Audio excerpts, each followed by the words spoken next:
In the morning when I'm driving, I really come alive when I listen to my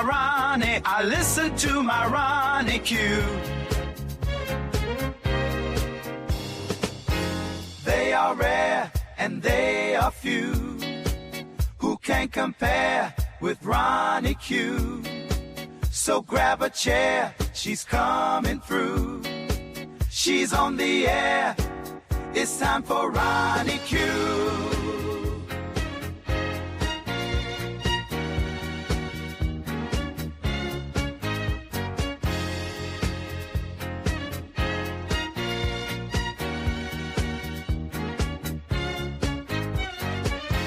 They are rare and they are few who can compare with RonyiQ.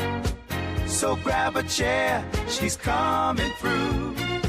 She's on the air, it's time for RonyiQ. RonyiQ. It's time for RonyiQ. RonyiQ. It's time for RonyiQ. In the morning while I'm driving, RonyiQ. I really come alive when it's time for RonyiQ. I listen to my Ronnie. I listen to my Ronnie. It's time for RonyiQ.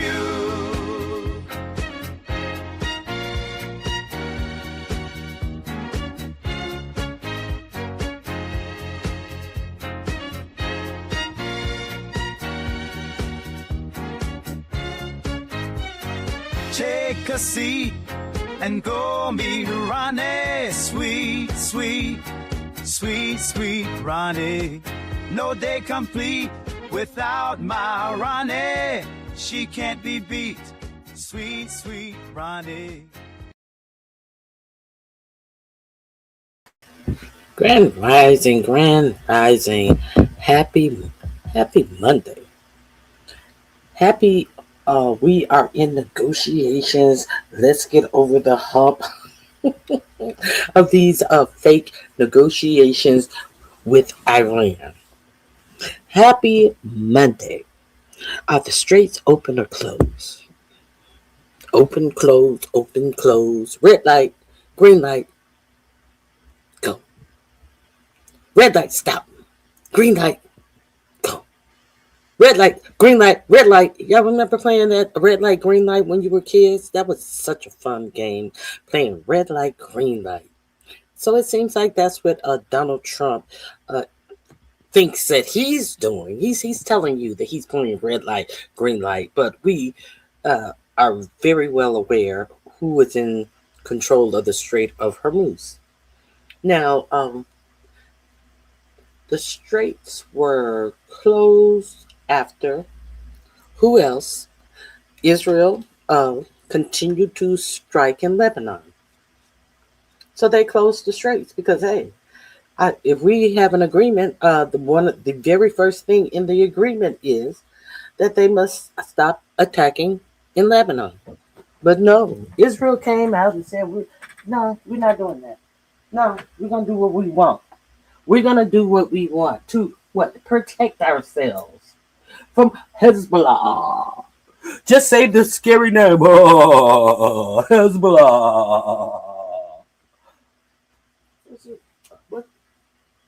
First it was Hamas. Just say these words and everybody should understand. I have the right. Just say these scary words.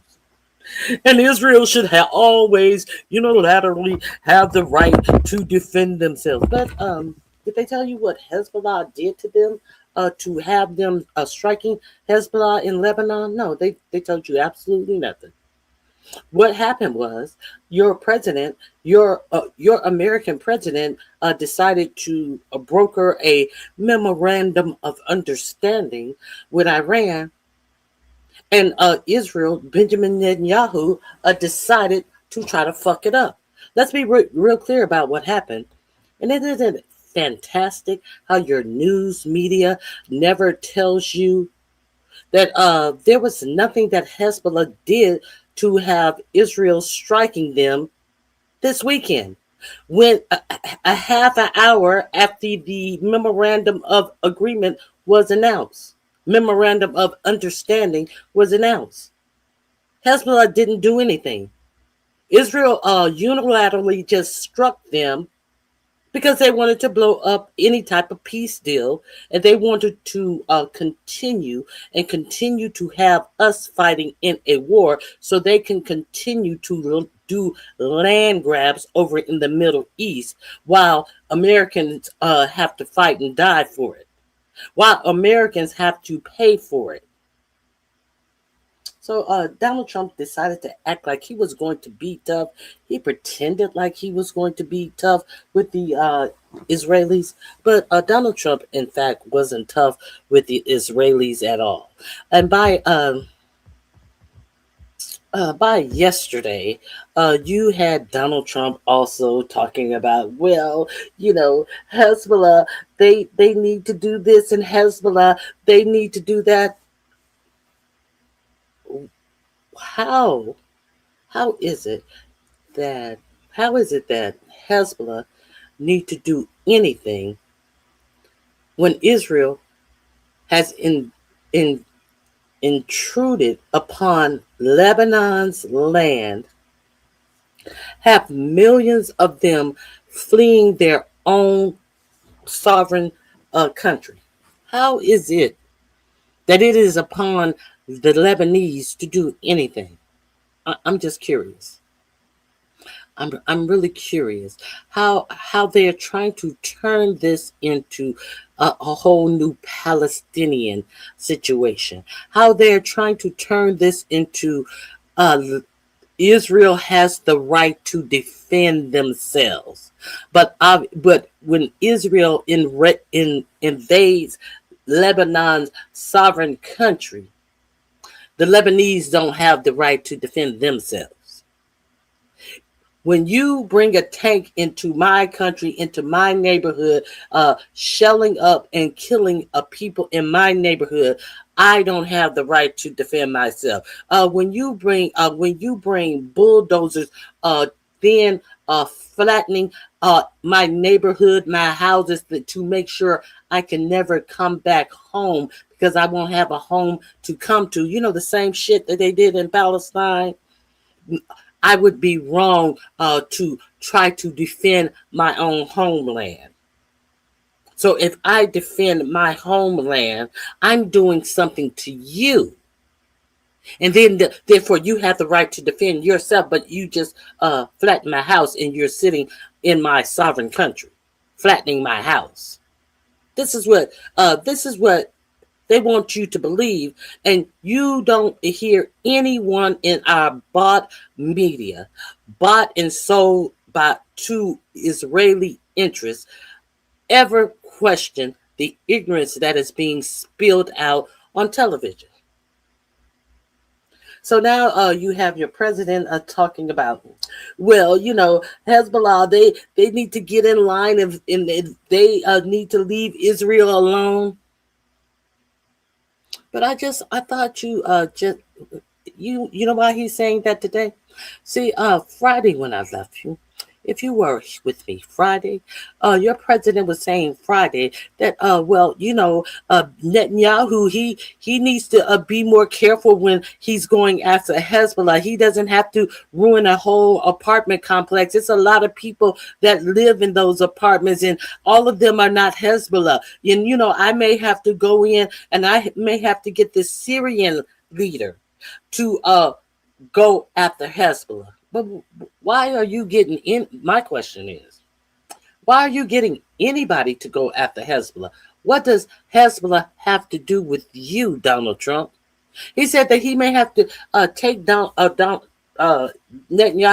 out of the equation, and then insert the Syrian leader to go after Hezbollah. But I thought the complaint about Hezbollah is that Hezbollah is striking in Israel.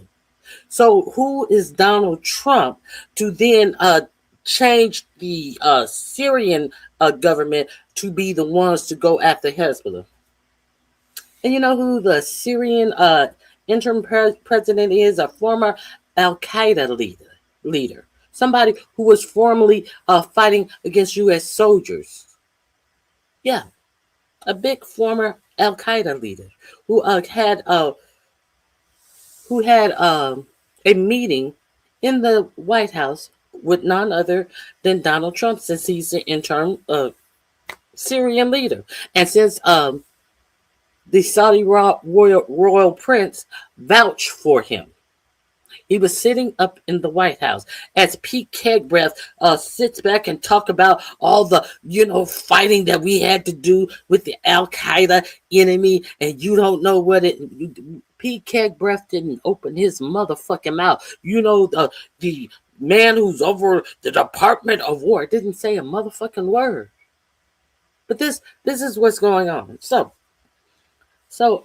your president says on Friday that I may have to get the Syrian leader to go in and clean this up. And woo hoo hoo hoo hoo woo hoo hoo hoo hoo. If you did not hear what the Syrian leader said to him, it was amazing. It was absolutely. Let me see if I can find it. It was absolutely heartwarming what the Syrian leader said about. He's like, I'm not going in there.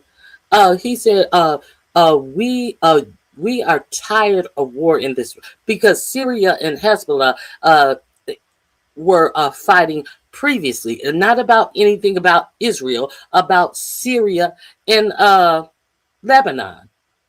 And this new interim president to Syria, he was like, oh no, we're exhausted from war in this region. War has not gotten us anywhere in this region. And we need to get ourselves together and try to build each other up. We have so many economic opportunities. So why would we continue to go on these follies of war that only destroys our nation? It's time to build, and it is time to have some coalitions, and it is time to have some agreements to enrich our nations, because we have so many opportunities if we work together. That's what he got told. That's what he got told. So your stupid president thought that he could interchange people who are doing these strikes, and it would make it better that somebody would be striking and taking down Lebanon. As long as Israel isn't doing it, it just seems like Iran has a problem if it's Israel who's tearing up a whole sovereign nation. So we'll get Syria to do it. How about that? Okay, so that didn't work out for him too well. Now, J.D. Vance and the Three Stooges, J.D. Vance, Jared Kushner, and the other building motherfucker, Steve Witkoff. They were over there. None of them have any diplomatic experience. None of them know anything about nuclear information. None of them. A bunch of bumbling idiots he sent over there. But what I want to know is, where's our Secretary of State, whose job it is to do these things, whose job it is to be knowledgeable in these types of negotiations? Where's your Secretary of State? You cannot take these people seriously. You cannot take these people seriously. You know how unserious these people are. One of the first things that they had to talk about, they wanted to come in and talk about, we're going to talk about nuclear disarmament and all of this. And no, Iran said, no, what we going to talk about is, we told you that one of the main things in this memorandum is that you were going to have Israel to stop striking in Lebanon. That's what we're going to talk about. That's what we're going to talk about. And what else we're going to talk about is, bitch, Where my motherfucking money? Because you were supposed to have me $12 billion already, and you were supposed to have me $12 billion when I came here to meet with you, because you were supposed to release these sanctions and give me my $24 billion. That is your news media talking about what was really in this agreement, or are they just reshooting you a bunch of bullshit that these people ain't even talking about? And JD Vance is coming out here with all this word salad about, oh, everything's going good. Them motherfuckers just diss JD Vance to his face. These motherfuckers would not even stand for a picture with JD Vance. These motherfuckers, they left the negotiations and came back later. They had J.D. Vance, Kushner, and the other uh, war profiteer, Steve Witkoff. They had them waiting on them. The superpower was sitting up there waiting on Iran to get there. And J.D. Vance with his uncomfortable, stupid face, always smiling while he's looking like a fucking fool on the world stage, sitting up there with that shit-eating grin as he's eating a pile of Iranian shit. It was just embarrassing. A bunch of bumbling idiots. So, what did they talk about? So, the Iranians refused to. They walked in. They spoke to the Pakistanians in people who were assisting in the negotiations. They spoke to them and gave them hugs and handshakes, and even the prime minister from Qatar, he came in and he spoke to the Pakistanians. And JD Vance, he smiled and came forward with his hands, and that motherfucker didn't. He paid him dust. Didn't even look his way. Now you got Lindsey Graham going on all of these morning shows talking about who should join the Abraham agreements, and if these negotiations don't work, then President Trump should take over the Strait of Hormuz, and President Trump should start charging fees. You know, the same thing that they said that Iran didn't have the right to do in their own nation's water. You got Lindsey Graham talking about we should take over the Strait of Hormuz and start charging fees. Like, that's a good idea. Do you think that they didn't want Iran to do it in the first place, that they forbade Iran from doing it because it was a good idea? So you got Lindsey Graham talking about, I spent 4 days with the president, and I feel that if they don't come to an agreement in the next 60 days, we should take over the Strait of Hormuz. Really, bitch? Really, bitch? So this is the and then I think Saudi Arabia should join the Abraham Accords and all. Saudi Arabia already said that they had no interest in being a part of the Abraham Accord that gives all of the Middle East to Israel. All of this Abraham Accord shit that nobody in the Middle East wants to be a part of.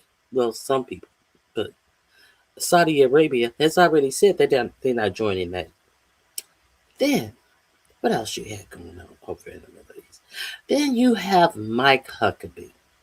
You have the Baptist country bumpkin pastor who is full of excess and accessibility to wealth, who lives his whole life in Israel now because he's such a glutton. You remember what a big fat funky pig he was because he's such a glutton. Now he's a glutton on money and riches. So he lives 24/7 over in Israel. This glutton actually had the audacity to say that there would be no America if it wasn't for the state of Israel. And I'm just really curious as how that could be. And he said he doesn't care what any American thinks about it. How could that be though? Let me see if I can get to that, because I thought that was I thought that was real peculiar that Mike Huckabee. Let me see if let me find Mike Huckabee. Let me find Mike talking dumb shit. Oh, it's just like a whole lot of ignorance out here this weekend. Now, if Israel, I think that Israel just was given granted Pakistani land. I don't think I know. Was just granted Pakistani land after World War II. So he also said that the founding fathers had already knew that God was a part of the Americas, and therefore that Israel was therefore something. He now, how are you going to say the founding fathers, when they wrote the Constitution, that they had Israel in mind, and Israel didn't come into effect until 1946 or 47, and sometime like that? But the founding fathers, when they were writing, see that I don't know what they're feeding Mike Huckabee over there, but that glutton motherfucker is so demented. It is just strange to hear some of the things that comes out of Mike Huckabee. Where is Mike Huckabee and his bullshit? Hold on one second. Here we go. Let's hear it from the huckster himself. Yeah, just some of this shit is just amazing. Let me share my screen with you.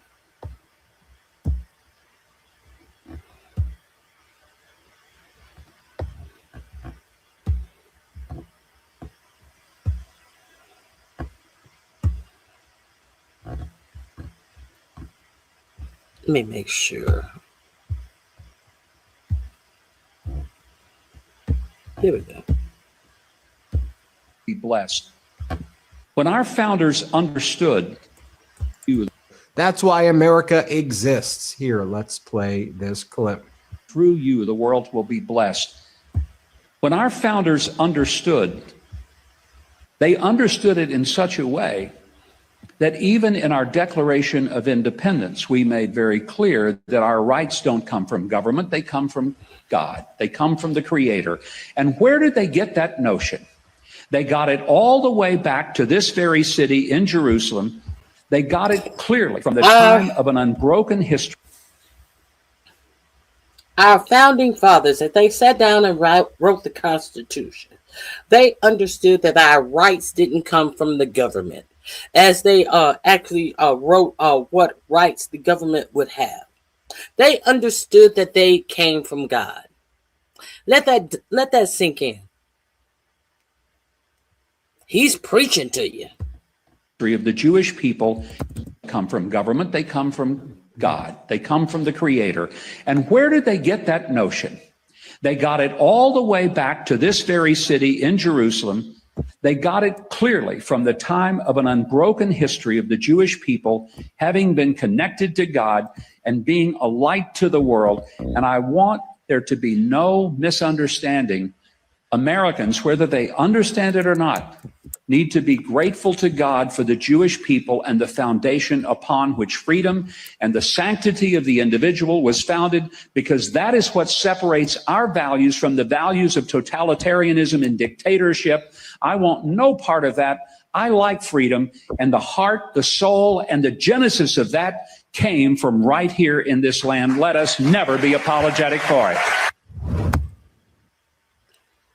Life, liberty, and freedom came. This land that he was in, he wasn't in America. He was over in Israel. This land that he spoke of, he was speaking in Israel. So let's see what Israel.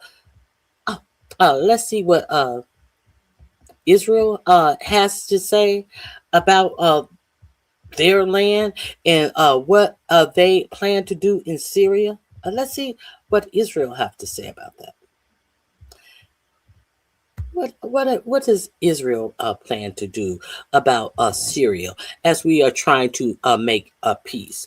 One of their Ben Gvir, Israel's national security minister, Lebanon, all of Lebanon should become our playground. You know, Gaza was their playground. You know, Palestine was their playground. And they tell me, wait a second, there is a Lebanon and there is Hezbollah.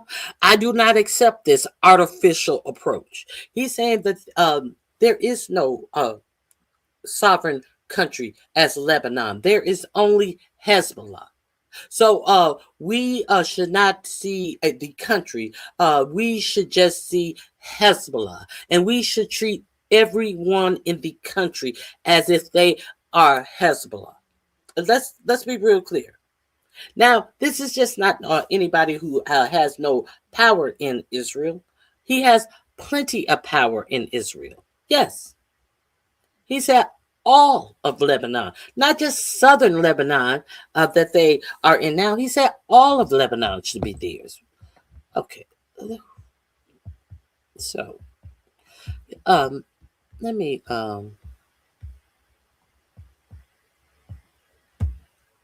that link is in my description box. No comments, nothing, nothing.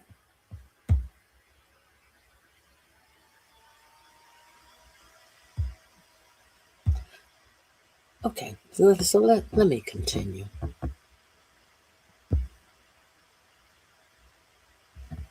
Please hit the like button, comment, subscribe.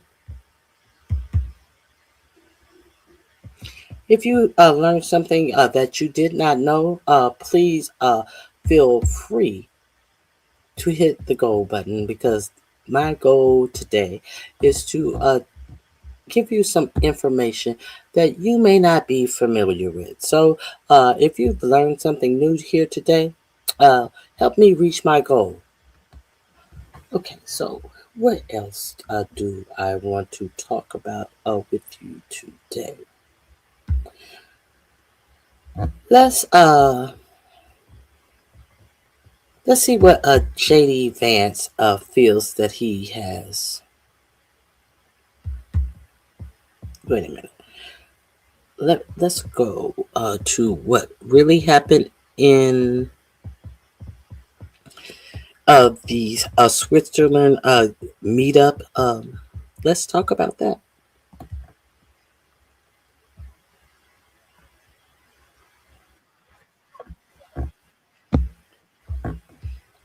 Here we go. Let me share my screen with you.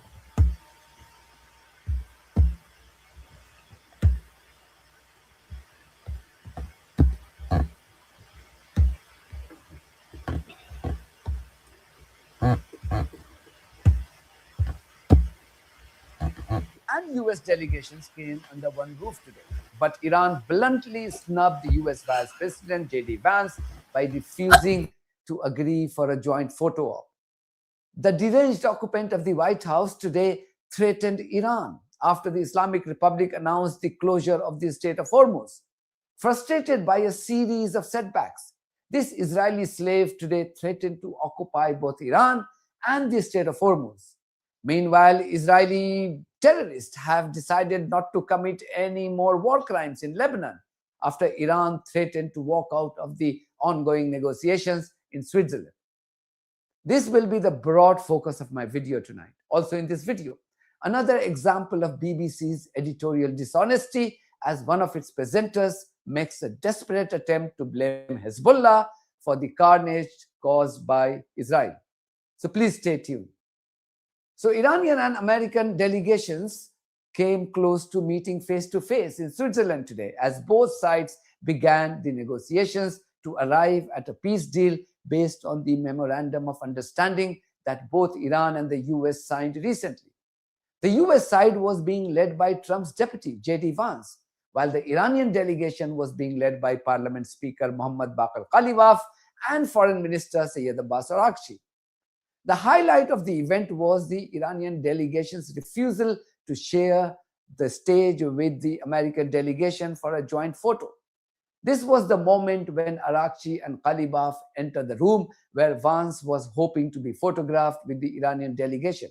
However, Araghchi walked up to Pakistani Prime Minister Shehbaz Sharif and apparently told him that they were walking out as they had absolutely no desire to share the stage with the Americans.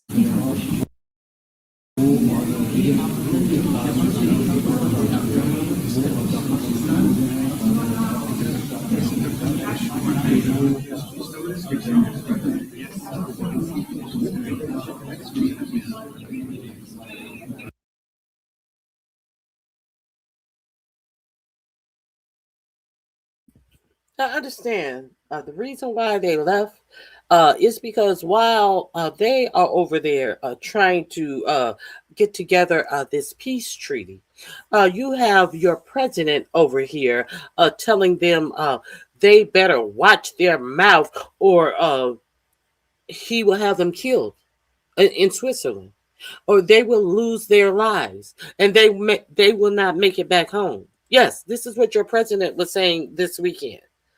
Not because something they said, something another representative said, and it was not a threat or anything that the other representative said, but your president came out before minutes before they were to meet and said they had better watch their mouths or they would not make it home alive. So I'm just giving you the context of what was going on right then and there. But they did come back. So let's continue. And after after Israel had struck Lebanon once again, Iran closed down the Strait of Hormuz. And by the time that they got to Switzerland for this meeting, Iran had reopened the straits because they wanted to come to this negotiation in 100% good faith. They did not want America to have a reason to say, oh, well, you broke the agreement. They wanted to make sure that they held up to the agreement, even though the United States wasn't holding up to the agreement, even though the United States did absolutely nothing but gave a little lip service. Now, it has been said that there is a tentative ceasefire between Israel striking in Lebanon. I'll put it that way because nobody has reported on any Lebanese strikes in Israel. So Israel is supposed to be holding back his hands as striking on Lebanon now. How long that will last, I can't tell you. But this is where we are today. So they go ahead and they have their talks.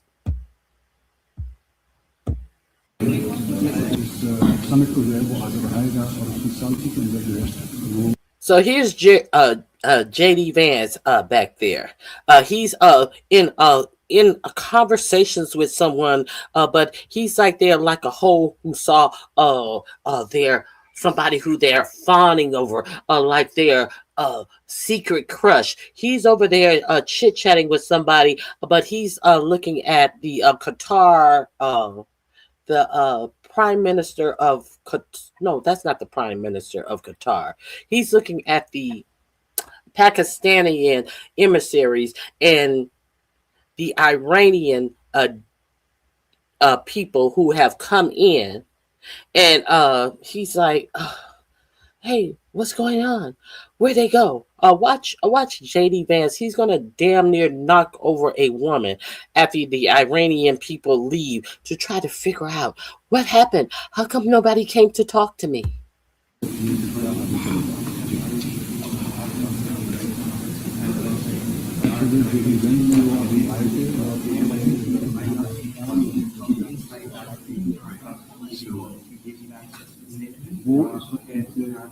What happened? Where'd they go? Where'd they go? He almost knocks this woman over. JD Vance. Look, he looks like, oh, they're leaving. They're leaving. Where'd they go? Look at him. Like a little stupid rat back there.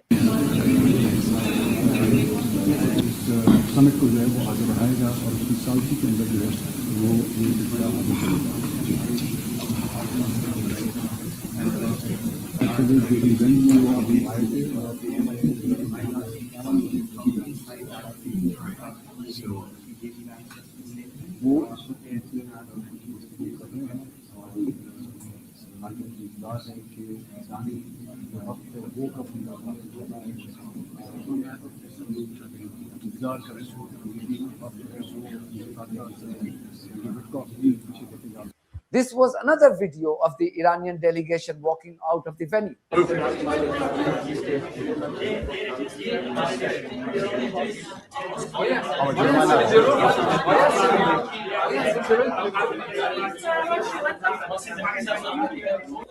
You can't blame the Iranians for walking out of the venue and refusing to share the stage with the Americans.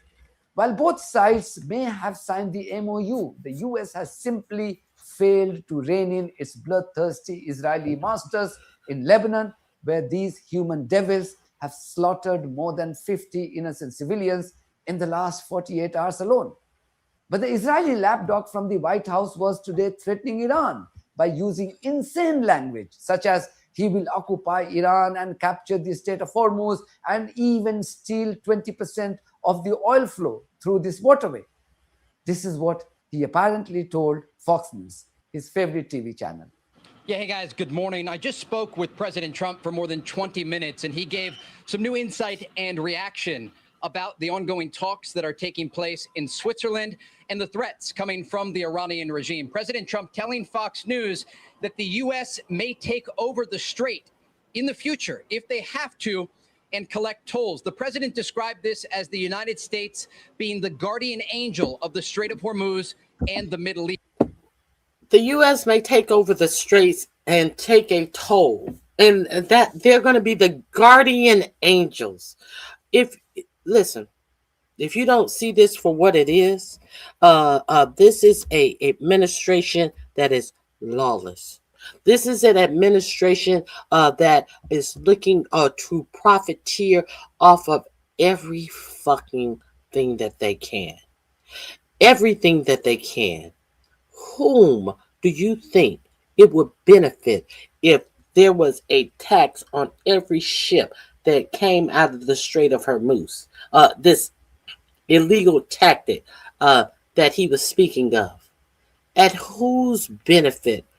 At who would benefit from that? Do you think that he was thinking that it could pay down the debt, American debt? Do you think that it was going to go to that? Or do you think that there was going to be some more money that was going to disappear, that he pay contractors who and promise you that the bill was going to be $1.6 million, and now it's up to over $60 million, a la that reflecting sludge pond that he did? That he gave his friend a no bid contract and told you that it was going to be $1.6 million, and now the cost is over $60 million. Who do you think was going to get this money that he was banking on? Do you think that he was going to put some money in the treasury, in the coffers of the treasury, to make sure that the U.S. citizens could get health care, more people could get health care? Did you think that? Did anybody think that? Okay. Or did you think that it was going to go to some offshore account like the sales of that Venezuela oil is going to? You know, he has been talking about all of this Venezuelan oil, but he has not been telling you how the sale of any of this Venezuelan oil has helped America. And he says that you expect your prices to keep rising. That's what he says. He said that, hey, the sale of the oil was going to help America and it's going to help you. Well, how does sale of oil help you? You're not an oil executive. But some of you guys couldn't figure that out. You are not someone who is getting money shipped to you secretly in a offshore account. So, but you guys couldn't figure that out. But now he is out here talking on Fox News to the Fox News audience as if it would be a good thing to take over the Strait of Hormuz and to do what he said it was illegal for Iran to be doing, charging fees for every ship. Make that make sense. And this is what this man is actually wanting you to hear. And he's still in office. And nobody sees fit to understand that this man is absolutely unfit to be in office. Let's continue. What else did he say? East. And the president said ultimately that would involve the U.S. taking 20% of the oil that passes through the strait. Remember, this comes in reaction to the Iranians saying they will close the Strait of Hormuz in response to. And this comes in response to Iran saying that they will close the Strait of Hormuz if Israel keep striking Lebanon, something that he already knew, because it's in the memorandum of understanding.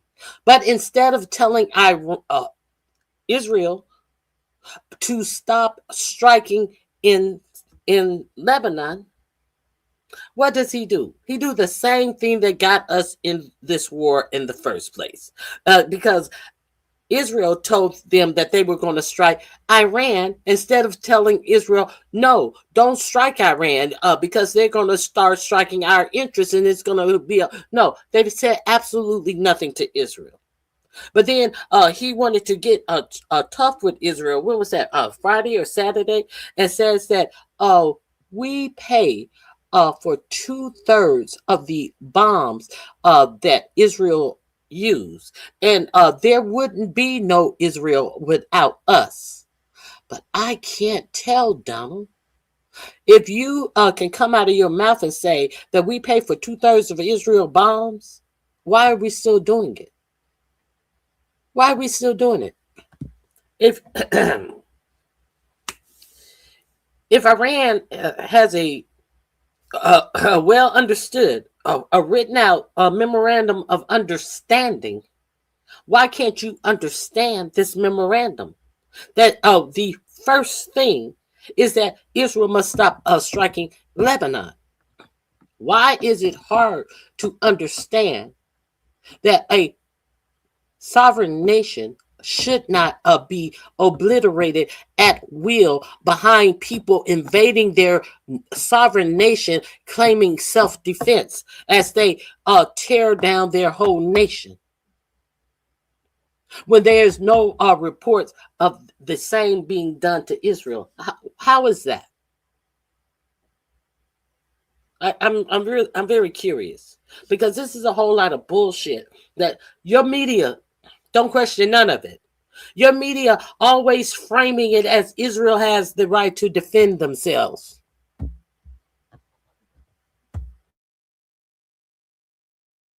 Hey, Fred Shields. your media is always under the guise of Israel. Yes, every sovereign nation has the right to defend themselves, but then all of a sudden, when Lebanon wants to defend their nation as Israel is going in and bulldozing whole neighborhoods, then Lebanon doesn't have the right to defend themselves. They're being terrorists. They're Hezbollah. Even when your own you can't once you know something, you cannot go back to not knowing it. Your own fucking president said that, hey, everybody can't be Hezbollah.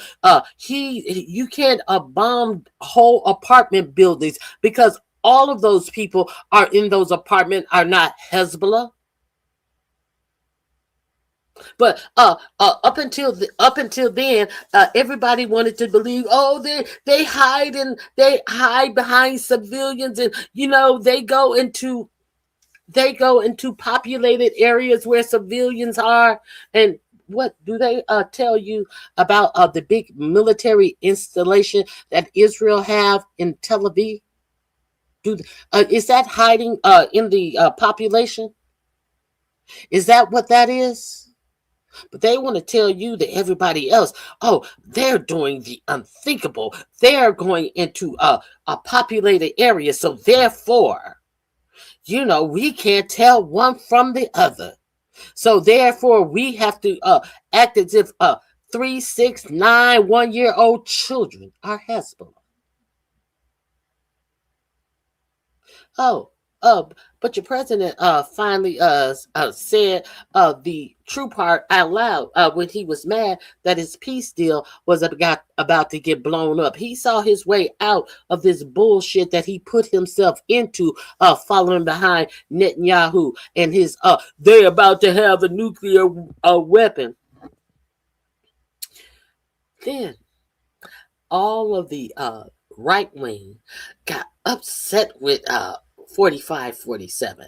All of the right wing, they're so mad at him for making this agreement. Damned if you do, damned if you don't. You wouldn't have been damned if you didn't take your damn ass over there following up behind somebody with no fucking factual evidence talking about how easy it would be to rage a war in Iran. You wouldn't have been damned then. So now he's worried about his supporters. He ain't worried about nothing else. He ain't worried about life and limb. He like, well, fuck it. If this don't work, I'll bomb them No, he said, I'll blow them to shit. He'll blow them to shit. That's what he said. Israeli strikes against Hezbollah in Lebanon. The president said ultimately that would involve the U.S. taking 20% of the oil that passes through the strait. Remember, this comes in reaction to the Iranians saying they will close the Strait of Hormuz in response to Israeli strikes against Hezbollah in Lebanon. President Trump tells Fox News he spoke with Iranian officials overnight and said, you close it and you won't have a country. He went on to tell these officials, you won't even make it back to your effing country. Now, earlier today, Iran's President Masoud Pezeshkian said this about Iranian enrichment of uranium. The president also reacting to that. Take a listen. We will not give up our right to enrichment, and they, too, will be forced to accept it. You all know what the so-called President of the United States was saying. He had made a complete 100-degree turn. He was saying that Iran must surrender unconditionally. Iran has no right to do this. It has no right to do that. President Trump, during our call, responded directly to those comments by Iranian President Masoud Pezeshkian. President Trump told Fox News he better watch his mouth, he better shape up, or we'll take over the rest of the country. Iranian expert Negar Mortazavi told Al Jazeera that each time Iran and the US are close to a deal, Trump does his best to spoil the party. The Iranians have gone into the room, as our Osama bin Javed described. They expressed their concerns to the Qatari mediators, and then they walked out, presumably to have a huddle. It's not over. They're not walking out on the whole process. It's not over. They're working out on the whole process. they voiced their concerns to the mediators that this motherfucker was over there raging about they better watch their mouth up about the comment that you just heard. And he also said, or they may not make it home alive. But what should we read into this? What's the takeaway here? So they went in, refused to do a photo op. We take it from the beginning. Yes. They did some talks with the importance of the mediators also being present. And then came the threats from President Trump, as we've seen a pattern. Every time you're very close to a deal or negotiations, President Trump ratchets up the rhetoric, thinking probably that this will give him more leverage at the negotiating table. And the Iranian response is always, we're not going to negotiate under pressure or more force or tough rhetoric, or at least it's not going to make us change our position. So I think it's maybe a little bit of protest, but it's not leaving the negotiations. It's what's going on. I'm still waiting for us to get final confirmation. But from their viewpoint, looking at the big picture, the MOU was signed, historic piece of paper by two presidents, but it's not being implemented. Again, they're saying the first point of the MOU is a permanent end to the war, and the word Lebanon is mentioned in there, and Israel continued to escalate in Lebanon. So essentially, they're going to Switzerland is framed as we're going to make sure that the MOU is being implemented by the other side. But does President Trump not also have a point when he writes on his social media platform, Iran must immediately stop their highly paid proxies in Lebanon from causing trouble? Is that not a fair criticism? It kind of takes two to tango here, doesn't it? It does. I mean, each side is saying the other started, they violated, and pointing to the last violation. But adding to this also is that we're seeing a very clear and public diversion between Israel and the U.S. We just had Washington Post report this week that U.S. intelligence is warning the administration that Benjamin Netanyahu, the Israelis, are going to try to torpedo or sabotage the peace process because they have publicly said that they don't agree with it. They were, essentially not at the negotiating table, but they were on the table. So was Lebanon. But at the end of the day, this is something they negotiated. It took a long time. It was complicated, but the Iranians managed to put Lebanon in that first point of the MOU. And so they want a permanent end to the war, including in Lebanon. And I think the sort of discrepancy here is that that's not very important for the U.S. For the U.S., what's important is the opening of the Hormuz. And for the Iranians, that's the most important point. So they're going to go and use their leverage, which is Hormuz, to try to bring that pressure to Washington to then indirectly pressure Israel to stop escalations. Clearly, the Iranians' decision to close the Strait of Hormuz following the repeated violations of the ceasefire in Lebanon has left this depraved Israeli slave seething. While publicly he was showcasing his fake bravado, privately he was busy pleading to his Israeli masters to not humiliate him anymore. This was evident as Israeli barbarians today held back from their savagery in Lebanon. J.D. Vance too hinted today that Israeli monsters will not bomb Lebanon. Well, first of all, we've seen great progress over the last just couple of days in ensuring that the ceasefire holds in Lebanon. These things are always a little bit messy. If you go back to how much was happening 3 months ago and compare it to 3 weeks ago, great progress has been made. If you go back to 3 weeks ago to 3 days ago, additional progress has been made. The president has committed us to see a full regional ceasefire. We found great partners in working with the Qataris, the Pakistanis, our friends in Israel. We're all working towards regional peace. There, of course, are going to be sometimes disagreements about precisely how to get there, but I actually feel great about where we are in Lebanon. There's still some additional wood to chop, but we're going to keep on working at it. And all of this hyperbole, there's still some additional wood to chop. No, we need to talk about the actual facts. We don't need to put this in some we're chopping wood type of context. No, we need to speak in the context of exactly where we are and what is going on. All of this calling a thing something else. No, we need to call a thing a thing if you want to be taken seriously. Oh, well, there's always some more marbles on top of the fridge that we have to roll off. All of this dumb shit. Israeli asset Lindsey Graham today told the people of Lebanon that help was on the way.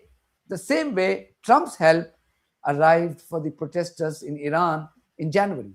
To Saudi Arabia, now's the time to open negotiations yet again for you to expand the Abraham Accords, for you to join. I think this is going to happen in 2026, and it can't happen until Iran's in a box.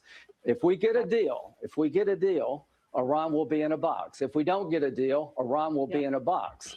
To Lebanon, to the people in Lebanon, help is on the way.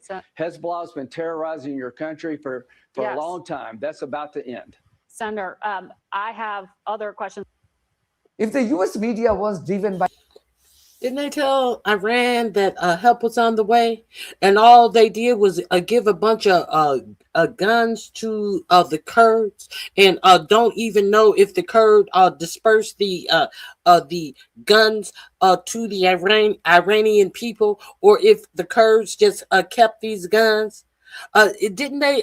Isn't that the reason why so many people lost their lives in Iran? And they told you that the government was killing people in Iran, but they gave the guns, shipments of guns to the Kurds, and they can't tell you what happened to these guns.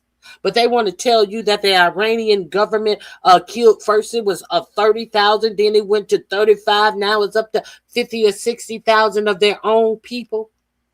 They don't mention those guns that much anymore, that they sent to the region. You know, the same old playbook that America always do, clandestinely ship in weapons to some fringe group, to start an uproar in a country. You know, that same old tried and true, but it didn't don't seem like it worked this time. But they want to continue to make sure that you're mad about some shit. And they want to make sure that you'll hear about this 20 years later, when history will finally catch up with what really happened with these guns. You know how long it took for the Iran-Contra shit to fall out? You know how America history is so late, and we have to learn from this, and we never learned a motherfucking thing. But they continue with these tried and true failed tactics. Let's continue. Ethics and morality. This Israeli asset Graham should have been challenged when he said that help was on its way to Lebanon. Help against whom? It should be Israeli savages, because they are the ones committing a large-scale massacre there. Thankfully, not every American thinks like Graham or other Israeli stooges in the US Congress and Senate. Listen to American journalist Crystal Ball, who thinks Israel is a terrorist state. I guess I don't think of it too much in like political strategic terms. I just think about it in terms of telling the truth about what the original sin was here is not now the inevitable deal, which is going to improve Iran's position because they won the war. The original sin is the war, right? That's where the problem really lies. And that's where the criticism should go. So, for example, I saw your post about how this is a quote, gift to the mullahs, which I don't know if you're trolling. I don't know if you're like relapsing to some of your neocon ways, but it is a gift to the mullahs. Is it not a gift? No, it's not a gift. It's what they secured. I mean, the mullahs on are the stronger now than they were before the war. And also, they're going to have more money than they did before the framing war. is also very right-wing coded. But in any case, they are mullahs. But it's I mean, they're bad, though. We can agree they're bad. Sure, but like Israel is the biggest terrorist in the region. We funded a genocide. Okay, so I'm not really feeling too confident in our ability to moralize about really any regime in the entire world. But Tim, it's more. I mean, Iran killed like 42,000 unarmed protesters earlier this year. I'm not here to I don't want to live in Iran, right? I don't want to live in Islamic Republic. But I also think that us bombing them has. Here we go. Now, understand. Tim used to be some right-wing fanatic, and it seems like he has been more and more talking this dumb shit. This is a gay man who got his feelings hurt by the right. But now when it comes to taking the lives from people in another region, he wants to talk about all of this tribalism shit. And he knows all the facts about things that affect him and how he live his life. So I guess it makes him easier to ignore the story about the weapons that were given to the Kurds. I guess it makes it easier for him to ignore the reports that came in about civilians being shot up by Kurds. I guess it makes it real easy for him. And talking about somebody's winning. And so how would they be winning if they shot up 40,000 Iranians? What about that would make them winners? Nothing. See, it's easy to have these stupid ideas and attitudes when your lives are not on the line. Has that helped the protesters? No, I'm sure it's given them pretext to be able to crack down even more aggressively if that's what they want to do. But the framing of it's a gift to the mullahs, it's not a gift.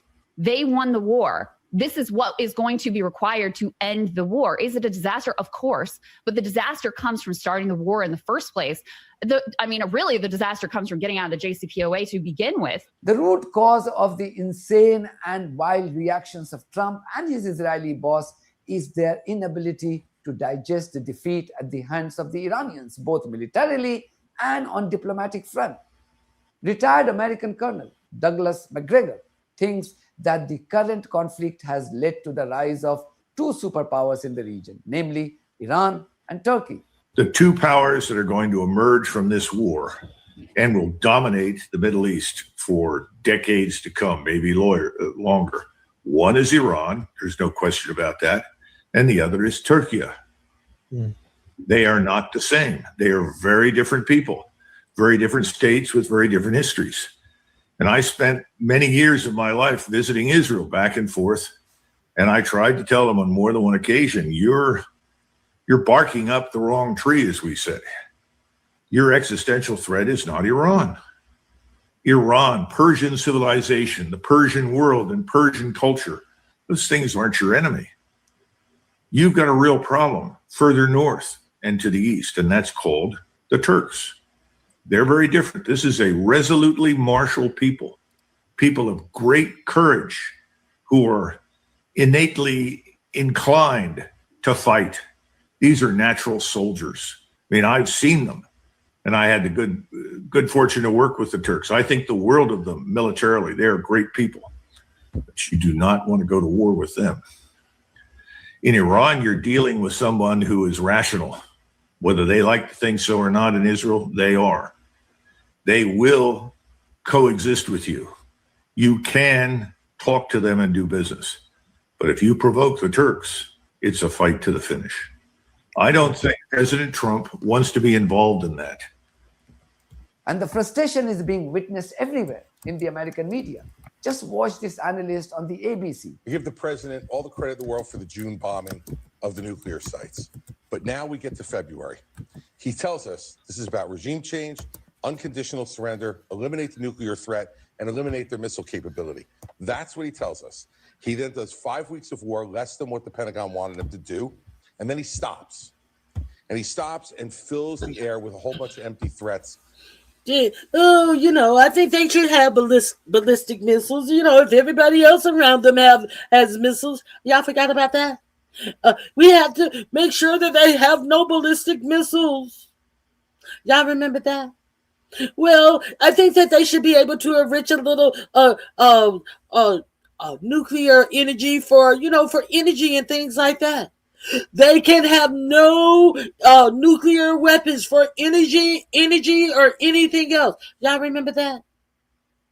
And that was, I think that they should be able to have a little nuclear energy.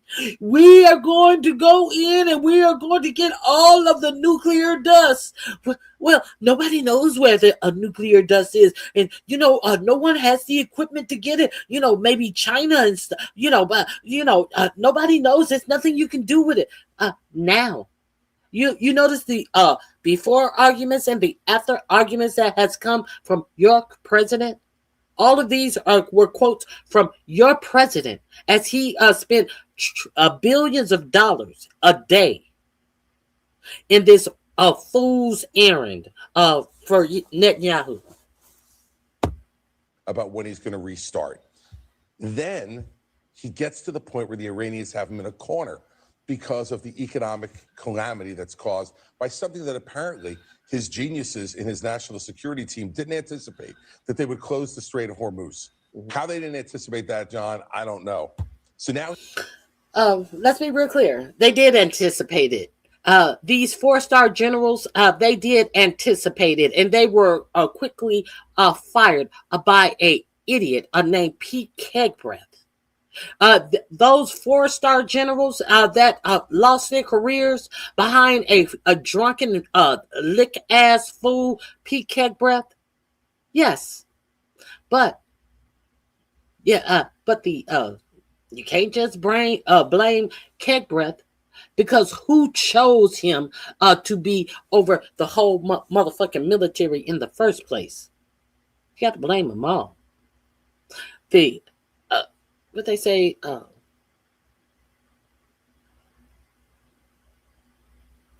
the rot starts at the head. And I don't even think America has a pinky toe that is not rotten.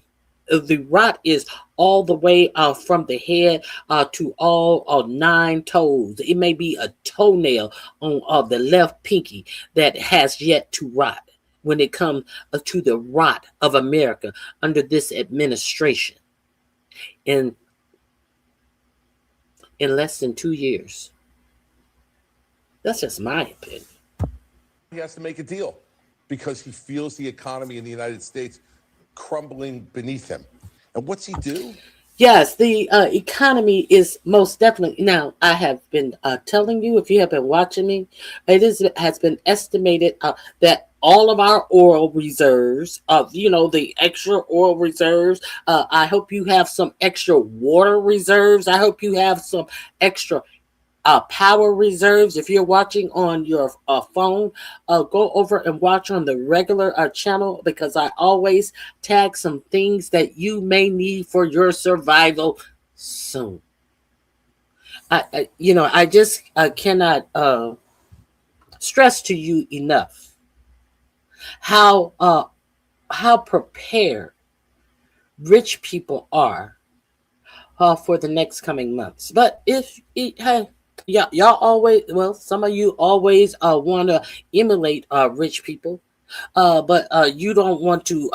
Some of you always want to come out here and act as if you're independently wealthy.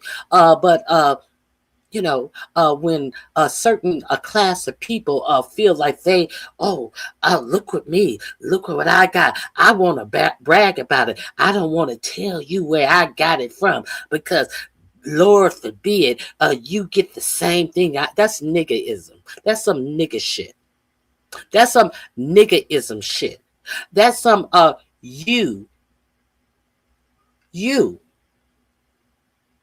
are no gooder than the racists out here. When you can't help your own brothers and sisters, when you want to come out here and floor show, that you know what that says? That says that you're not used to anything, and you're not used to having anything. You have not been raised well, because if you had been raised well, you would want to share with everyone. You would want to the tide to rise with you. But we have so many lowlife in our community who think that they are doing something when they can't even help their own. It is really, it's really something else. We have all types of people in this world, but you have people who will help a stranger before they will help their own. You have people who will deny their own before they will help their own. Some people can't be saved. There is that. But hey, the information is on my.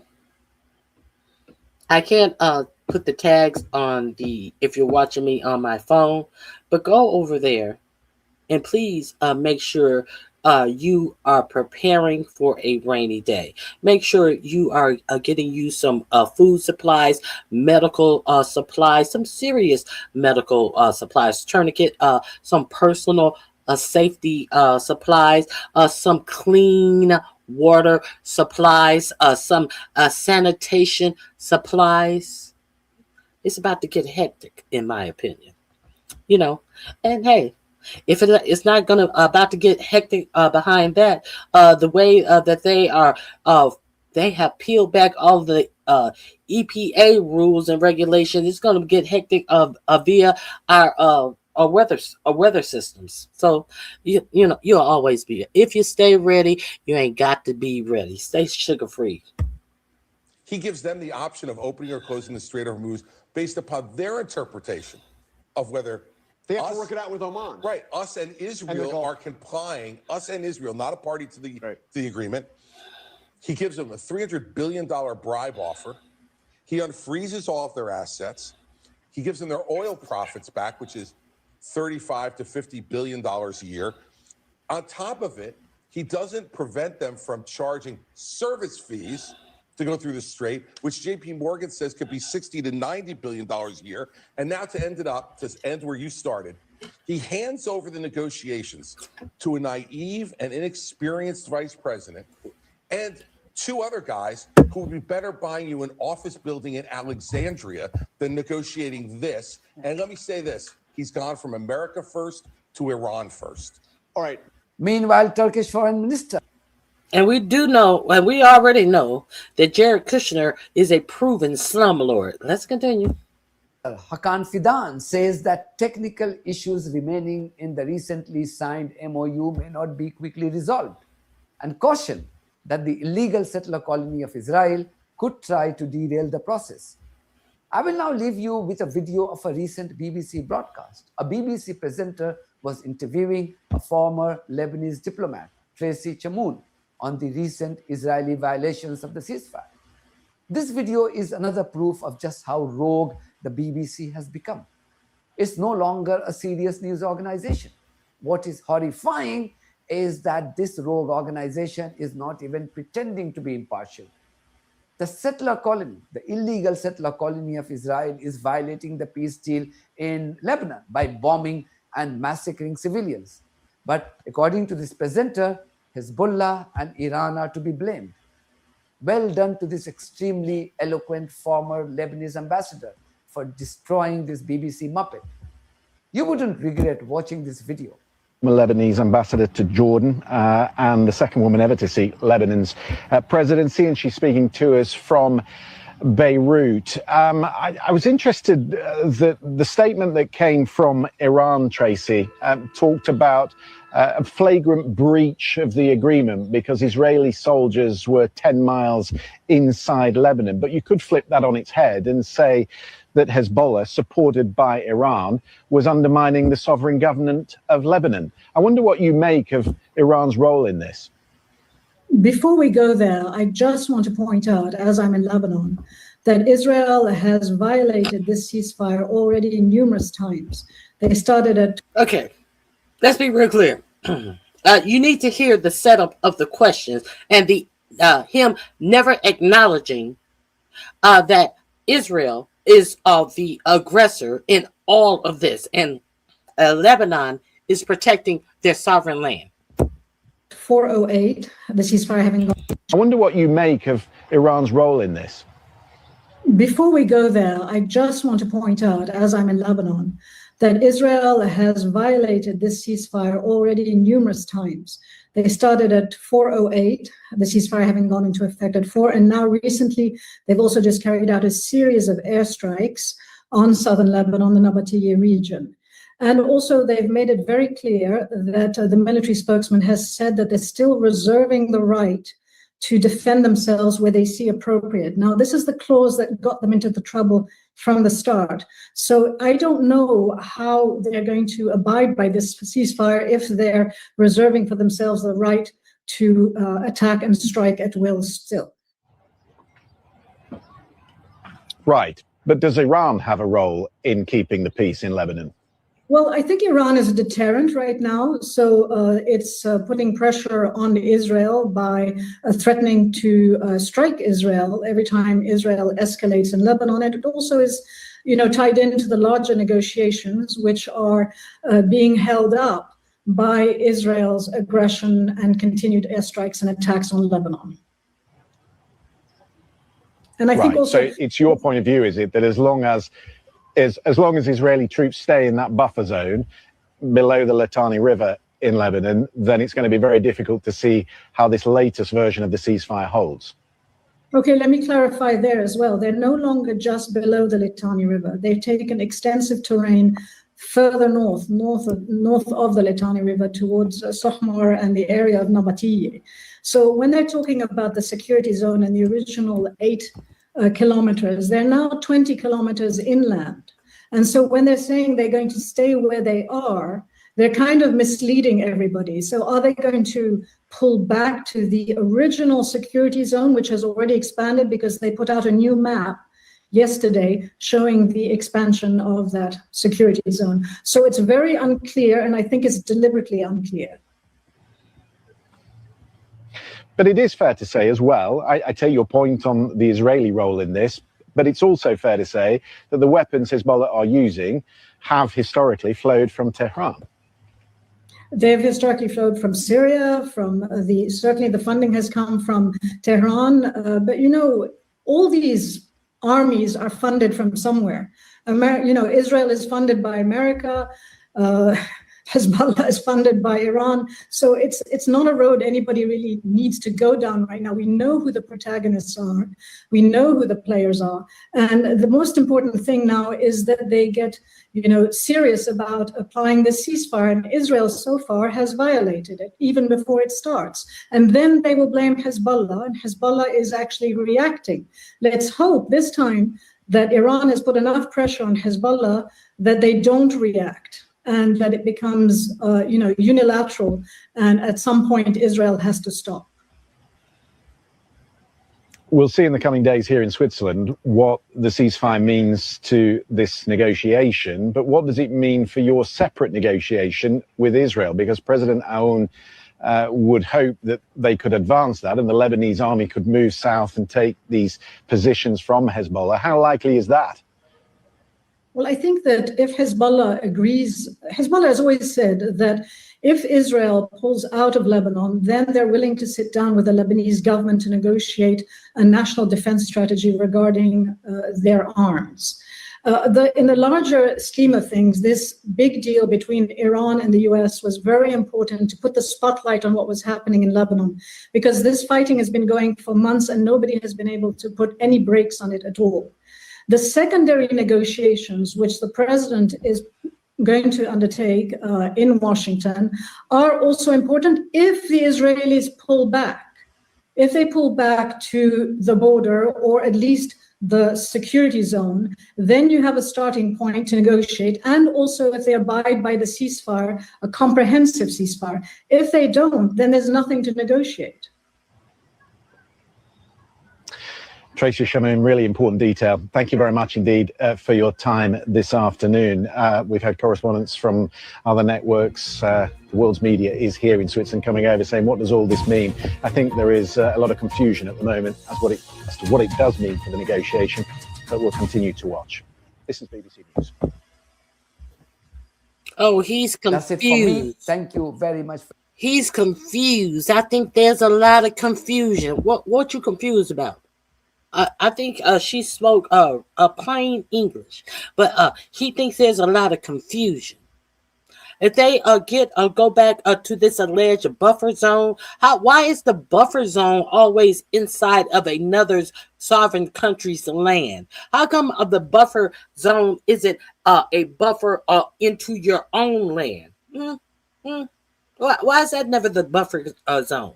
Or if how come isn't it 10 miles or 5 miles inside your own borders? How come all these buffer zones that you create always go deeper and deeper and deeper into another sovereign nation's land? We know why. Because it's not about no fucking buffer zones. But, now, somebody wrote something in the chat that was interesting. About Candace said that they are raiding Iraq for Nimrod's tomb.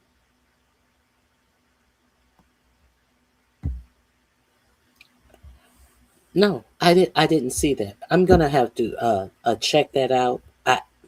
Who would be surprised? Who would be surprised? Isn't it interesting that Netanyahu and Trump are avoiding prison at everyone else's expense? These are despicable people. Words are not strong enough. Yeah, words are not strong enough. But you have people who defend and support everything they do. Now, I want to share with you how Trump is trying to say that they should get the president of Syria to now take over the strikes on Hezbollah, to pull pull Israel out of the strikes in Lebanon. And let's I really want you to understand how they think that these Muslim people are interchangeable because they don't even see these people as full human beings. So let's move this chess piece over here, and let's move this moose or donkey or whatever we see these people as. Let's move them here, and let's have them go do our bidding. This is just spectacular, and the defiance of Israel. And we know all that has gone on this weekend. This is the defiance of Israel, and this is Syria's response of let's pull Israel out and put Syria in, and let Syria do our dirty work. Plan. And the negotiating plan for Iran was simple. We're focused on Article 13 today. Article 13 says that before we get to a final deal, the U.S. must basically prove itself by ensuring that Article 1, 4, 5, 10, and 11 are complied with. Trump has to pass these tests. And these tests involve removing all of the sanctions against Iran, making sure Israel leaves Lebanon, not threatening us, removing the blockade. So Iran's like, but these things need to happen first. Prove yourself, and then we'll get to the point where we'll talk about the nuclear file. But when Iran says we'll talk about the nuclear file, what they're referring to is just downblending, diluting, still enriching, but basically what the JCPOA. So when they talk about the nuclear file, they're talking about doing the same thing that they were talking about on February 28th, when they got up from the table with Steve Witkoff and Jared Kushner, and they had an agreement. I don't even think that they were actually going to enrich for energy when they got up on the table on the 28th. They had went further than they went with Obama. So Obama, they were only going to enrich for energy supply. But they had given Jared Kushner and Steve Witkoff even more. They weren't going to even enrich for energy. On February 28th, right before they on that Thursday, they got up and they were going to convene to dot the I's and cross the T's. But then on Saturday, their country was attacked. They were willing to do this back then. So it took all the lives, the injuries, all of the blood and treasure to get back to where we were in February, and we won what? Now, no, I take that back. We are not getting what we had in February because they are going to blend down their nuclear supply, which means that they will still have nuclear supply. You remember your president? They cannot have no nuclear. They will still have nuclear supply. How do you know this, RonyiQ? How do you know this? I'm going to tell you how I know this in a second. Let's finish this. OA had. So we'll get to the point where we'll talk about the nuclear file, but when Iran says we'll talk about the nuclear file, what they're referring to is just downblending, diluting, still enriching, but basically what the JCPOA had. So, you have late at night going into the early hours of the morning, you see Iran's delegation in this hotel in Switzerland. You have J.D. Vance, Al-Thani, and Jared Kushner. I mean, they look like, as a lawyer. So it reminds me of a scene when I was like working as a third-year associate at a law firm. This is what this reminds me of over here. But and look at this. Jared Kushner standing back there with his hands in his pocket. J.D. Vance, who is supposed to be the biggest dignitary from the United States, he's sitting on his laptop typing like a little dumb bitch. Let that sink in. Let that sink in. As Jared Kushner sits back with his hands in his pockets. I guess he's waiting for Steve Witkoff to get done with whatever Middle East person that is at these negotiations that they can get over in a corner and beg for billions of dollars from. I guess he's waiting on his chance. Let's continue. You have that image of them together working through these, statements. You have the MAGA influencers who are, seemingely kind of with the station Vance, J.D. Vance. I think that would be putting it lightly. I despise the guy. I think that he also has a sore attack to try and move the ceasefire. We will never withdraw Netanyahu. Now, this is what, in the middle of the negotiation, this is what's coming out of Israel. Israeli Defense Minister Israel Katz says there was not and there is not any restrictions on IDF soldiers in Lebanon from acting to remove threats as they sit in Lebanon's country. This ceasefire that was announced yesterday leaves the IDF in all of its positions within the security zone. This security zone that is Iran's own country. This leaves the IDF in all of its positions within the security zone that protects the communities of northern Israel. So, if they are protecting the communities of northern Israel, why are these security zones in the country of Lebanon? That's what I'm really wanting to know. So what gives you the right to protect Israel by going into Lebanon and tearing down their communities under the guise of protecting the community in northern Israel? Wouldn't it be better if you felt that the communities in northern Israel was in such danger, possibly, being struck? Wouldn't it be better to have northern Israel not build so close to the border?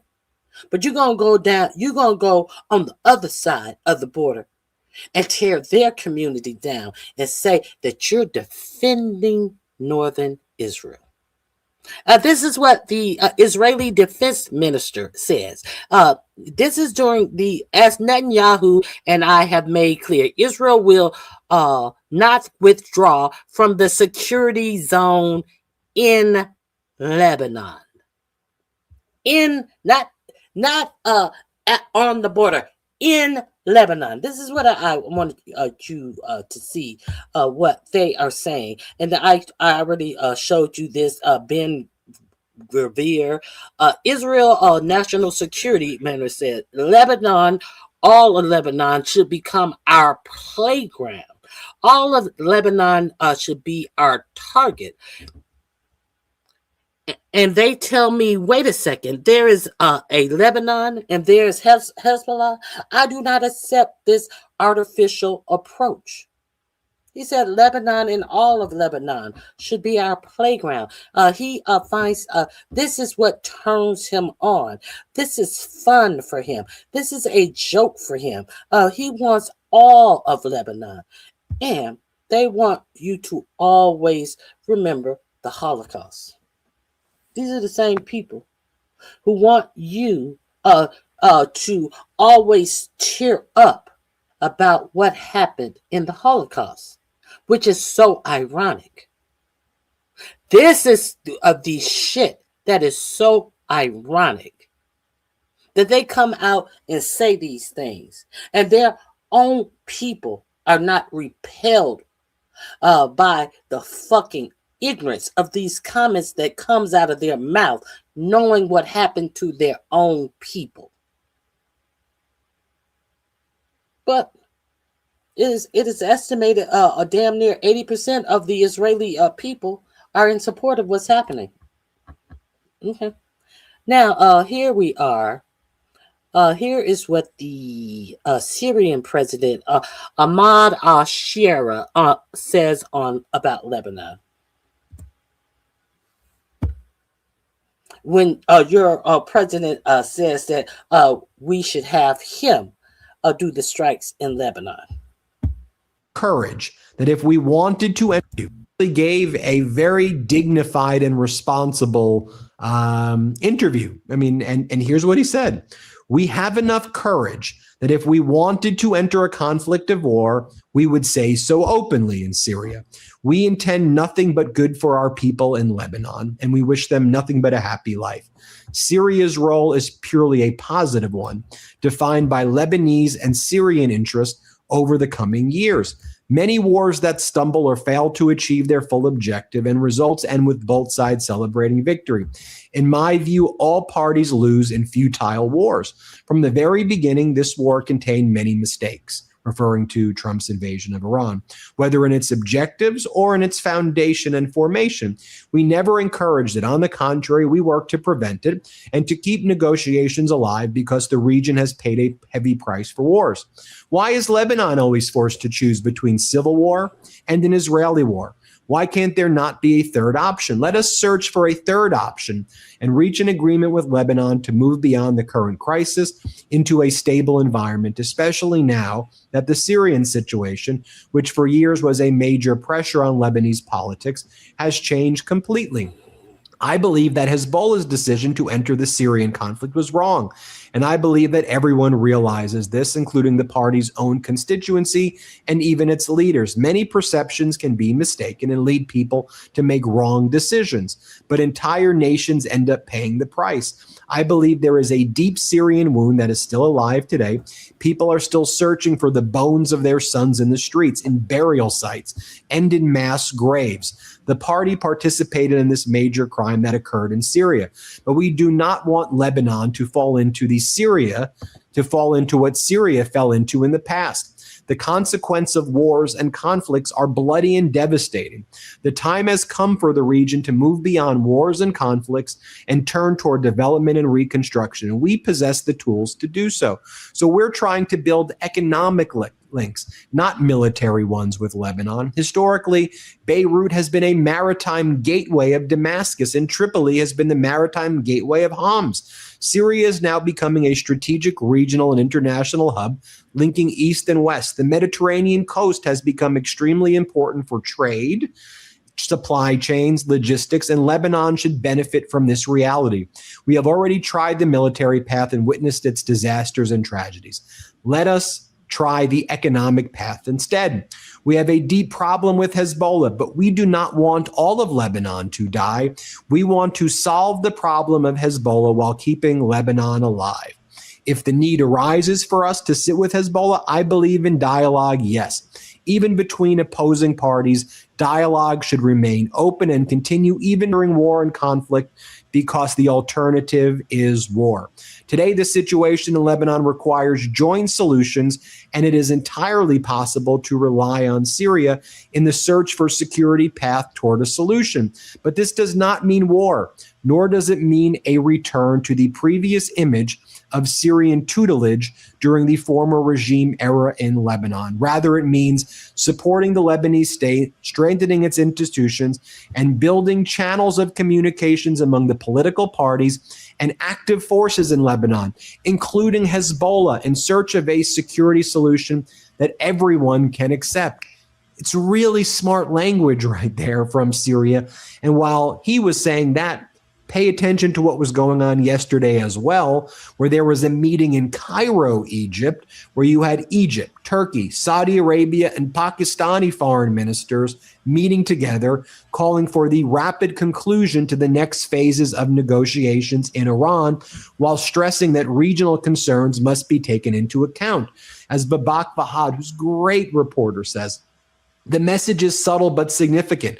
The countries that help broker the process are signaling that they expect to have a voice not only in ending the crisis, but also in shaping what comes next. The Cairo meeting that just took place yesterday, while you had the meeting taking place in Switzerland, resembles a parallel diplomatic track to the talks underway in Geneva or Lucerne, providing a regional framework of support for the Iran-U.S. negotiations being facilitated by Islamabad and Doha. In other words, those Middle East countries are working together in order to try to effectuate a situation where they will not allow the United States to return to war, because they will put a joint position forward. Now, finally, Foreign Minister Araghchi announced success at the negotiation in Switzerland for Iran. This is what they were after, and they achieved goals and objectives for Iran. Here's what Araghchi says. Tireless Pakistani and Qatari mediation has delivered major progress to end the Lebanon war. Oil and petrochem exports are waived, blockade lifted, some frozen assets released, and major reconstruction and development plan launched for Iran. The first real test now, Lebanon deconfliction cell. In other words, getting Israel out of Lebanon and ensuring that there's a real ceasefire. So they got some of their money released. Let's see what is MAGA saying now that the first round of money was supposed to be $12 billion. As your president complained about Barack Hussein Obama, he bribed them, and they bribed him or whatever. Whatever lie, whoever bribed who, and he gave them plain loads of money, 757, hundreds of billions of dollars, when in fact it was 1.6 or 7, 1.2 to 1.7 billion dollars of their own assets that he unfroze. But you guys have been and then when he realized that he was about to unfreeze $24 billion of their asset, now all of a sudden your president is lying and saying that President Obama has released he was bribed and he gave them $150 billion. When it was 1.2, and he's President Trump is about to give them 24. Now we see that the first part of the money has been released. That was supposed to be half. I want half of that. So are we saying that Iran just got $12 billion release? So can we go and now start to say that Trump was bribed out of $12 billion? We can say that it was $212 billion. The way he lied about the amount of the way he took $1 billion, $1.2 billion, and that President Obama released, and he turned that into $150 billion. So what are we to turn $12 billion that Trump has released. Can we turn that into 212 billion? I think that's being generous. Let's say $5.5 trillion. Okay, so since he can turn $1 billion of relief funds that Obama did, we're gonna call his $12 billion that he released. We're gonna call that he released $500 billion. Now, what is he getting for this? He's getting absolutely nothing. He's possibly getting a worse deal than what he had before. How do I know? All these links are in my description box. This link is in my description box. How do we know? JD Vance did a little press conference and tried to make it seem like everything is peachy keen. Let's hear from JD Vance and his press conference this morning. Well, where I don't want to. Let's hear from JD Vance. I don't want to hear that. Where JD Vance. Hold on. These government contracts, which is We're gonna talk about this AI, and we're gonna talk about how the 4547 is just grifting and stealing from you. Let's hear JD Vance's press conference. What you're going to notice is that JD Vance is how did RonyiQ know that Iran is going to keep some of their nuclear stockpile, and they will have some type of nuclear capability? You know, the thing that Donald Trump said that they will never be able to have even for energy. Because JD Vance in his news conference let it be known that they tried to get some nuclear inspectors on the phone last night at 2 and 3 in the morning because they wanted to get some inspectors to go back into Iran. Why would they want to do that?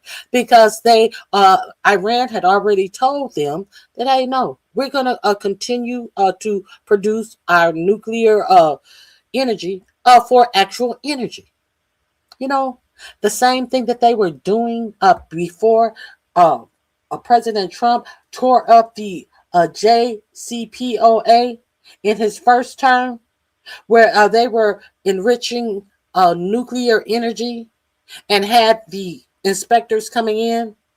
And now look who's looking for the inspectors at 2 or 3 in the morning as they're trying to save face and act like they have won something. Let's get into it.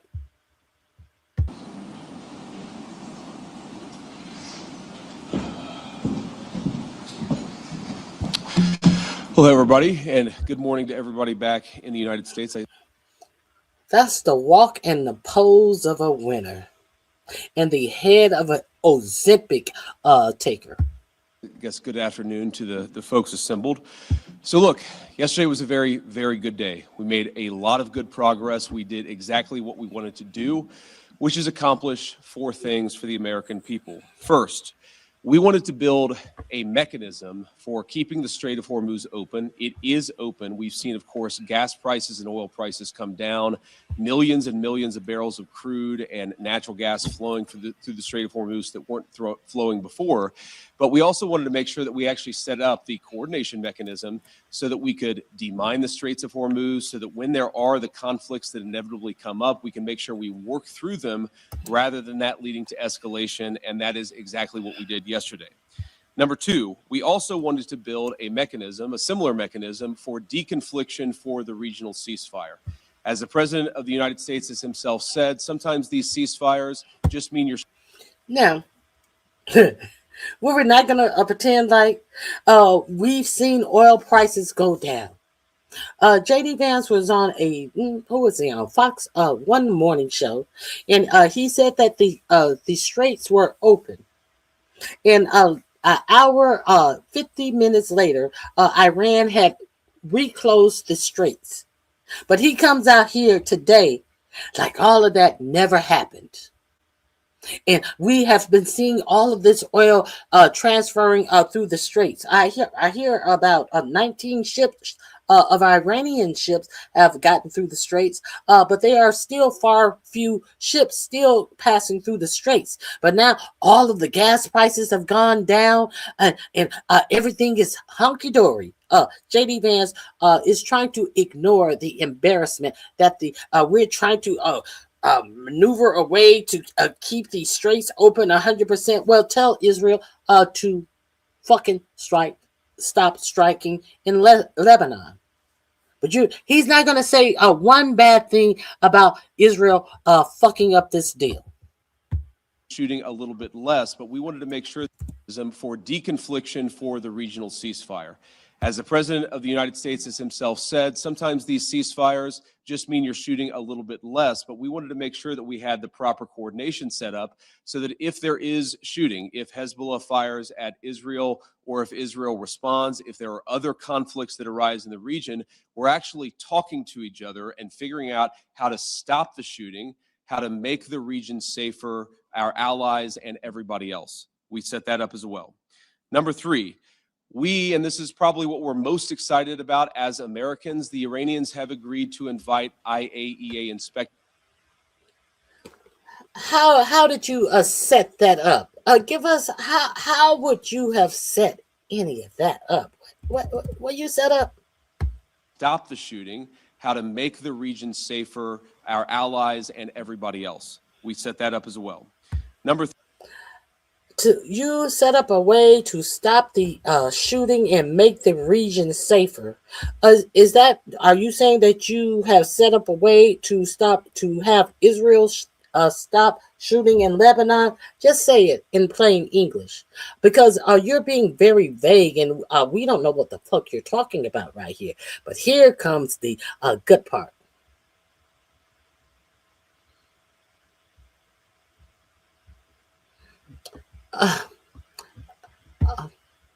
Oh, you are so hurt and you are so dumb. You can't stay on topic. You must talk about tampons.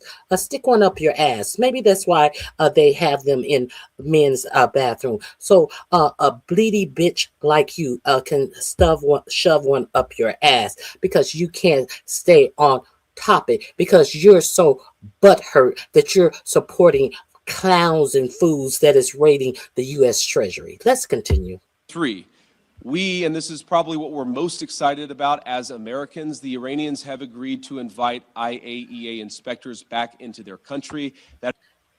They have agreed to accept IAEA inspectors. What are IAEA inspectors? Those are nuclear inspectors.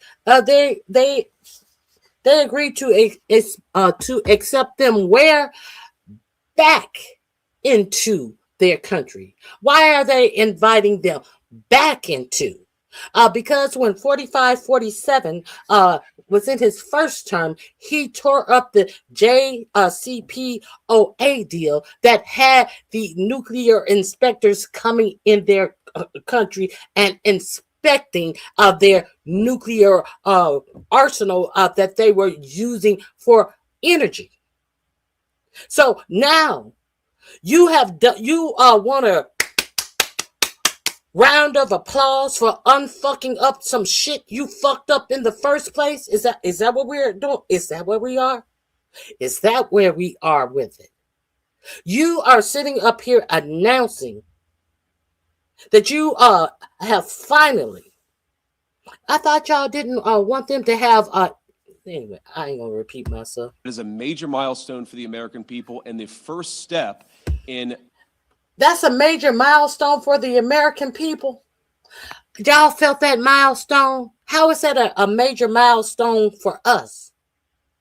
Sir, how is that a major milestone for the American people, bitch?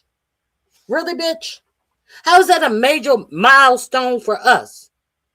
You motherfuckers went in there and fucked up and broke some shit. And then come going through a whole motherfucking war, lying about how quickly Yeah, first of all, first you never said that how quickly they would have a nuclear war. It wasn't until that bumbling president was at the G7, he actually had the audacity to say Iran was going to have a nuclear war within 2 weeks. He said that at the G7. But now we should be so grateful and thankful that you have finally fixed the shit that you fucked up in the first place after going to a war, losing motherfucking aircraft, helicopters, lives, money. And we should be thankful. Why? As our citizens are losing health care, as our country, a lot of our people in our country have to decide if they're buying medication, if they're buying things to clean their homes, or how much food they're gonna buy, or what type of sanitary products that they're gonna buy. I got a bitch in my chat that needs some tampons to shove up his ass. He probably gotta roll up some paper towels and shove up his ass because he can't stay on a bloody topic. So there's that. So we what we get out of this deal? What did we get out of this deal? Permanently denuclearizing or permanently ending a nuclear weapons program in Iran. And that's exactly. Iran already said that they didn't want a nuclear weapon, permanently denuclearizing. And then you see he stopped and he corrected himself because they are not permanently denuclearizing Iran. They are going to allow Iran to have nuclear power for as a energy source. You know, the same thing that the JCPOA allowed them to do. You know, that same thing. All of this to do the same thing and give them more money, to give them a $300 billion reparation plan. And don't let them fool you into, oh, well, you know, we're not giving them the $300 billion. You know, people can invest in it. No, yeah, they can invest in it. And if they don't invest in it, what does the actual wording of this $300 billion investment program say? It says that it is insured and guaranteed by the USA. Which means if nobody decides to invest in it, you know what's going to happen? If nobody decides to invest in it, it's on the United States to pay that money, you dumb motherfuckers. While you sitting around and listening to all of this word salad that is coming out of their mouths, do any of you ever bother to read anything? Or are you just take the cliff notes and the bullshit and the propaganda that comes out of these liars' mouths? Okay. So, we haven't even gotten to the good part. I just want you to know that there is absolutely something in here for the American citizen. And whom other than Jared Kushner to find something.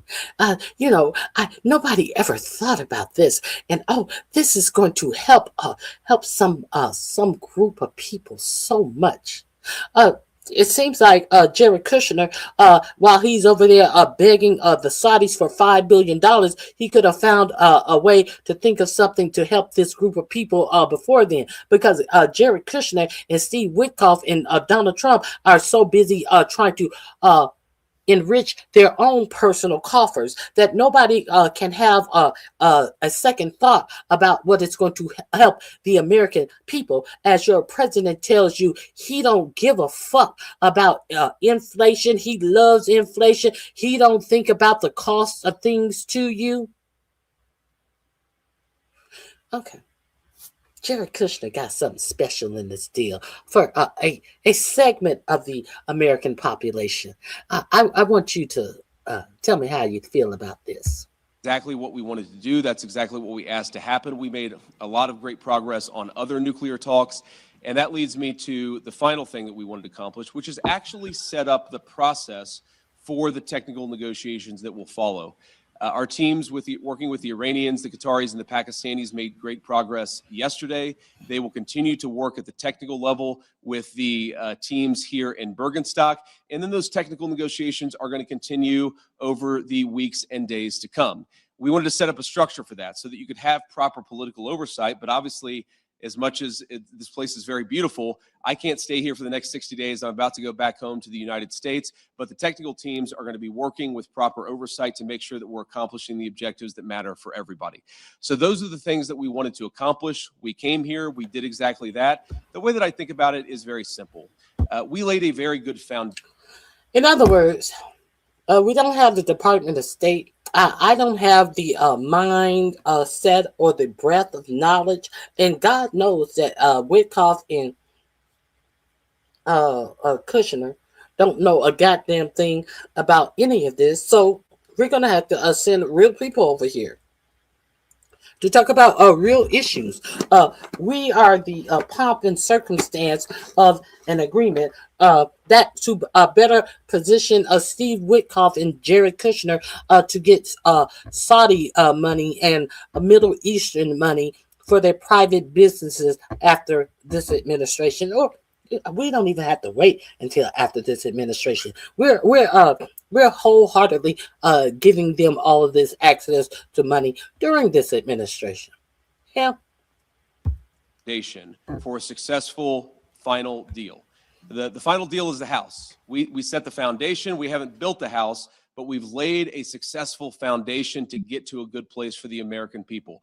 I think it's important for all of us to appreciate how much was done, but honestly, there is still a lot to do as we continue to make progress on the nuclear talks, on the economic talks, as we continue to demine the straits and ensure that that flow of traffic continues to pick back up. A lot of progress, but still some work to do, and we're very committed to doing exactly that. So with that, I'm happy to take a few questions from guys in the audience. I appreciate you guys being here. Let's start with you. Thank you, Mr. Vice President. Did the president's threats yesterday really throw a wrench in negotiations? There were reports that the Iranians walked out at one point. Can you just clarify and tell us what happened? No, they didn't throw a wrench in the system. The thing with the Iranians, yes, they did threaten to walk out, or at least there were social media threats that they would walk out. But we were negotiating well past 1 a.m. yesterday, so they didn't walk out. And their technical team is still here in Bergenstock working with our technical team actually as we speak, though I imagine maybe some of them are taking. Did the president's threaten? Now he's talking all about the Iranians. They threatened to. No, we're talking about the president's threat.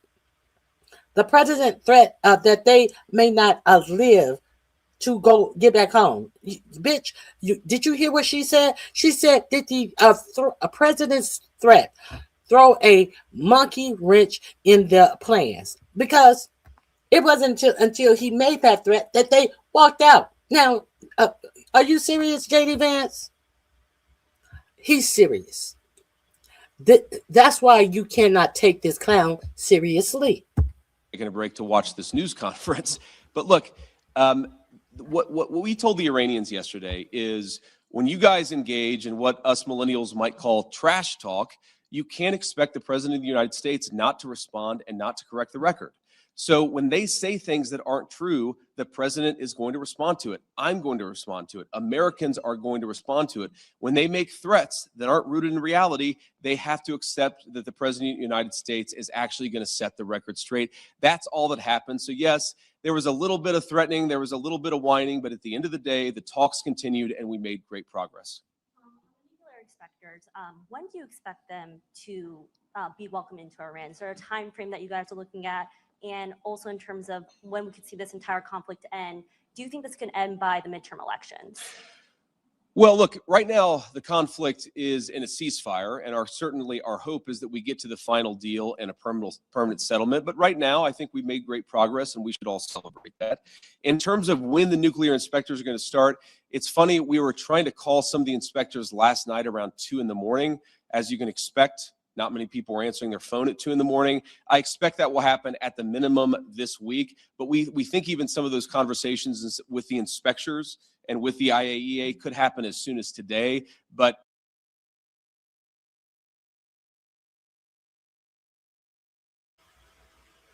The Three Stooges negotiating the end of a war, calling nuclear inspectors at 2 and 3 in the morning.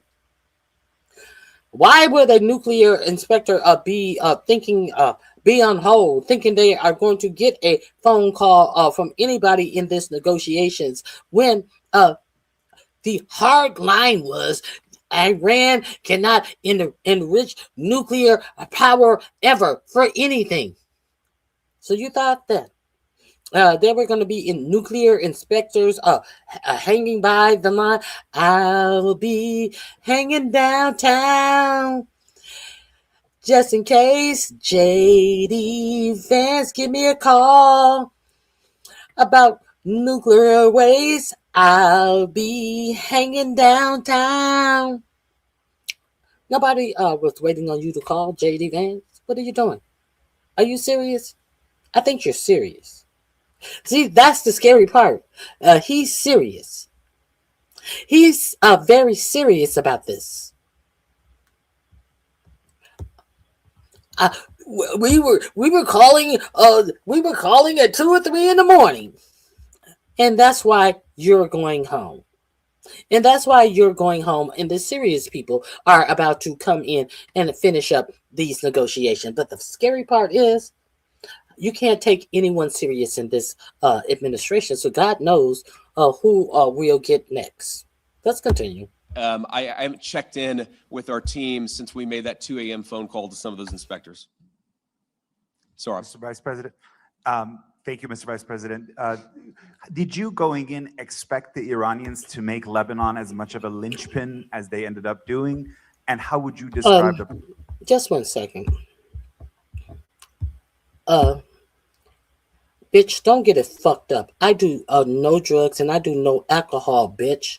Do not get it fucked up. Just because you and yours have to live your life out of your fucking mind, I don't do drugs and I don't do alcohol. I am very satisfied and comfortable in my full state of mind, you bitch. Let's continue.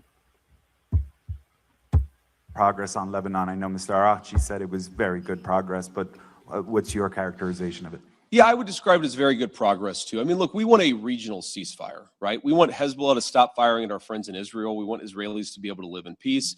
We also want to make sure that, you know, when things happen, they don't spiral into a broader escalation.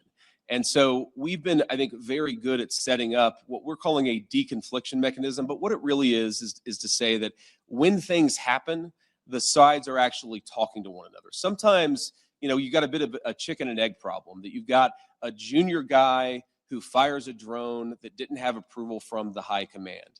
Okay, of course, Israel has to respond to that. But then sometimes that response, we could actually have a better and more peaceful situation if Israel responds in the context of a conversation that's ongoing between Hezbollah, Lebanon. This guy is laughable. This guy is absolutely laughable. We're talking about war. And this motherfucker, you know, sometimes, you know, you may have a junior guy and they may strike up a drone and they may send it off and kill a whole lot of people. This guy is absolutely laughable. The shit that he's talking about. Oh, well, you know, don't blame Netanyahu. Don't blame the military. The IDF, you know, it could have just been some junior guy, and he could have been asleep, and he could have had a gas, and he could have farted real hard, and the wind from his buttocks made the drone power forward, and the handle of the drone went forward because the force of the ass wind made the drone take off. Bitch, are you serious? And this is who's negotiating peace. This motherfucker who has been waddling all over the U.S. selling a book about his third religion. Motherfucker can't even figure out who he is. What God he serves. been on the book circuit like a crack hole. He got to go back home, as beautiful as Switzerland is, because he got to get back on the track to sell some of that fake Christianity, that fake Catholicism that he wants you to believe that he has. Oh. Israel and other partners in the region. There really hasn't been a mechanism to have those discussions until basically around 4 p.m. yesterday, Bergenstock time, when we set that up. So what we're trying to do is to say, first of all, Israel and every other nation in the region has the right of self-defense, but we want to make sure that everybody has that right of self-defense in the background where we're talking about how to de-escalate these conflicts rather than spiraling out of control. Sometimes what will happen is that if the conflict spirals out of control, that's worse for everybody's self-defense and worse for everybody's security. So we've actually got the process in place to ensure that that escalation doesn't happen. Now, I will say you already see the fruits of that. Over the past 24 hours have probably been the most peaceful that we've seen the situation in Lebanon. The previous 24 hours were pretty good. Obviously, there was some shooting about 72 hours ago. So this is a work in progress. But what we've done is actually set up the operation so that we can ensure it doesn't spiral out of control in the future. Does the U.S. want Israel to withdraw forces from southern Lebanon? Well, we want Israel's security to be protected, and we also want Lebanon's sovereignty to be protected. And this is going to be an ongoing conversation. The Israelis have been very clear they do not have territory. Well, if you want both of them, wouldn't the answer to that question be yes? If you want Lebanon's sovereignty to be protected, wouldn't it be easy to say, yes, of course I want Israel to leave Lebanon? Word salad, this word salad having say nothing as a empty brain motherfucker. Territorial intentions on South, ensure it doesn't spiral out of control in the future. Does the U.S. want Israel to withdraw forces from southern Lebanon? Well, we want Israel's security to be protected, and we also want Lebanon's sovereignty to be protected. And this is going to be an ongoing conversation. The Israelis have been very clear they do not have territorial intentions on South Lebanon. The reason they feel they have to be there is because they're worried about Hezbollah fighters in South Lebanon firing into Israel. We do believe, of course, it's going to require a lot of hard work, that we can get to a place where Lebanon's territorial integrity and sovereignty is protected, Israel's security is protected, and that's going to require some coordination with the Lebanese armed forces, and also it's going to require the Iranians to rein in Hezbollah. That's all the sort of things that we were talking about yesterday. And again, I think that we got... Can anyone give me an example where recently Israel sovereignty, their security was threatened by Hezbollah by way of Lebanon? Anybody? Did anybody bother to ask J.D. Vance that question? Anybody? Are we trying to conflate what was happening in the middle of the war to these alleged peace ceasefires when Lebanon has always been included in the ceasefires, but it has always been Israel who has continued to encroach themselves upon Lebanon? Can we be specific about that, Mr. Vance? Oh no, we can just try to conflate something into what it absolutely is not. Oh, okay, I got you. Much further compared to where we were just 24 hours ago. Have you spoken with Prime Minister Netanyahu during any of this process at all in the recent days? Yeah, we were in constant contact with the Israelis yesterday, but also, of course, with the Saudis and the Emiratis and others in the region. We talked to the Lebanese yesterday as well. So we're constantly trying to keep our regional friends updated about this. This is not a deal that the United States is imposing on the region. This is a deal that the region has desperately asked the United States to put in place. Obviously, the headlines have been very focused about what's been going on between the United States and Iran, but this region has been a basket case for a very long time. And what the president has set us to do, again, lay the foundation, see if we can get to a permanent peace. If we can't, the president of the United States still has a lot of options to accomplish America's security objectives, but he has certainly committed us to this pathway for now, and we're going to keep on working and seeing what we can accomplish. And then I want to just, before we depart here, I want to say one last thing. I've seen some misreporting about frozen or unfrozen Iranian assets. One of the other things that we wanted to do, and wasn't as high of a priority for us for obvious reasons, but we wanted to make sure that we set up a process where if we have goody, here we're getting to the juicy part, the Jared Kushner idea. And guess who is going to be over this? Qatar. Did you guys see your president introduce his Qatari jet this weekend? The free Qatari jet that he got, that your tax dollars had to pay billions to retrofit, because, of course, hey, if you can get it done free, and it's you're gonna take it from your presidential library, why would you not get it retrofitted for free when you already have 2 Air Force Ones and 2 Air Force Ones on the way? Why not get an interim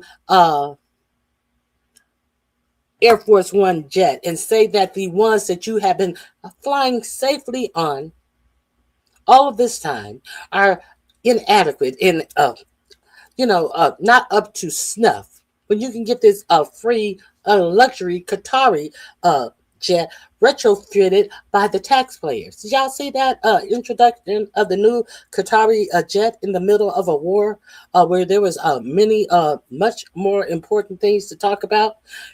Are you amazed at the clip that your president is blowing through money for his own personal projects?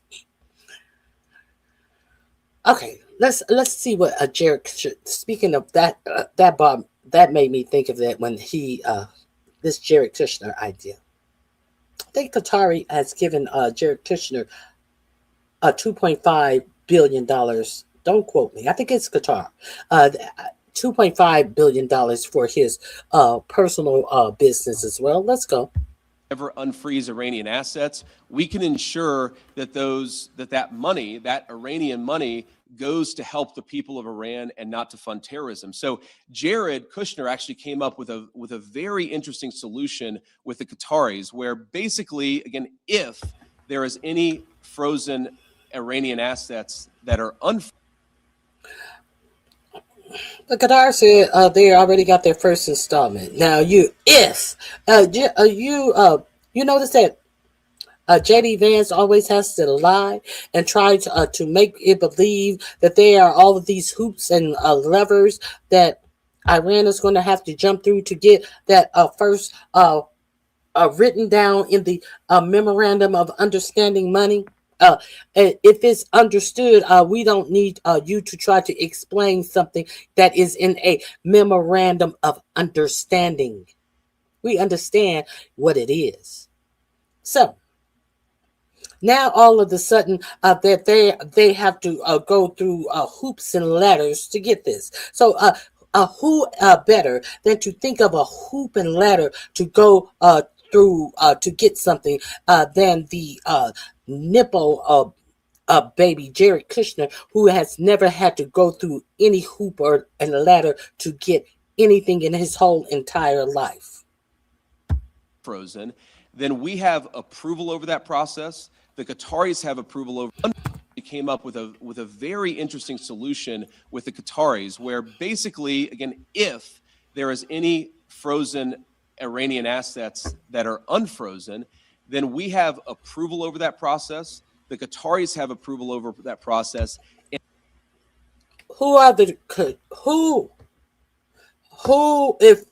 If the agreement is between Iran and the United States, and the condition of the agreement is that they release sanctions and give them their money, then Who is Jared Kushner to say that the Qataris have approval, any type of approval over this money?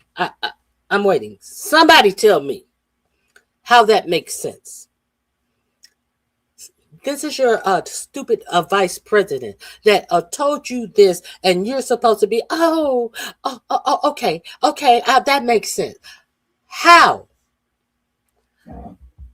is it that Qatari has any motherfucking say about the sanctioned money that is going to Iran? Any type of approval or any type of leverage to withhold the money that the United States have sanctioned Iran with?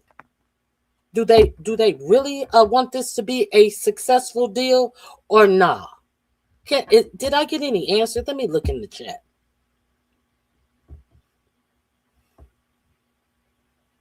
Did I get any answers? Get some while you're off topic. Get some. Can you get on topic? Answer the question. How does that make sense? Thank you, Melissa. I appreciate you becoming a new member, Melissa. Can anybody tell me, how does the Qataris have any type of overriding authority over sanctions being lifted on Iranian money that the U.S. is sanctioning? Jared Kushner thinks it's a good idea.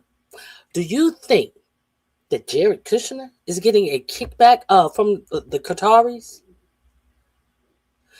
Why wouldn't you think he is? Let's hear this. They presented this to you like you boo-boo the fool. That's what they think of you, MAGA.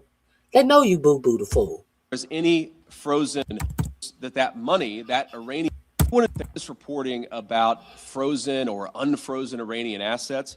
One of the other things that we wanted to do, and wasn't as high of a priority for us for obvious reasons, but we wanted to make sure that we set up a process where if we ever unfreeze Iranian assets, we can ensure that that money, that Iranian money, goes to help the people of Iran and not to fund terrorism. So Jared Kushner actually came up with a very interesting solution with the Qataris, where basically, again, if there is any frozen Iranian assets that are unfrozen, then we have approval over that process. The Qataris have approval over that process.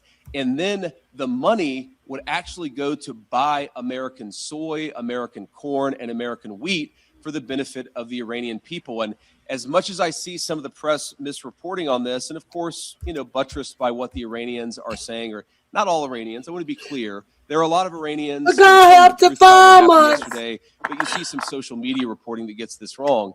But fundamentally, what Jared and the Qataris and the entire we're gonna make this make sense, because we're gonna say we're gonna help the American farmers. Don't think about none of that. Just hear the part that we're gonna force Iran. We're gonna release the sanctions on the Iranian money. The money that we had sanctions on. We're going to release the sanctions. But we are going to have authority over how they spend their money. Not just us. Qatar, they're going to have authority over how they spend their money as well. And one of the things that we are going to demand that they must spend their money on is buying corn and soy from the American farmers, because our president of 45-47 fucked the American farmers so badly, and now our American farmer has silos and silos upon corn and soy with this that fucking tariff trick that all other nations have made agreements to buy their corn and soybeans everywhere else but America. See what we did for you, American farmers? Let's give Jared a round of applause. But they told you, American farmers, that they were going to make it all better after they fucked you. They told you that they were going to make it better. Is this how they decided to make it better for the American farmer? Can you believe the bullshit? Team here and Bergenstock accomplished is, to me, a classic Trump deal, where if Iranian assets are ever unfrozen, they're going to go to make American farmers richer and to feed the Iranian people. That's a very, very good and very classic Trump deal. But who's going to feed the American people? Who is going to feed the American people as this economy goes upside down, as there are fewer people employed, no matter how many times you hear this this administration lie to you and tell you that there are more people employed in the United States than ever, and that the salary of the American worker is gone up. That is a bunch of bullshit and lies. There are so many people in the United States who don't have jobs, can't find jobs, who are getting out of college and are educated and can't find jobs, have lost jobs when they're closer to retirement and cannot get hired. As your president continue to tell you that everything is okay because the stock market has reached new highs, and lie to you about the job markets.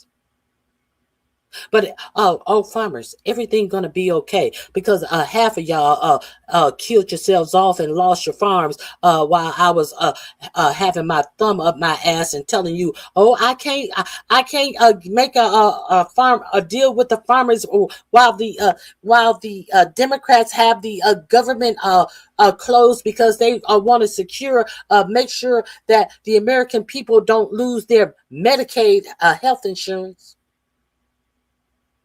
But it's all the Democrats' fault. Okay, but who's gonna feed the American people? While you worried about who's feeding the Iranian people. You're letting Qatar tell somebody what they're gonna use their money on, as Qatar is funneling money into Jared Kushner's private business. Oh, okay.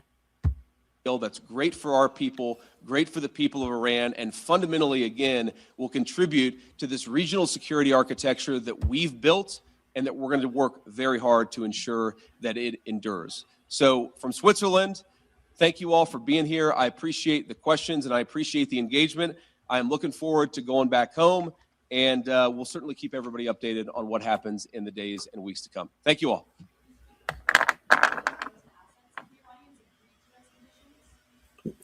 Has Iranian agreed to those conditions? Very quickly on those frozen More oil and petrochem exports are way. Hold on. Very quickly on those frozen assets. Has Iran agreed to those conditions? I'm gonna act like I didn't hear that question because I know that shit that I just said was so ignorant. I can't believe you guys are asking me real questions. $15 an hour minimum wage in most states. Dumbass, don't get mad because you're too lazy to go to work.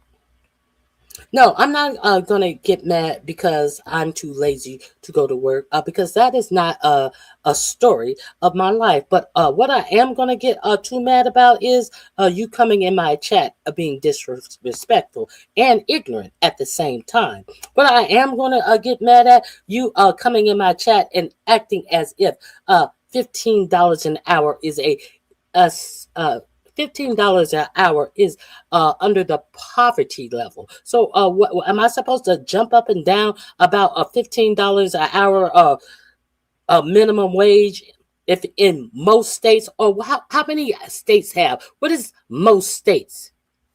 Is that the federal minimum wage and still under the poverty level? So I am the dumbass because what is he?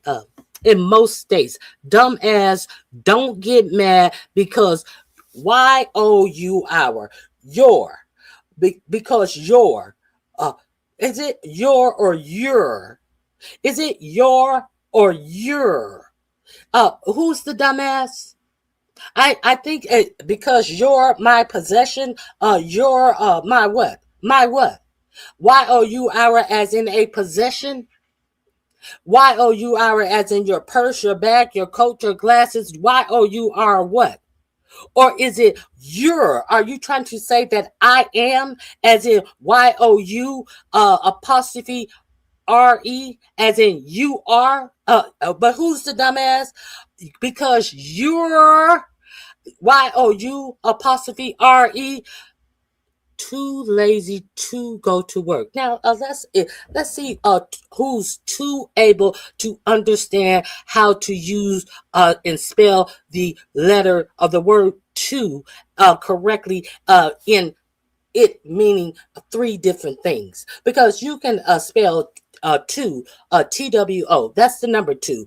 You can spell the word to as in T-O, as in including, and you can spell the word to as in addition as well as. Now, you say, you called me a dumbass, and you said that you're two, Y-O-U-R-T-O, when it is supposed to be your insult to me should be spelled Y-O-U apostrophe R-E, as in you are too lazy, T-O-O, lazy to go to work. But you are too stupid to try to come in my chat and talk shit to me. You're a fucking dumb fuck.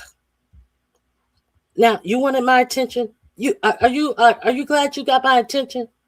Did you get what you came in here for, bitch? I hope so. Hit the like button on your way out, since I taught you something today.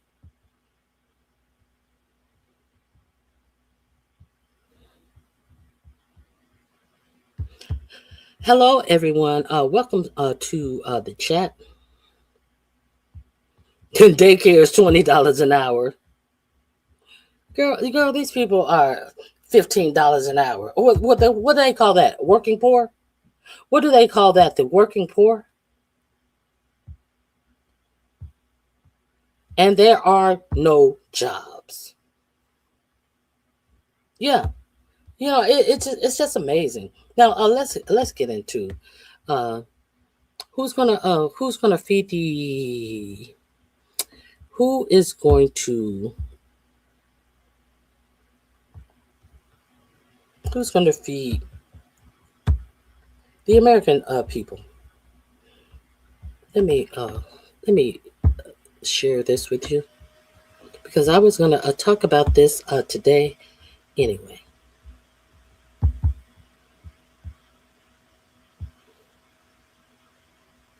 Here we go. Let me share this information with you real quick.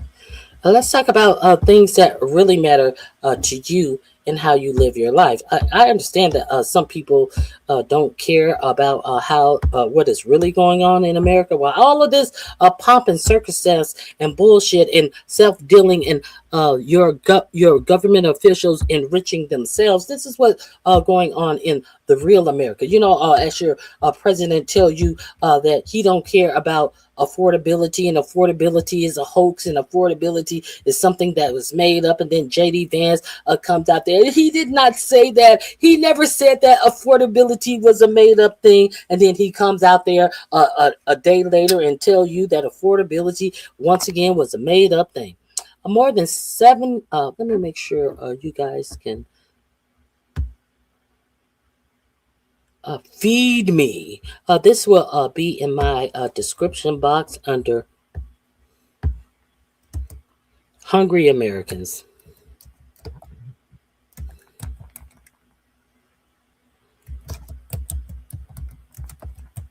If you are not aware about this,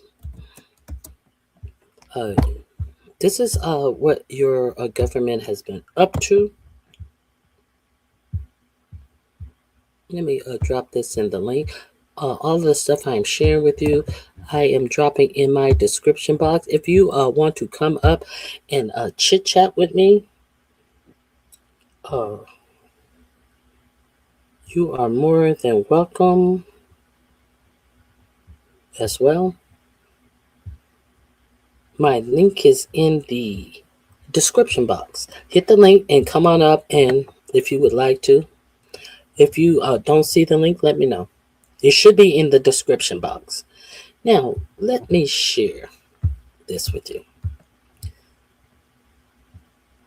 More than 770,000 children are no longer receiving SNAP benefits after Trump changes federal food program. Republican backers of the Trump's signature domestic policy bill repeatedly claimed that revisions to the food benefits program wouldn't affect the most vulnerable, but reports from a dozen states show how children are losing access.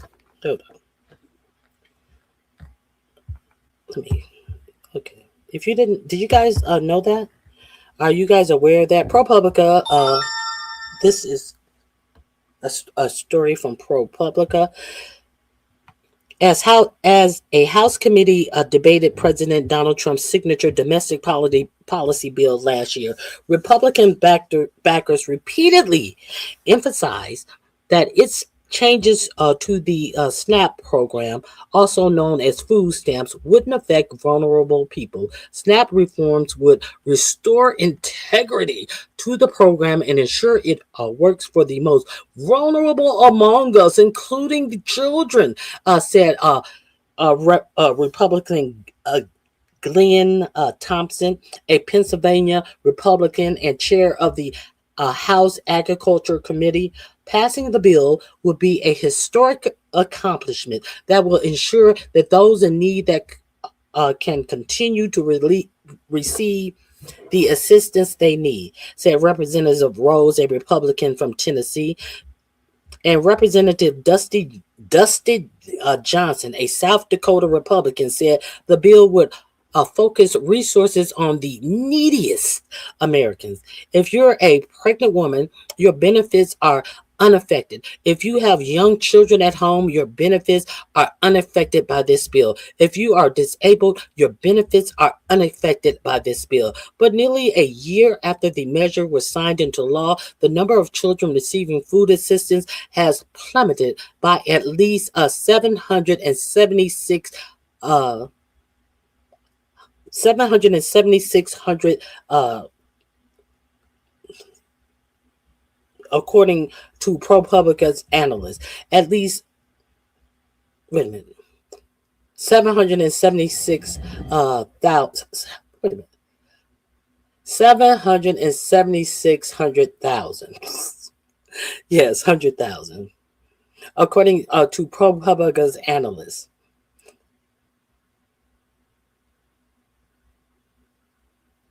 At least 12 states break down the program participation by age, and of the 1,670,011 people who are no longer receiving benefits in those states, 134,000, or 46%, were children.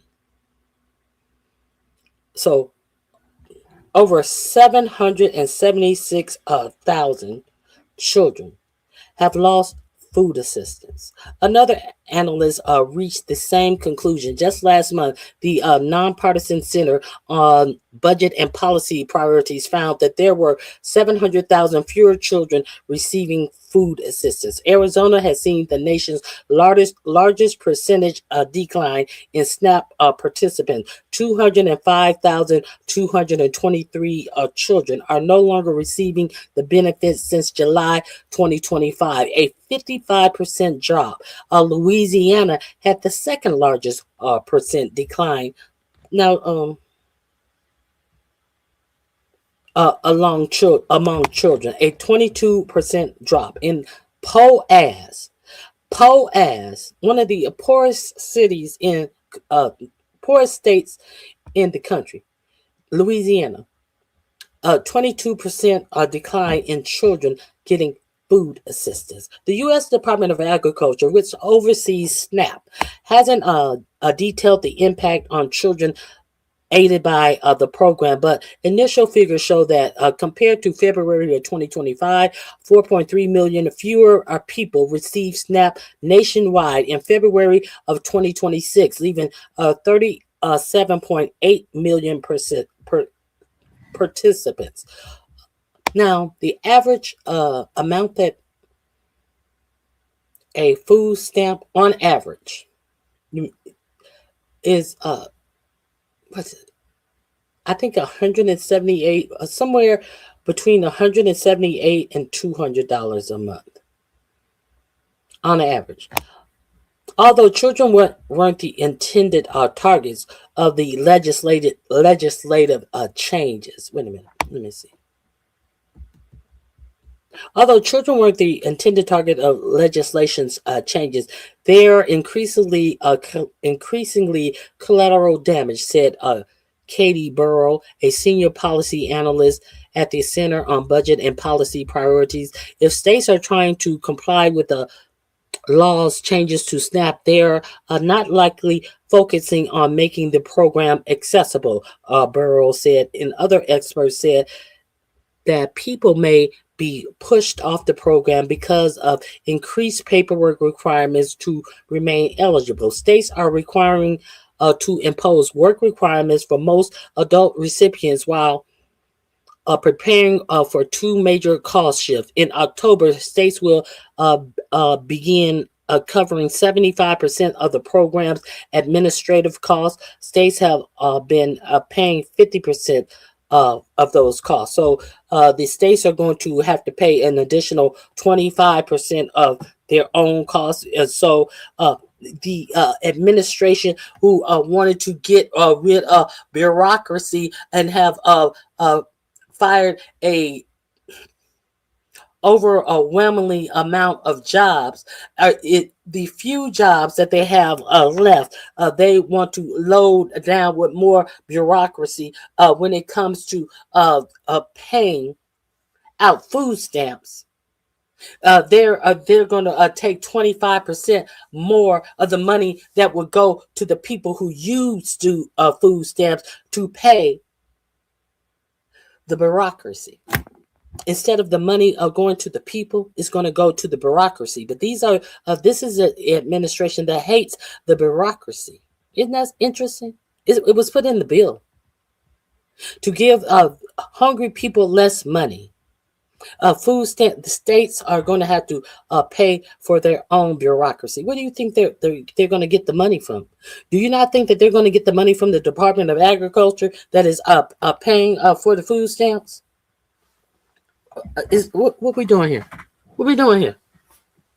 What we doing here? In addition, states will have to pay a larger share of SNAP benefits starting in October 2027 based upon their error rate. Error rates reflect overpayments or underpayments of SNAP benefits, while sometimes characterized as fraud.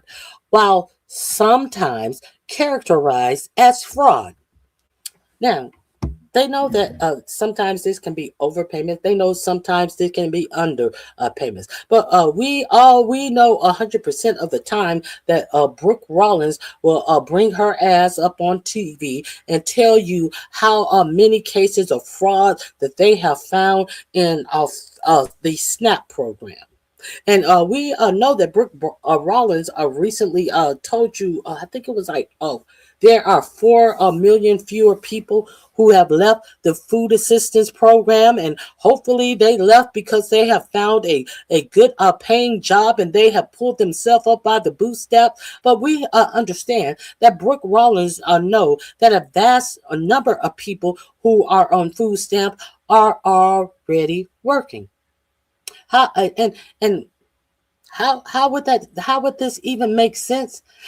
Because they have all of these people information. How else would this make sense? Because they know that they are making a work requirement themselves. So therefore, if you are making a work requirement to receive food stamps, the work that these people are going to be required to do is still not going to allow them to be free of the need to have food assistance. So what are we really playing these games? Is this what we're doing? 4 million people have left the food stamps roll. And she gonna try to pretend. And thankfully, hopefully they've gone on. But what if they haven't? What if they haven't? What about the working poor who still qualify for food stamps in the United States? But what about the people that you are requiring to be a working poor to get food stamps in the United States? Where are the jobs in the United States as all of this AI is being propped up as something that is inevitable? As it's being presented to you as, oh, well, you're just going to have to accept that this is what's coming. And nobody can explain to you what's coming when they take all the jobs away. There's no explanation. Nobody even tries to broach that topic. But they want to demand that if you need assistance with food, that you get a job. And they don't broach the subject about AI gearing up to take all your jobs. If you didn't know, now you know. This is what's going on. Who's gonna feed the American? Well, J.D. Vance and Jared Kushner has ideas how to demand who's going to feed the Iranian people. Who's going to feed the American people?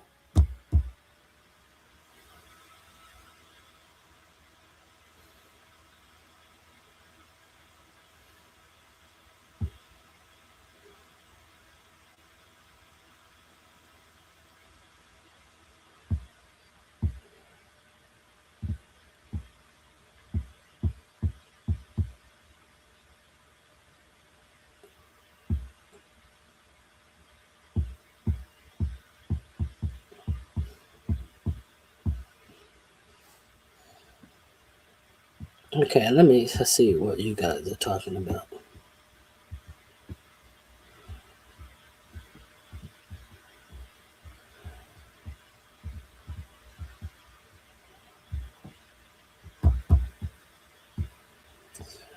Byron is talking about a whole lot of nothingness. Okay.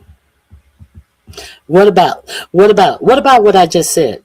What about 1.4 trillion at Illinois taxpayers are paying for illegals to study here in the United States? What about the 600,000 undocumented immigrants that your president said that he wanted to bring over from China and give visas to come to the best universities over here? What about that? What about that? Because he said that American students are too dumb to go to the best universities in the United States. What is he doing about that to smarten up the American students as he tells you he is going to bring over 600,000 students to go to our best colleges? What about that? Since you want to talk, what about that? Do you have anything about that, Byron? I'll wait. It's since we playing the what about it game.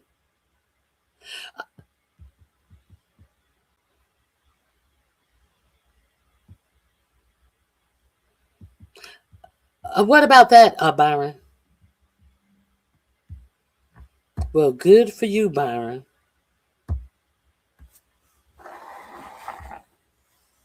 But is that the American story, Byron? Is that the American story? So, because it happened to you, you think that is the American story? Is your way the way of everyone, Byron? Is that what you think? Let's move on. I can't take some shit seriously. Now you notice that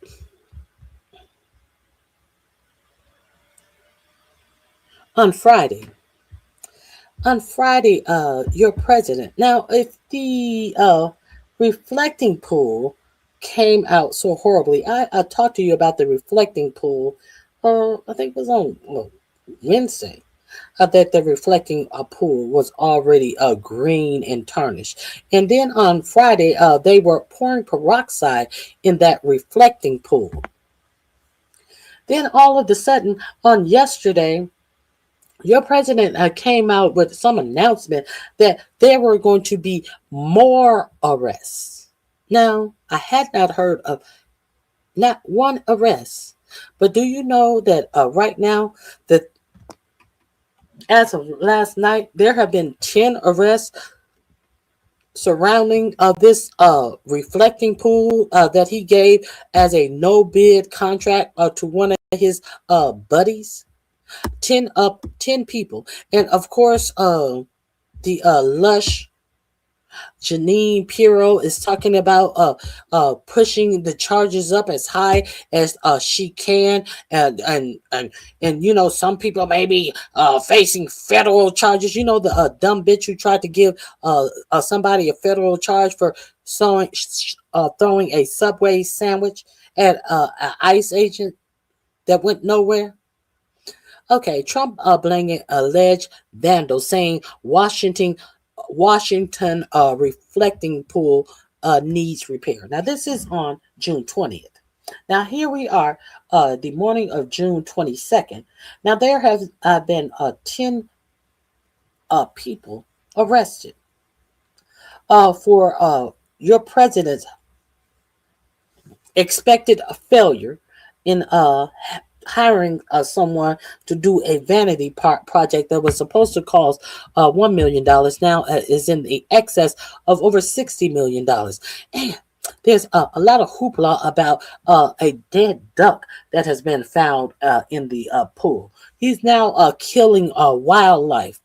You know, I guess it's a family affair. You know how they're protesting Ivanka over in Albania for the wildlife that refuge that her and Jared Kushner is trying to buy and just make some elite establishment for the well-heeled. Now, are we going to pretend like we didn't see this happening in the middle of last week? Are we going to pretend like we didn't see them pouring peroxide in this pool last week? Yes, we did see that. Now, come to find out that there is the in addition to the American flag blue that this was painted, a dark color paint in any type of font, hasten algae because it gives it a more warm environment to grow. Okay, so there's the ignorance of it all. Of course, it's ignorance of it all. It's Donald Trump trying to put patriotism on everything when he has absolutely none. But I digress. So are we going to pretend like we haven't seen all of this? Now, then it started piling up. Come to find out that there was some type of epoxy that was put down, and then when the swamp got filthier and filthier because it had the hands of the Trump administration on it. What else was it supposed to do? It got swampier and swampier. So then Donald Trump decided that, hey, you know what I'm going to do? I'm going to have them pour peroxide in it. Now, peroxide and epoxy, especially epoxy that hasn't had time to cure, there's a problem right there. So big pieces of this pool just start lifting from the ground, and now they're trying to lie. Your president said that that people have been vandalizing the reflecting pool. He also wrote a post that somebody had put a 250-inch cut in the I think he said the liner of the pool. I didn't understand that the reflecting pool had a liner, but your president said that somebody had went through and put a 250 foot cut in the reflecting pool. Now, in 2026, wouldn't you think that somebody would have been able to catch that on some type of video? Some type of video? I would no, but your president said that happened. Now, let's get into this story. Okay, Washington, June 20th. President Donald Trump said on Saturday that much of the water at the newly renovated Lincoln Memorial reflecting pool in Washington probably has to be drained for repairs following what he called vandalism of the site. We met with contractors today. We'll probably be forced to release and drain much of the water in order to do the necessary repairs, but we'll have them done as quickly as possible, Trump wrote in a post on the social media website Live Social. So what else did he say? Several alleged vandals have been arrested, according to Trump. Now, this was on, was this on Saturday? This was on Saturday. Now, there had been no arrests. Several alleged vandals have been arrested, according to Trump. Many additional people have been arrested having to do with the disgraceful vandalism of our beautiful reflecting pool, he wrote. So several alleged vandals have been arrested. Many additional people have been arrested having to do with the disgraceful vandalism. So did he say many people have been arrested? Several have been arrested, and many additional people have been arrested. What does that mean? What does that mean? It means absolutely nothing, because nobody had been arrested. But now 10 people have been arrested. Understand, this is what the leader of the true world is talking about. As we're trying to get a peace deal. The simple fact that he is even verbally talking about the failure. Can you imagine if that motherfucking reflecting pool looks that bad? How horrible is that ballroom going to look? Is that ballroom going to sink into the depths of hell?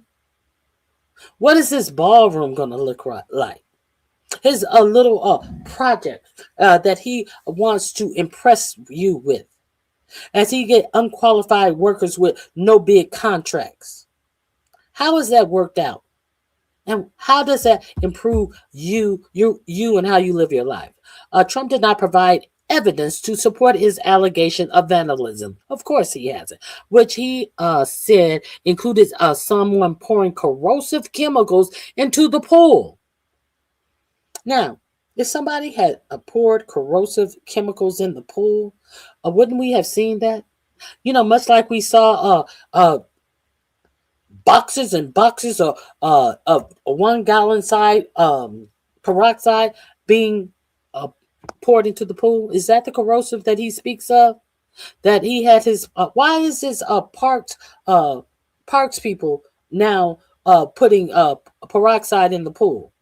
Why is this parks department now managing the greenness of the pool when he had his private contractor of the parks department? Oh, you know, he couldn't fuck with them. Oh, they didn't know anything. They couldn't do the job. And now that his job has been fucked up, and do you think he got to cut back from the amount that he paid this smoothie, this grease job, this motherfucking big greasy motherfucker who looks like shit. He looks like a 70s mob. Well, come to find out, he is a former criminal who got this no bid job. He was somebody who he was a rat. He ratted out. I think his name, the politician, was John Trafficant, and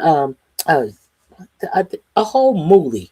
He has a whole moolie out here getting overrides on a contract. And now What I have not heard, from the Donald Trump who don't pay contractors. I have not heard anything about this Mooley not getting paid. I haven't heard anything about this. I haven't heard anything about him withholding the contract. He has taken the the Wall Street Journal, and different publications to court for less. You mean to tell me that our big U.S. government, that is the government of by the people for the people, are not taking this shyster to court to recoup your tax dollars? You ain't heard nothing about that. You mean to tell me that they're not even demanding a refund for a poorly done job? I mean, the least of what a consumer would do.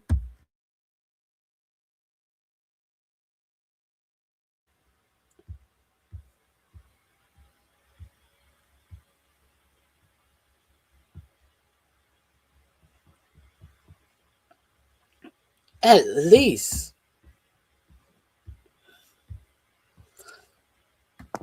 Byron, I've heard about a lot of things, but can you prove that?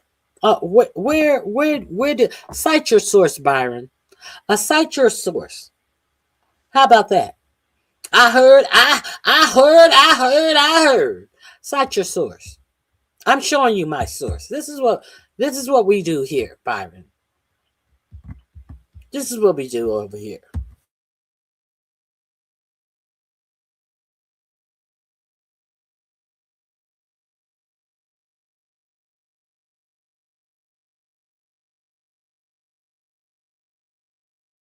Well, wait, Byron.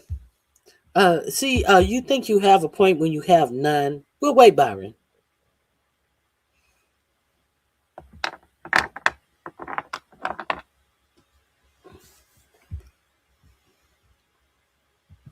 Okay. So, let me make sure. Is there anything else I wanted to go through with that? He did not provide any evidence to support his allegations, nor has Byron about Obama owing contractors. Byron has has absolutely no documents. But the proof about Trump not paying his contractors is proved by the many lawsuits that contractors have filed against him for not paying. Byron, where can I find any lawsuits about black contractors not being paid by Obama? Can you tell me?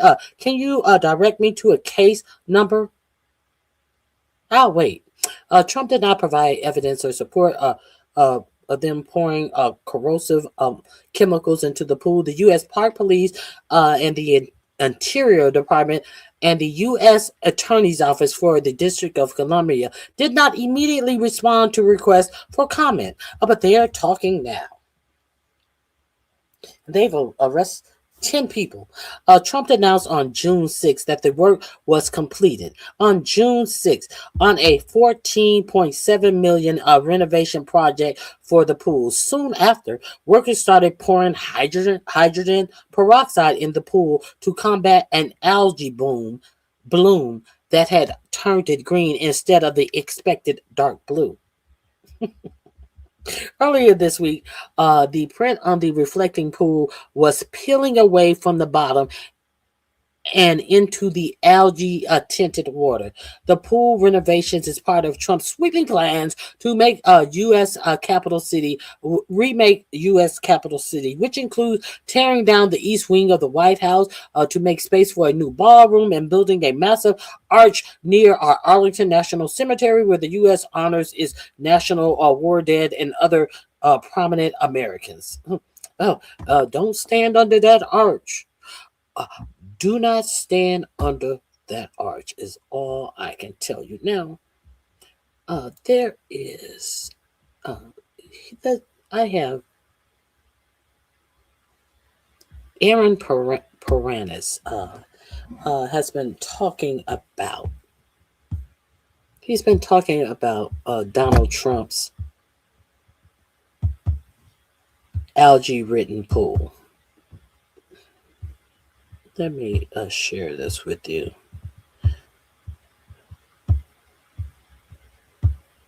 Give me 1 second.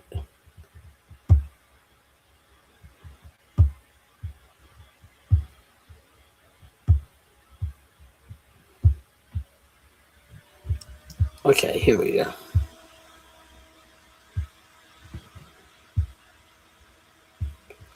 No.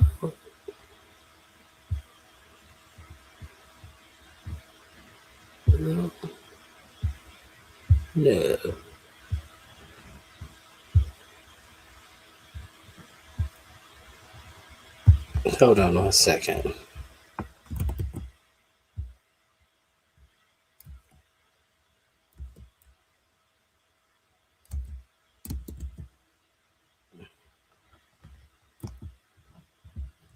I think it's right here. Here we go.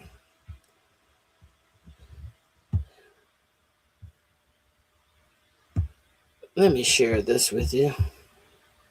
If you're not subscribed to Aaron, treat yourself. Go treat yourself. He's been reporting on this all weekend long from about the duck, about all of the information. Go over there and check out Aaron.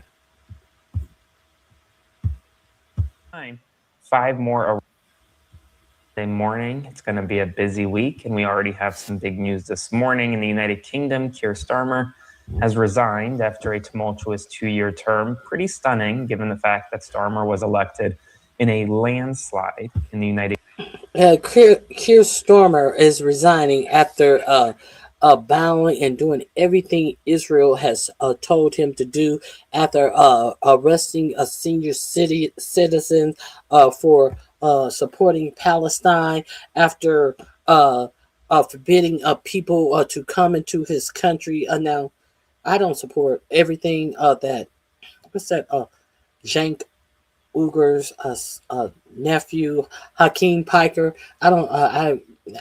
I don't support him because if he's a racist against black, fuck him. I haven't even heard all of the things that he said, but when I heard that he's a racist against black, I have no need for him. But all of this, oh, you're anti-Semitic. Oh, you're anti-Semitic if you support the Palestinian people. Fuck Keir Starmer.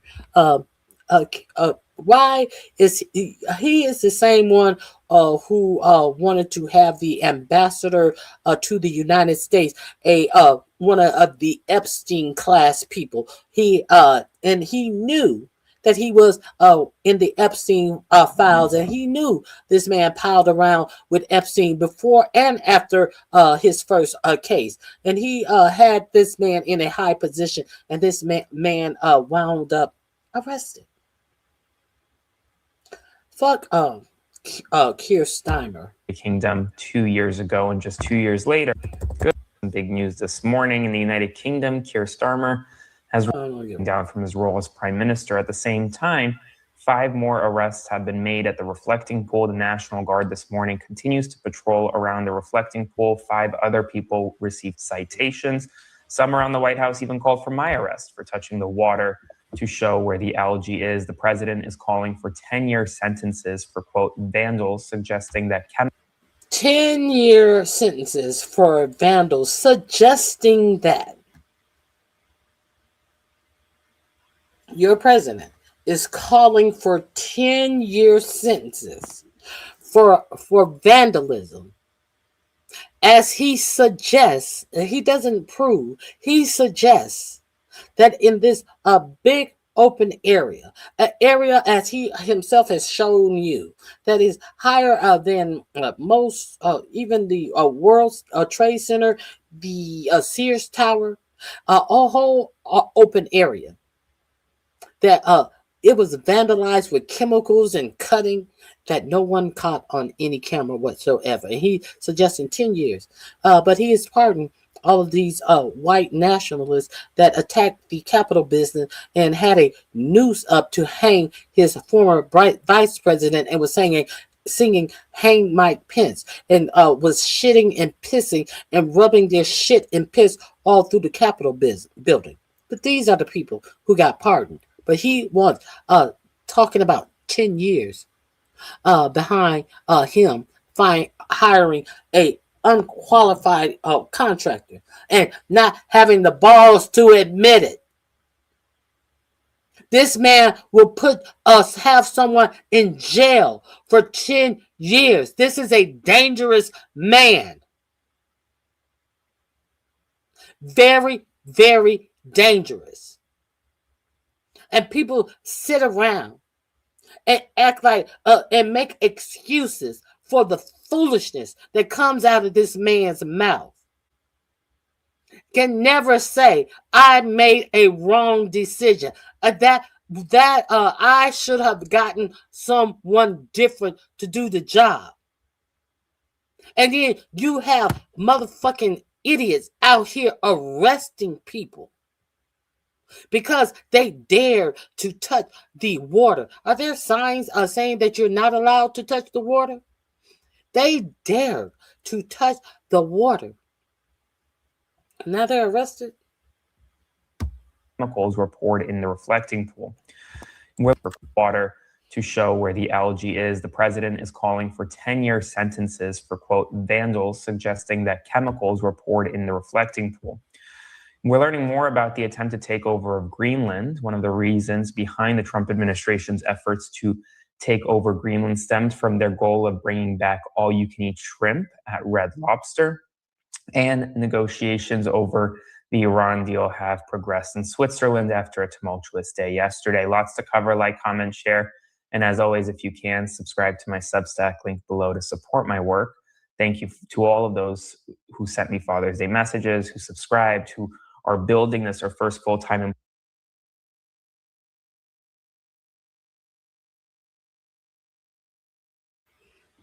He got to be kidding. He got to be kidding. Let's move on. Let me see what this is.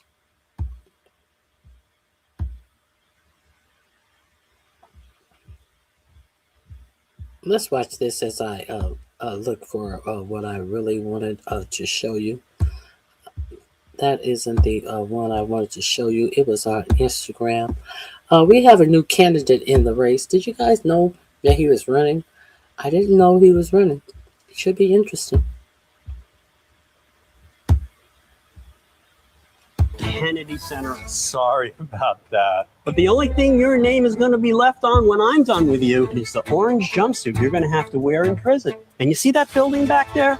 That's where we're going to hold your third and final impeachment trial. The one that's going to put you away for good. And I'm going to enjoy every minute of that. We've got a lot of serious problems in this country, including and especially the price of gas, which is hitting $6 a gallon in some places. And that's all because of you, Donald Trump. But we can't fix those problems until we impeach you and convict you. And that's why I'm running for Congress. And you are going to regret that. I'm George Conway, and I approve this message.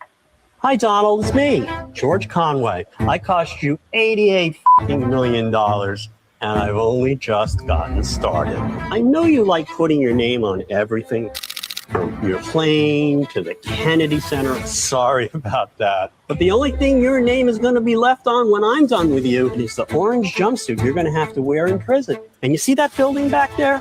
That's where we're going to hold your third and final impeachment trial. I didn't know George Conway was running for anything. So there's that.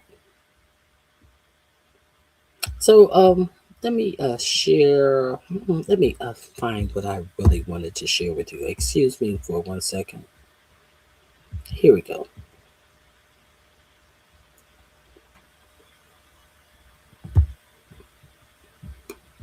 This is the first arrest that I heard about in this swamp, this green swamp that Donald Trump fucked up. Here is the first arrest. I'll share that with you. This happened yesterday. Now, understand that on Saturday, on the 20th, there was a report that there had been arrests, and then there were several more arrests. But that was on Saturday. Your president told you this.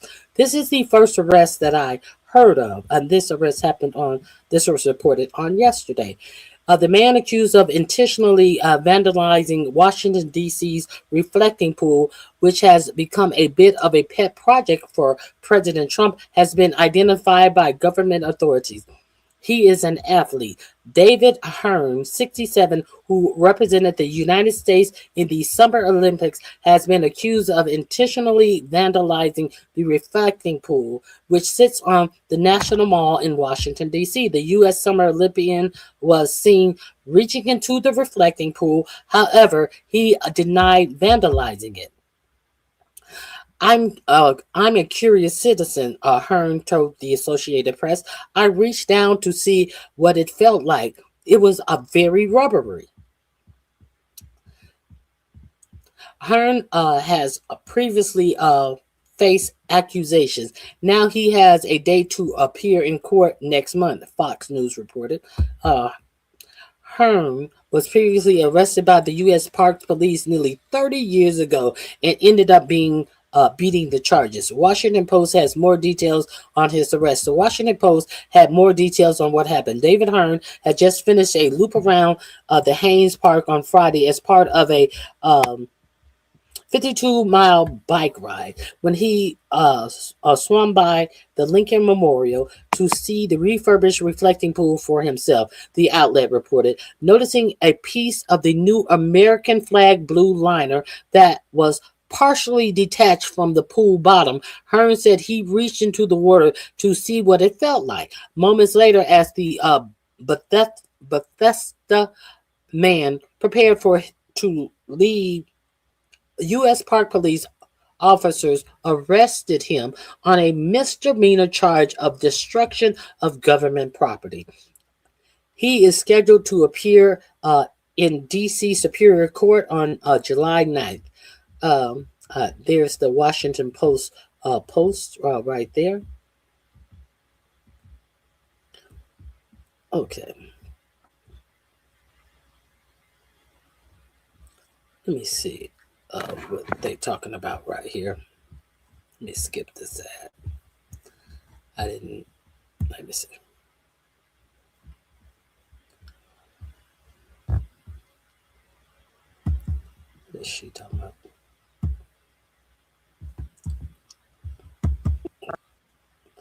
Oh, this is should be good and bullshitty. It's Fox News. People are the fuck? in custody. I don't know. It's not paying. It's playing every She's removing material from the reflecting pool near the Lincoln Memorial. And Melanie Allett, she's been out there this morning. Mel, what can you tell us? So listen, I was just speaking with someone confidentially who has inside knowledge of the process here at the reflecting pool. And what that person tells me is these ozone bubblers that you see right here, these are a very effective method for getting the algae out of the pool. He says there is no longer an active algae bloom. And now what they're doing is they are vacuuming the bottom of the dead algae, and that they are skimming the surface to remove what's on the top. So they are making progress here, and he says the water is perfectly safe. But certainly over the weekend, Saturday is when we had that big algae bloom, and let me show you some of the video of that. And we also have the issue with the blue paint peeling off. A lot of people posting on social media about the situation. Law enforcement Stop letting them increase your rates. I used to let them raise my car insurance every year until I found this. Now warning the curious not to try to collect pieces of the paint as souvenirs. They say taking material from the pool could lead to felony charges. President Trump on Truth Social suggesting the botched reflecting pool is the work of vandals, posting on Truth Social that work will be immediately to fix what, quote, deranged, sick people have done. And so, to be honest, guys, there's just no proof that vandalism happened here at the reflecting pool. There is some issue issues with the paint bubbling up and peeling. But what we're not seeing this morning are those large floating flaps of paint that you had seen on social media. It looks like much of that has been either peeled or cut away. Maybe I've seen a few little chips here and there floating in the water, but we're not sure yet.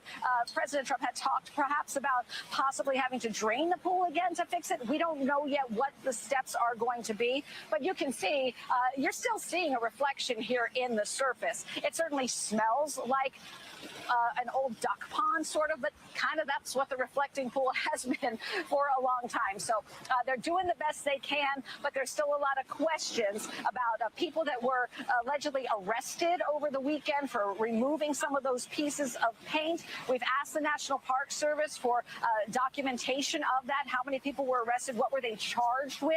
Those sorts of things. So far, the park police have not responded to our requests.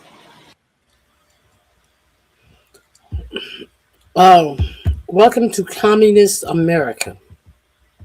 Welcome to Communist America, where the American citizen has to take responsibility of the failures of your president. Isn't that shocking? I'm surprised that Fox News was that straightforward with that information, but they were. Got to give them credit. Yeah, it was local Fox. It was local Fox. Yeah, I was surprised that they were straightforward with that news. So there is that. So I wanted to share that with you. Let me see. I had quite a few missing.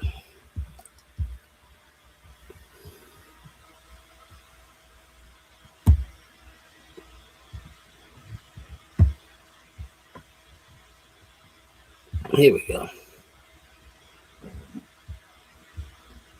Hold on. Let me find.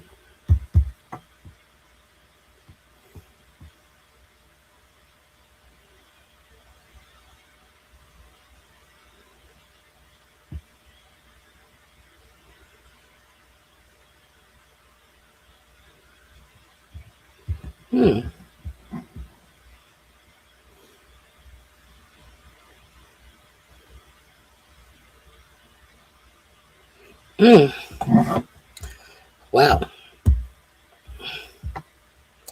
Let's get into Aaron Paranis. If you guys are not familiar with him, familiarize yourself with him.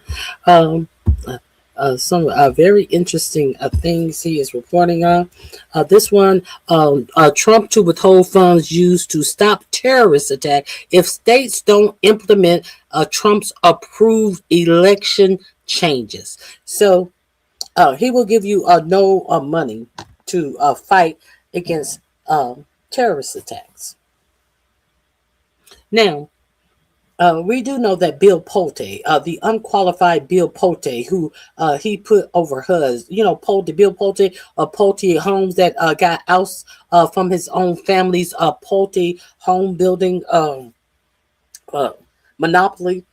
He got ousted out of there. That Bill Pulte, we do know that he came and he put him over HUD and Fannie Mae. And he went in and he had somebody to pull up information that he was not supposed to pull up. That did not show what he purported it to be, and tried to have Letitia James, Lisa Cook, and I think it was, who was it? I tried to have, who was it? Oh, God. Another, a Congressman, Adam Schiff. He had tried to have them, two of them, one, Lisa Cook, lose her job, and tried to have Adam Schiff and Letitia James brought up on criminal charges because of him alleging that they had did something illegal when applying for their mortgages on their second homes, which was untrue. In the simple fact that he did not have the authority to even go into their paperwork.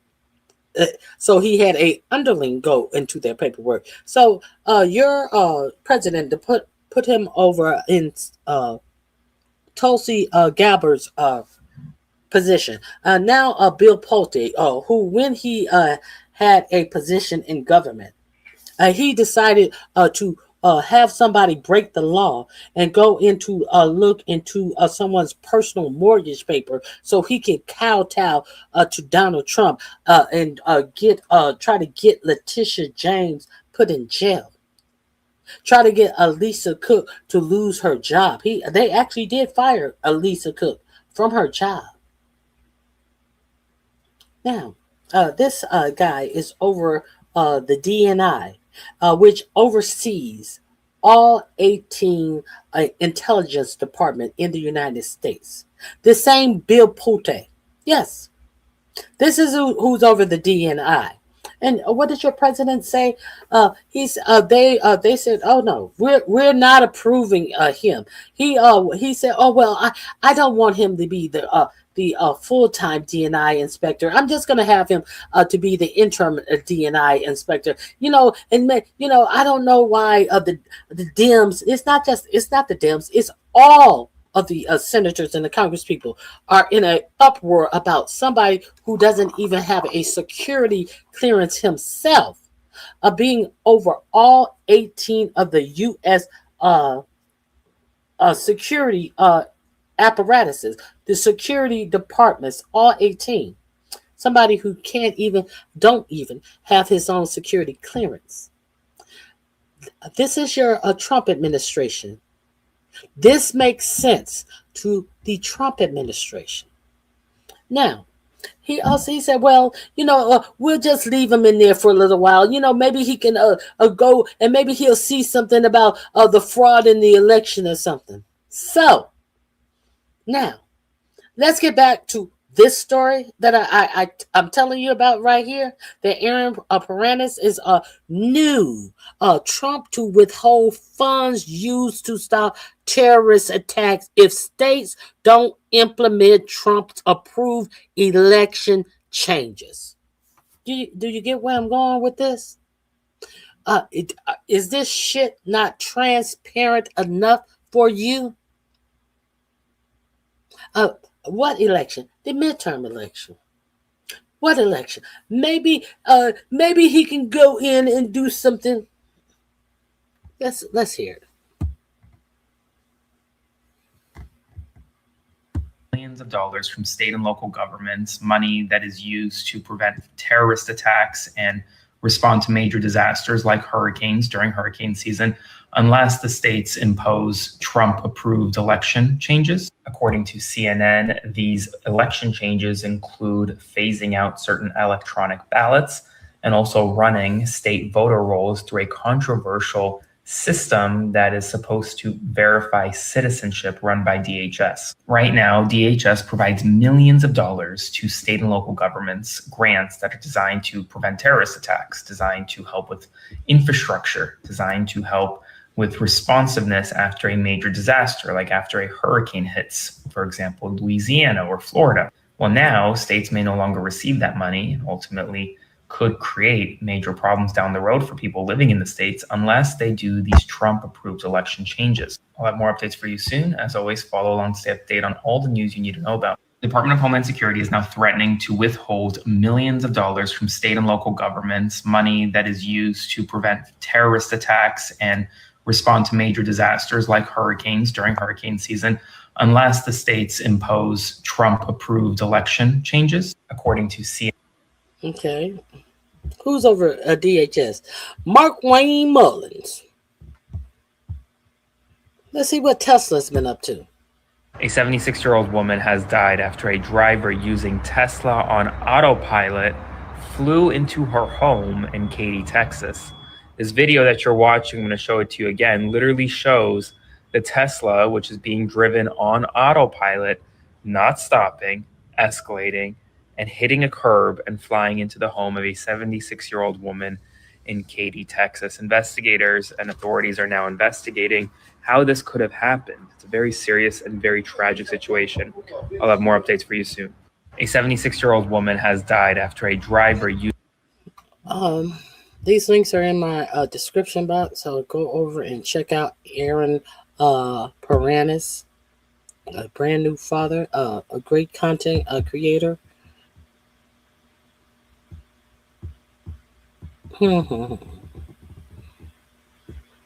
Let's see about the duck. Let me see. Hold on.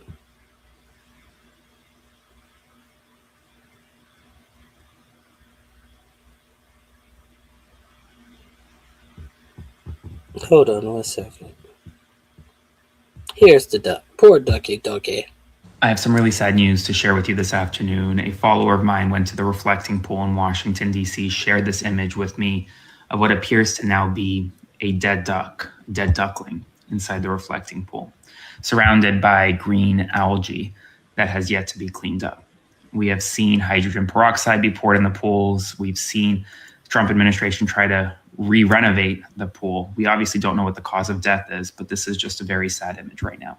I was previously at the reflecting pool and talked about how a mom duck and her little ducklings refused to even get in the water. It appears as though one of them did get in the water. And as you can see from this image, it appears as though that the baby duck is dead. This image isn't the only one circulating on the internet. Multiple other people have also seen it. So there. Just in case you didn't hear about that, but he wants to give people 10 years because they are sabotaging. They are allegedly sabotaging the reflecting pool. Bullshit. So I'll go over there and check out Aaron Paranis if you haven't already. Now, speaking of X, let's speak of X a little bit, shall we? Now,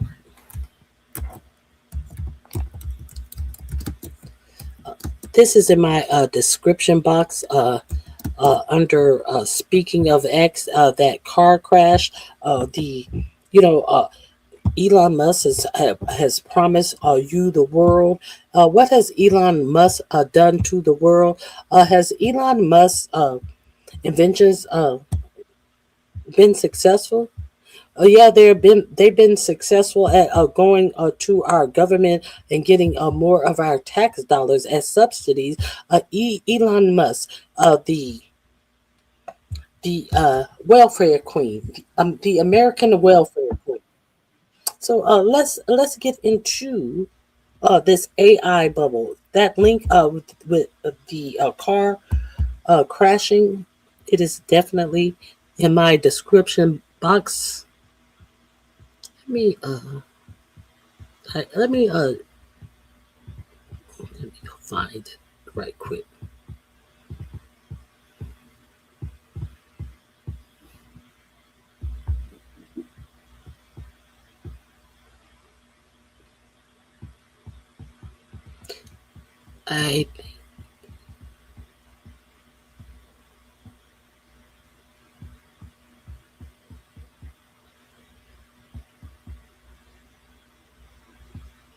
I want to talk about this economy, this false economy that they have. I think this is it. Hold on.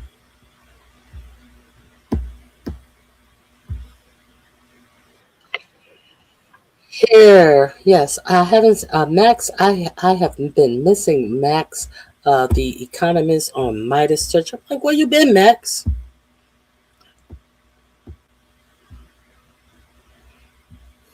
Where have you been, Max? Speaking of this AI bubble, you really may or may not want to pay attention to more reporting coming out, letting you understand that this AI bubble that they have you to believe that is so real is only a way for Elon Musk to access to have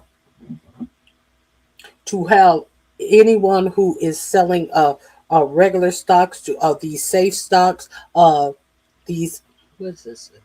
These index what's it? Index funds to have to that they must buy this X stock, and therefore the first get out date for the old investors, the investors that have not been making money because Elon stock has not been making money. Of these billionaires and millionaires and billionaires who had bought into Tesla and it had not been making money, who had bought into which one? X, and it did not make money. Those people. They are going to have a exit date. The first exit date, I believe it's going to be in August. Now, Elon Musk is only offering a get in up to 4% of all of his stock. So when these people sell, there's going to be a big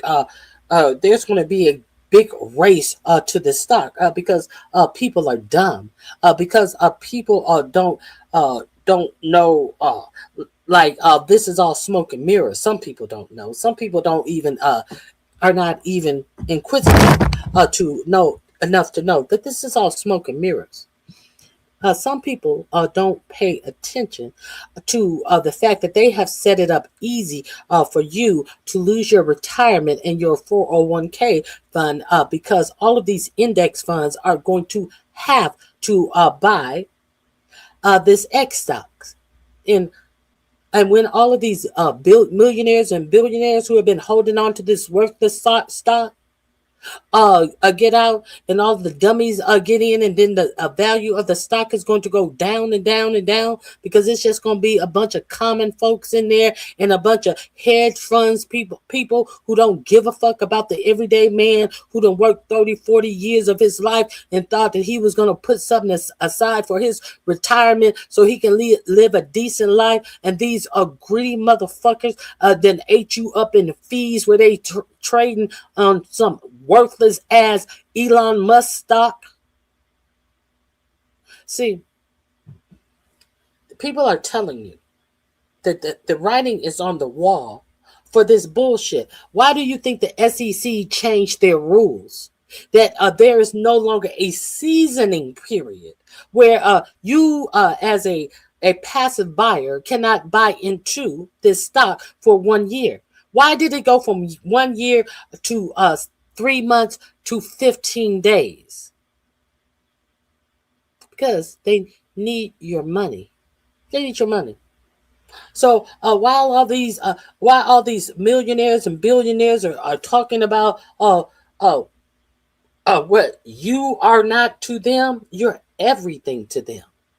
But see, because these millionaires and these billionaires, they're not putting their money into this. All of this AI and stock market and this, that, and the other, all of this shit is propped up on motherfucking loans.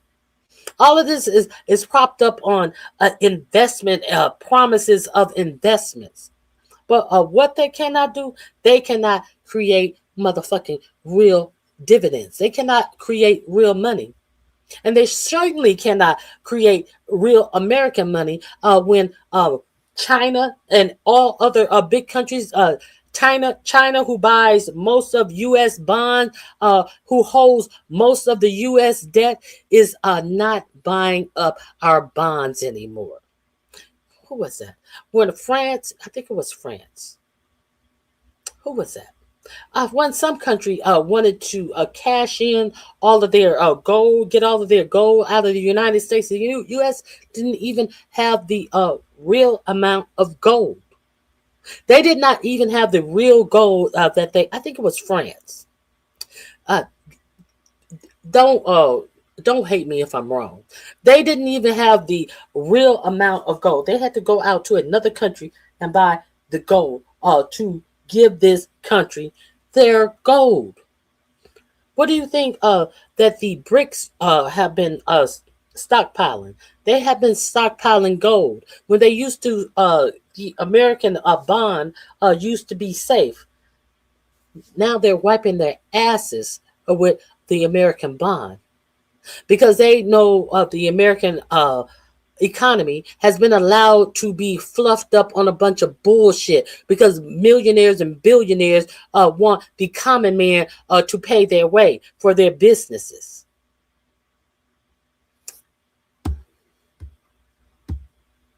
Back from a brief hiatus and here to talk to you about the largest IPO in history.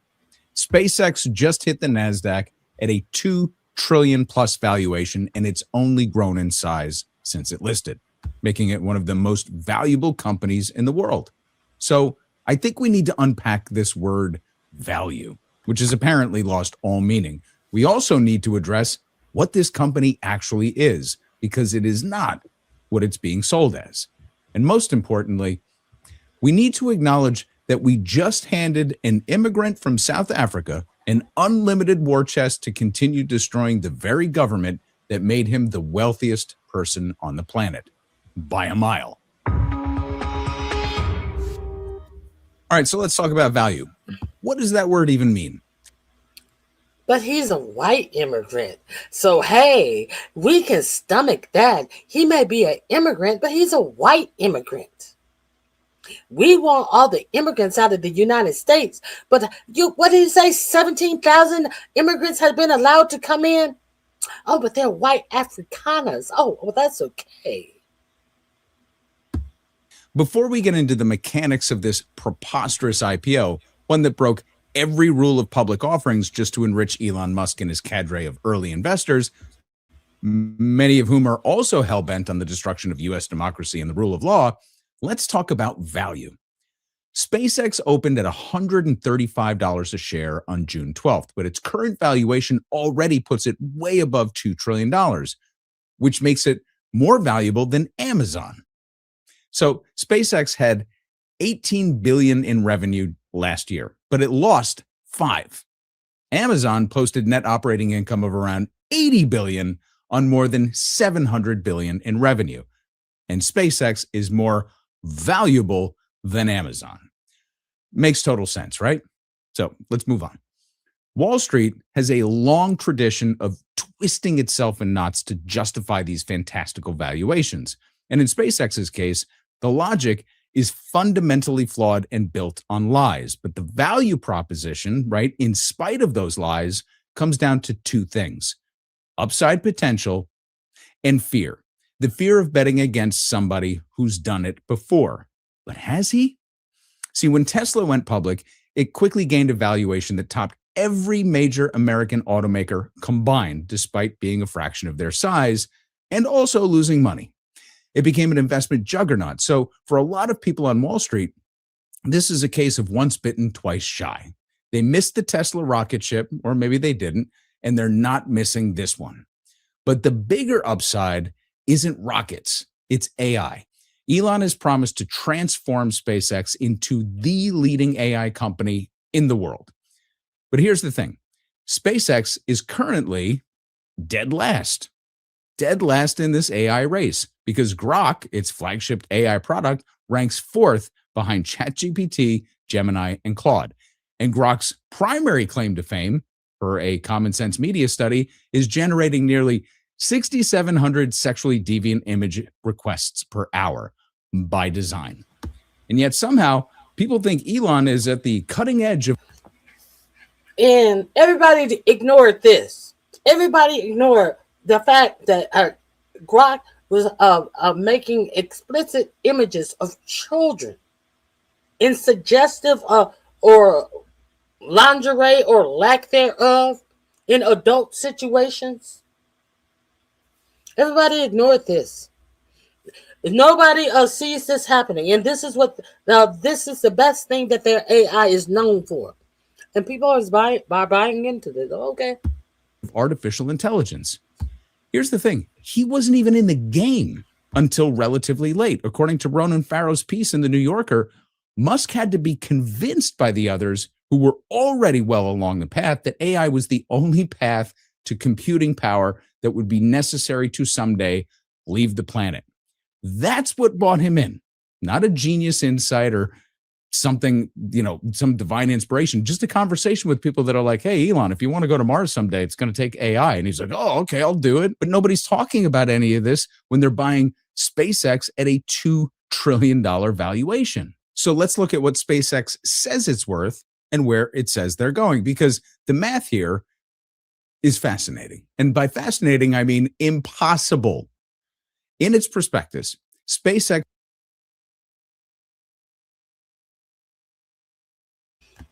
Okay, I showed you a clip on, it was Wednesday or Friday, of another nerd telling you that the math is impossible. Of the shit that Elon is spilling out of his pie hole is some impossible shit.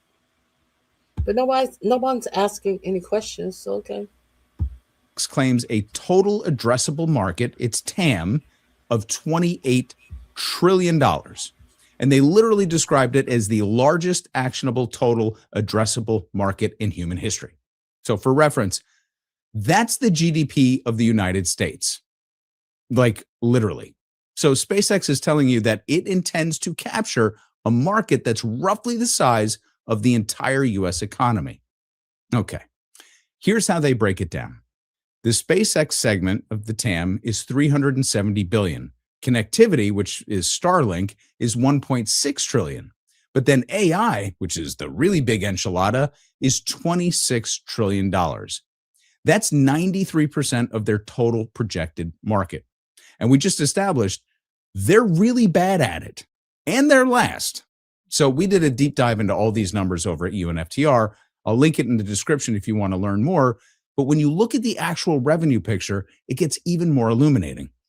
SpaceX's space segment, the rockets, generated $4 billion in revenue last year and lost $657 million doing it. More importantly for me, though, this segment, which is kind of the biggest, boldest piece of it, grew at 7% from the prior year. That's terrible. Connectivity, which is the only business that actually makes money, is $11 billion in revenue with $4 billion to the bottom line. But where did all the money go in these big losses? SpaceX spent $9.5 billion building Grok and only brought in $3.2 billion in revenue. So the average revenue for a company that's in the NASDAQ 100, where they are now, is somewhere between 30 and 35 billion. SpaceX isn't even half of a normal company that's on this exchange already. Its core business is growing really slowly. It's hemorrhaging in others, and its only profitable division is a satellite internet company. Now it's more valuable than Amazon. The only independent valuation that made any sense, and it was still a stretch, was from Morningstar, which put the value at $780 billion, which is 56% below the IPO price, and now a fraction of what it's worth because of all the market activity. So 1/5 of SpaceX's total revenue comes directly from the federal government. That's an important piece that we'll come back to. But before we get to what this company really is, I want to establish something that should be front and center in every single conversation about Elon Musk, the man. Elon Musk is a product of government subsidies.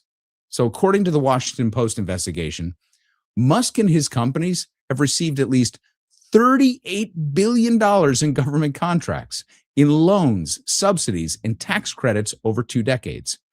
2/3 of that came in the last 5 years. So in 2024 alone, federal and local. 2/3 of it came in the last 5 years. This is an immigrant to the United States who came through our government and slashed and burned jobs. And now these people who have been on these jobs for decades, many of them, who are close to retirement age, are about to have their retirements in their 401k plan pilfered by this Elon Musk stock.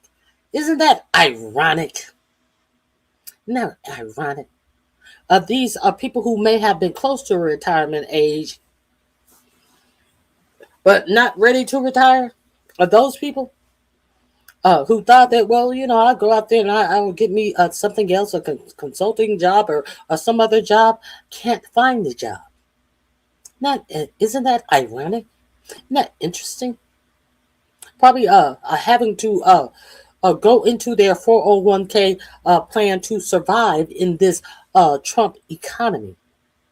Isn't that interesting?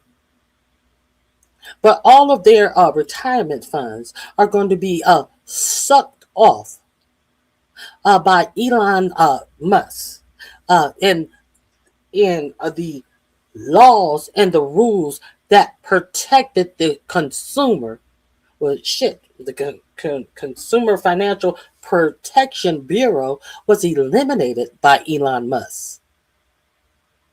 So, isn't that interesting? You don't find this interesting? You don't find the devil in the details of this design? This link is in my description box under Speaking of X, and we have one more. Local government contracts committed at least $6 billion to Musk's enterprises. That's a record high. Now, SpaceX has received $22 billion in government contracts. NASA alone has paid SpaceX nearly $15 billion for crew transport, supply missions, and the lunar lander program. The Pentagon kicked in another $7 billion. And Tesla's story is just as telling. Tesla received a critical $465 million Department of Energy loan in 2010. That money kept it alive just long enough to build the Model S. It's generated roughly $11 billion. That's a third of its total profits from selling regulatory credits established by government clean energy policy. Democrats' clean energy policy, by the way. And Tesla buyers received an estimated $3.4 billion in federal tax credits before that program eventually wound down. Solar City, same story, built entirely on federal. And where did he get that $400 million loan? What grant? It wasn't a loan. It was a grant, government grant. Where did you get that from? 2010. Who was in office? Who could have given him that?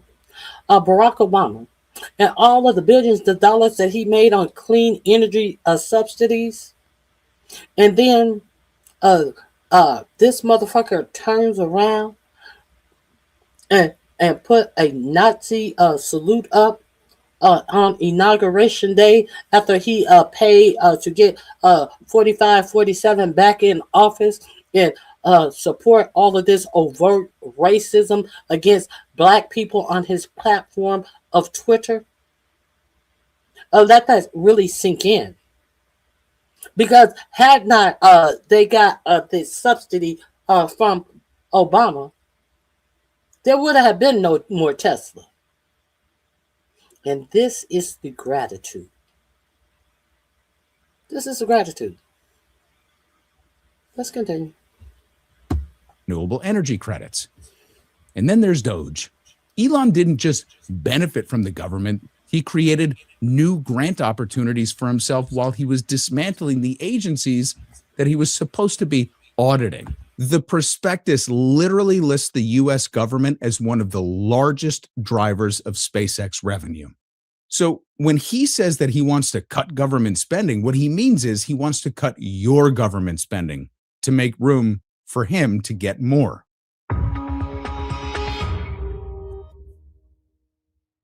So here's what I really want to convey. SpaceX, not a space company. SpaceX is a SPAC company, so much so that the E in space might just be a typo. So if you hadn't heard of it, a SPAC is a special purpose acquisition company, basically just a shell company designed to raise a massive war chest from Wall Street so that it can go out and play Pac-Man and buy other companies. It's just a consolidation vehicle. And everything about how SpaceX was structured and taken public points directly to this. Many financial market observers, including the institutional investors who bought into the offering, have been pretty open about the real reason that they're in. They expect SpaceX to absorb Tesla. So Elon controls both companies, right? Combining them under one umbrella and one balance sheet means just putting it in one pocket. Now, that's not a theory. It's the obvious next move. So if you like Tesla, you have to like SpaceX because they're going to be the same company. Now, look at the mission statement. SpaceX says it intends to build the systems and technologies necessary to make life multiplanetary, to understand the true nature of the universe, and to extend the light of consciousness to the stars. That's not paraphrasing. That is literally the company's mission statement. And 93% of its projected revenue is supposed to come from AI and orbital data centers that don't exist and probably will never, because science.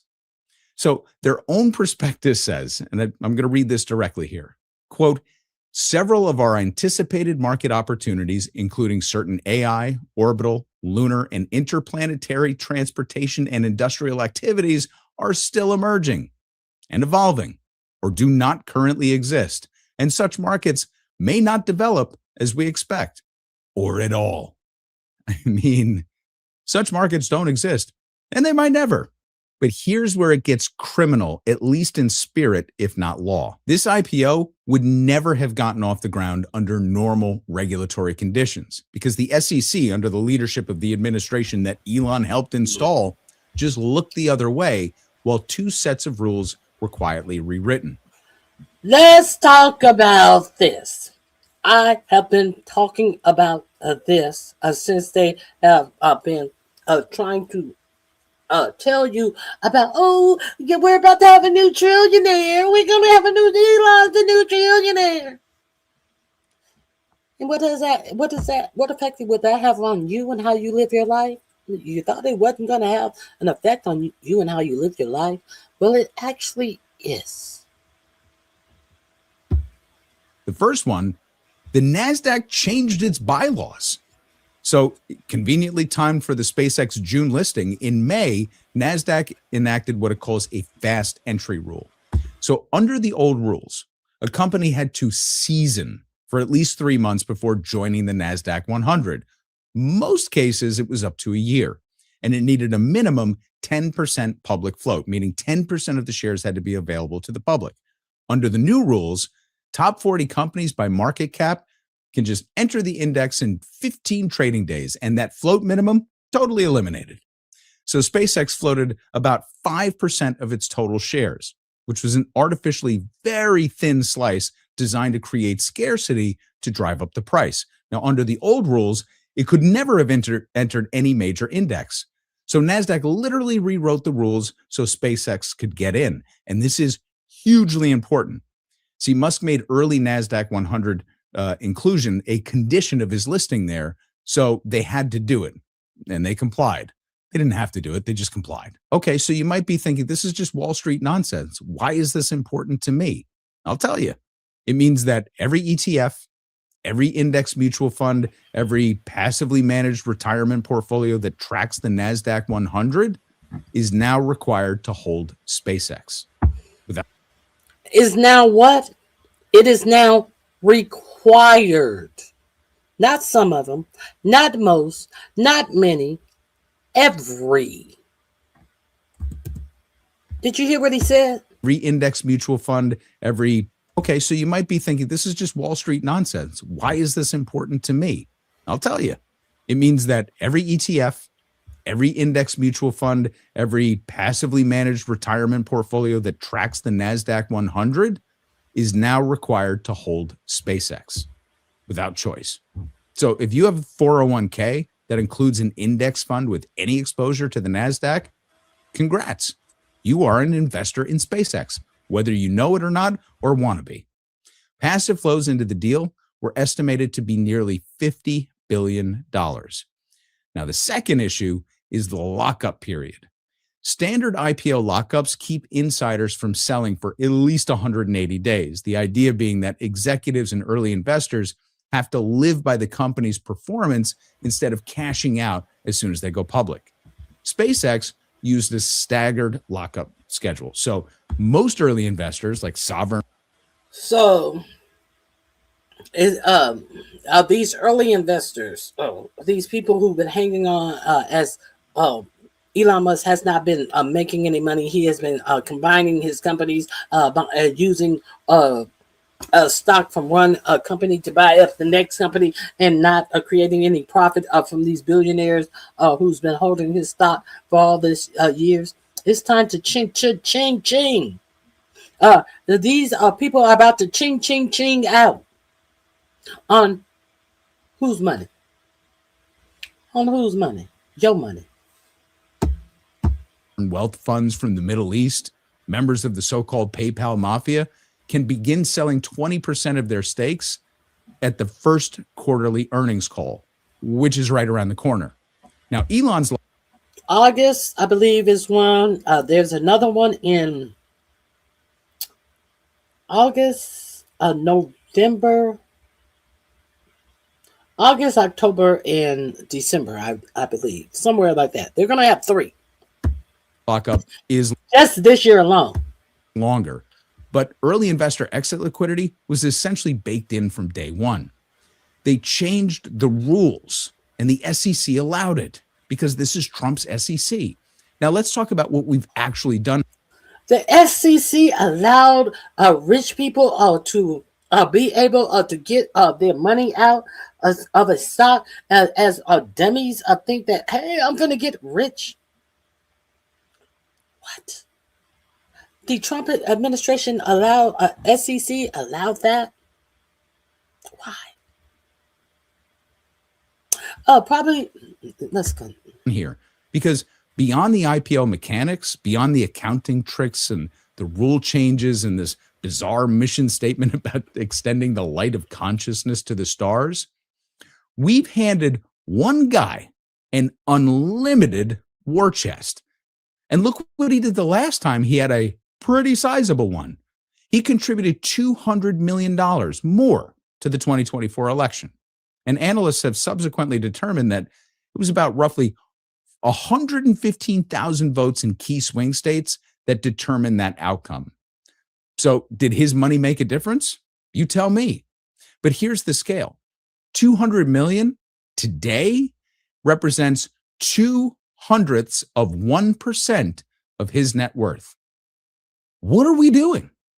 With the capital raised in this IPO, Musk can acquire dozens, scores, maybe hundreds of other companies. He can buy his way into AI dominance even if he never builds a data center in orbit. He can own and reshape entire industries. We've already seen what his vision of AI looks like, though. It's grok, it's unsavory, and it's unstable. But we've given him the means to own the whole board. And so, congratulations, America. Is America great again? Is America great again? Now, that link is in my description box under speaking about X is the title. Let's get into this. I don't know, and some sort of security. Let's get into Enron situation. Not that I think that they're doing any dodgy accounting. I hope not, at least. But you've got regular people, like you mentioned, being. Sam Cedar, Emma Vigeland on the Majority Report. Pleasure to welcome to the program Ed Zitron. He is the publisher of Where's Your Ed At, which is a newsletter, and the host of the Better Offline podcast. Ed, welcome back to the program. Thanks for having me. Let's start with, we got some big IPO news, obviously, and let's start with SpaceX. I guess the biggest IPO in history. And also involved just sort of like, there's a little bit of like arm twisting happening on a regulatory side. And then sort of, I don't know, I don't know of any IPO in the past where people that I know, and I don't know billionaires, were like, I may have access to this IPO. And I'm like, what? So tell us about all that's involved there. So Elon Musk is doing exit liquidity. So SpaceX is actually several different companies stapled together. You've got X, the Everything app, which is, of course, the social network, which features a CSAM generator and a non-consensual porn. It also loses tons of money and makes AI services under grok. Lost, I think, $4 billion last year, or last quarter even. It loses billions of dollars on the AI side. Then there's Starlink, which is a satellite internet company that actually makes money. And then there is, of course, SpaceX, the boring rocket company that makes rockets that also explode and sometimes go up in the sky too. And yeah, it is now worth more than Amazon because the regulators don't really care. Multiple indices like the Russell 1000, which is just 1,000 companies of a certain size, they greenlit adding SpaceX and any other company within 5 days of listing, and also waive. Hold on. Darren Coleman, for example, whom is broadcasting misinformation? I think we're hearing the same information by several different people. Is there something that is being broadcast here that you would like to dispute? Cite your source. Back to the facts. The profitability requirement, because SpaceX loses billions of dollars a quarter. And so, crony capitalism won on this one for now. I fear an Enron situation. Not that I think that they're doing any dodgy accounting. I hope not, at least.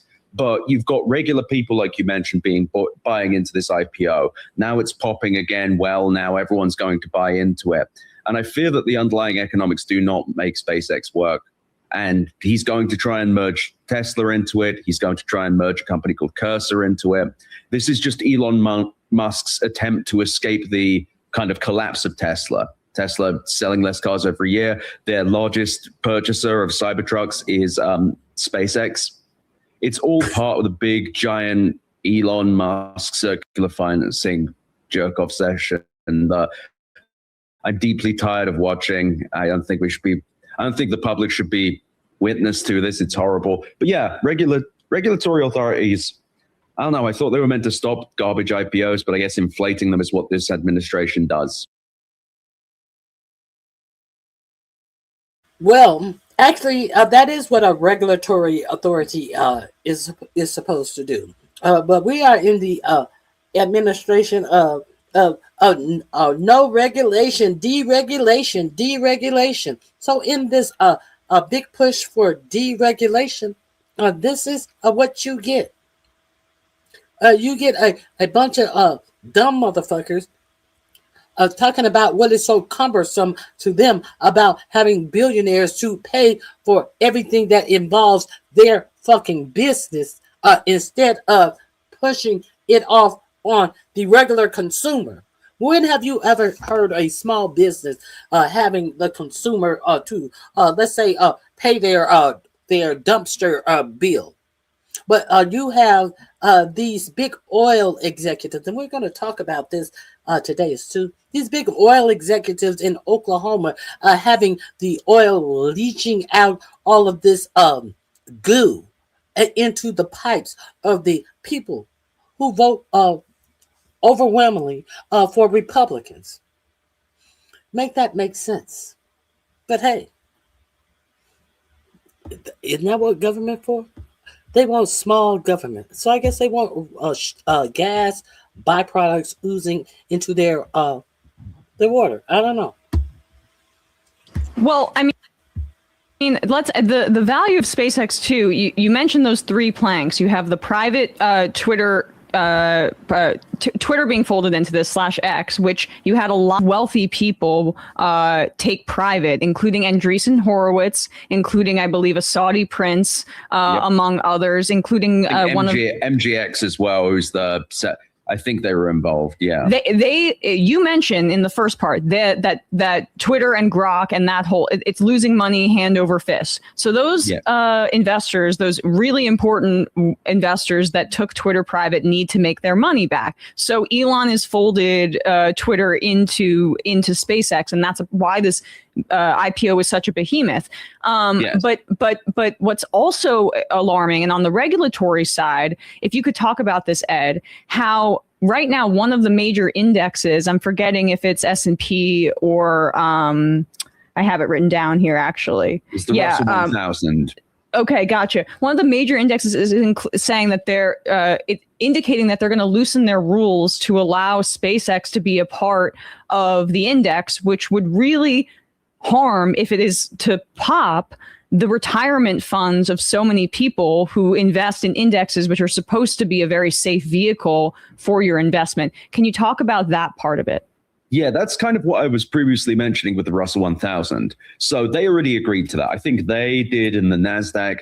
The S&P 500 did not waive their requirements, thankfully. But yeah, exactly. What is meant to be a really boring, stable investment in like the Russell 1000 or what have you is now going to be plagued with whatever meme stock SpaceX becomes. And I worry for the future of this company. They're going to do a bunch of financial engineering to keep it inflated, but Elon Musk attached an unprofitable AI company to two others, and if he combines with Tesla, three others, I guess. And I think they were losing $1 billion a month or something, maybe more. Now they're renting out that capacity to Anthropic, but it isn't clear how long that'll go on for. It's just a complete mess, and retail investors are going to be the ones that are harmed if it all goes wrong. Is it fair to describe this as sort of a Ponzi scheme? I mean, it seems like by putting all of these companies together, they just will keep shifting where the losses are happening and funding one company from the other as it just sort of like spirals around.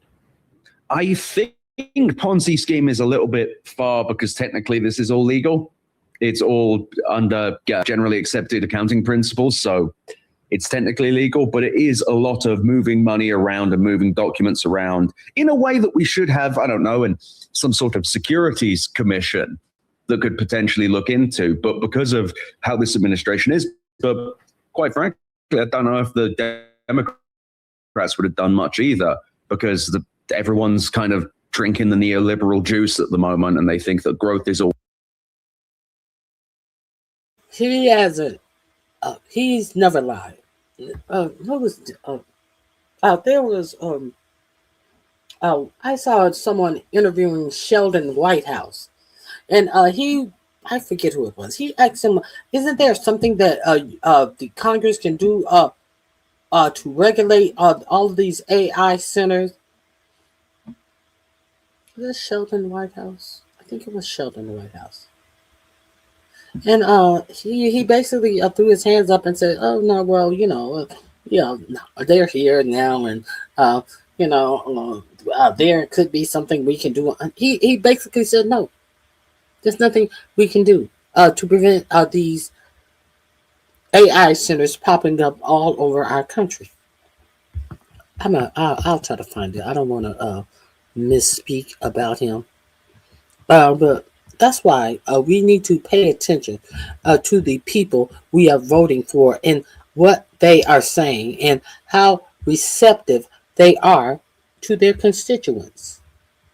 Because this shit is insufferable. Always good, even if it's not real growth, because SpaceX itself loses billions of dollars, but number go up on stocks, so everyone clap. I just don't know how this works long term. Well, that's the point, I think, right? Well, first, and we should also say that SpaceX, the lines going up is also because of a ton of money from taxpayers. I mean, SpaceX takes all of these government contracts, which is subsidizing this largest ever public offering. But the fact that their tech has nothing new to innovate, I think is really important here. It's important to understand capitalism and the myth of endless growth, that at a certain point, a company just can't offer more.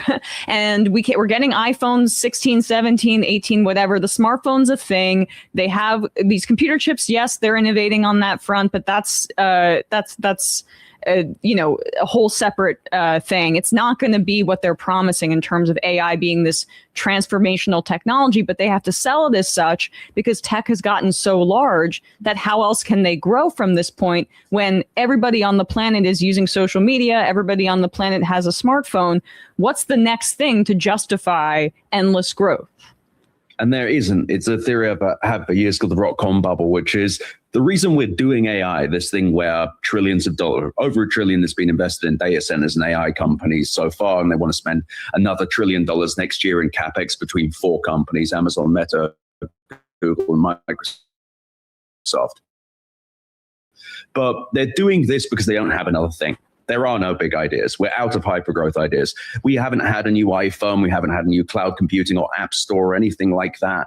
In 10, 15 years, we haven't really had any new innovation that will be the next big Google search or Facebook ads, what have you. And that's because, I don't think it's because of an innovation problem per se. It's there are only so many ideas. Now, management consultants have also chased out pretty much all value in Silicon Valley. The majority of Silicon Valley investments, Silicon Valley sells itself as this thing where venture capitalists invest in the future. Actually, what venture capitalists do is they predominantly invest in the middle and late stage. They let other people take the risk, and the companies that survive are usually ones that trend chase and that are popular on Twitter. As a result, Silicon Valley is not innovating anymore. They're making different versions of the same thing. And in big tech, they don't have any new big ideas because they've been growth oriented for years. So I think everyone is hysterically and desperately saying that AI is the biggest thing. And they're telling you AI is the next big thing. And that's it. They don't tell you anything that AI is going, the reason why all of these data centers are in your communities, costing you as an individual money instead of the billionaires who are the owners of them, who will profit from them, or for whatever advances that these AI data center will create. But what they are not telling you as an American citizen, how they will directly impact your life, other than they're going to take your jobs. Why are we supposed to be so enthused about AI? I'm really curious. Why should we be so enthused about something that is going to dumb down the population? And some of you guys go to AI for answers to questions, and you're getting the wrong answers, but you're too dumb to know that you're getting the wrong answers, so you cannot even prompt AI that, hey, that doesn't sound right because X, Y, and Z. So Steve Altman says, it will be dependent upon how much you can afford. Is going to be how much intelligence you will get from your AI. If you cannot afford to pay for this AI, you're not going to get any information. Isn't that interesting? In the same year of our Lord, where this administration is making it a thing, that books be taken out of library, that history be erased. And now intelligence is going to have to be purchased by some of these billionaires. And if you don't have the money, you're just not going to be in the know of knowledge. This link is also in my description box under speaking of X. Now, let me share one more thing with you. I think this might be, it may or may not be the last thing, but it is something that I want to share with you. This is what your administration has for you. It has a lot of self-dealing, a lot of threats, a lot of changing the laws and the rules to allow the rich to get richer. It also has a lot of rules to make you a domestic terrorist in your own country if you want to practice your fucking rights. If you're not aware of this, you may want to Google NSPM7. I have spoken about it numerous of times on my channel. Go check this out. In New York, because Governor Hochul signed legislation that ended our 287G agreement. This has to do with the election. They're deploying more ICE agents across the country, and it has everything to do with the election. Let me break it down for you. Over the last couple of weeks, we've seen escalated violence from ICE at Delaney Hall. The violence we've seen from ICE outside Delaney Hall mirrored the violence we've seen in Minneapolis outside the Whipple Federal Building, only it was even worse in New Jersey. And now Tom Homan is saying he's going to send more ICE agents to New York than New York has ever seen. He blames it on the governor ending a 287G agreement, but it has nothing to do with that. ICE is currently hiring more agents. 10,000 more agents are to be hired between now and November. When asked would he deploy ICE to polling stations, Donald Trump said, "I will do whatever I need to do."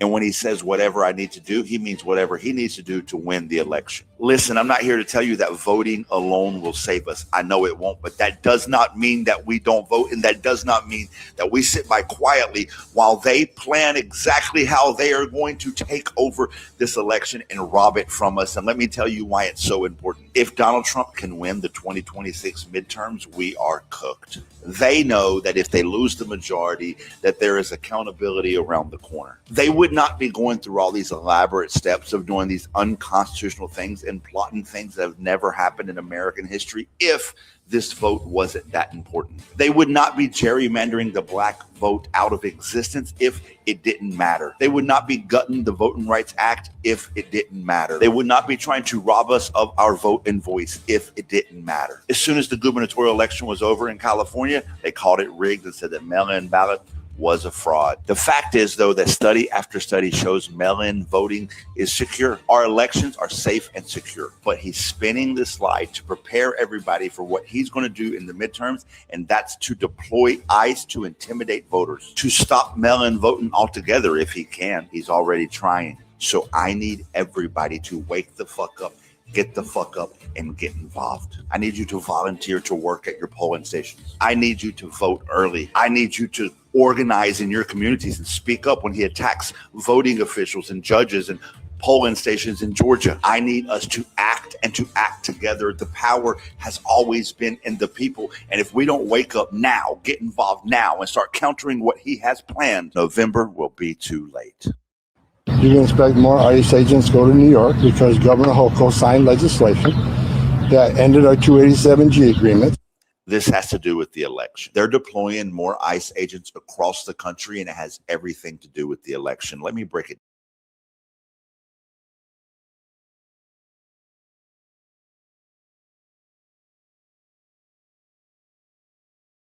That's similar to the other thing that I also showed you, that they're going to eliminate payment for Homeland Security if different states don't agree to some voting agreement that Donald Trump wants to set up. Let me see. Okay, someone has a question in the chat, I see.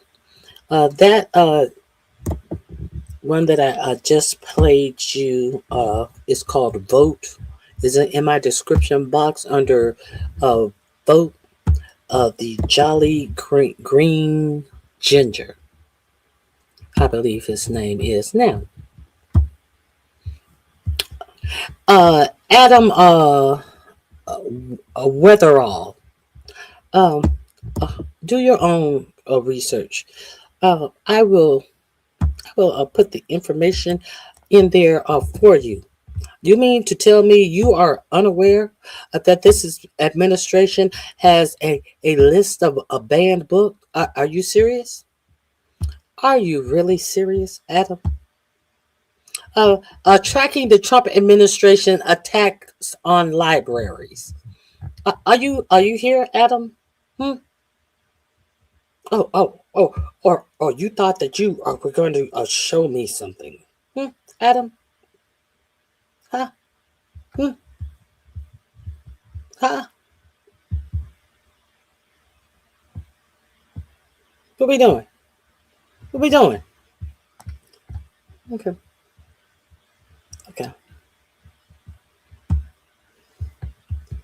Roundup of the latest exclusive challenges and efforts to fight back. Executive challenges and efforts to fight back. Since President, let me increase this. Okay, since President Trump retook the office on January 20th, libraries and librarianship have been assaulted via executive orders and other actions. While the legality of many of these actions is still being decided by the courts, librarians, activists, and other information professionals have been working through the confusion to preserve access to information. Below are several examples of the challenges libraries have been faced over the past 2 months and the ways in which librarians and advocates have responded and continue to respond. Institute Museum and Library Service threatened. Previously available public data deleted. Previously available public data has been deleted. Let me see. Altered or removed. Starting in late January 2025, thousands of federal web pages have been altered or removed, preventing public access to information on a range of topics related to science, health, equality, and foreign assistance program, among others. In response, information professionals are banding together to preserve the affected information and to provide alternative access. The Data Reserve Project, maintained by a consortium of 3 data organizations, is the clearinghouse for these efforts, tracking who is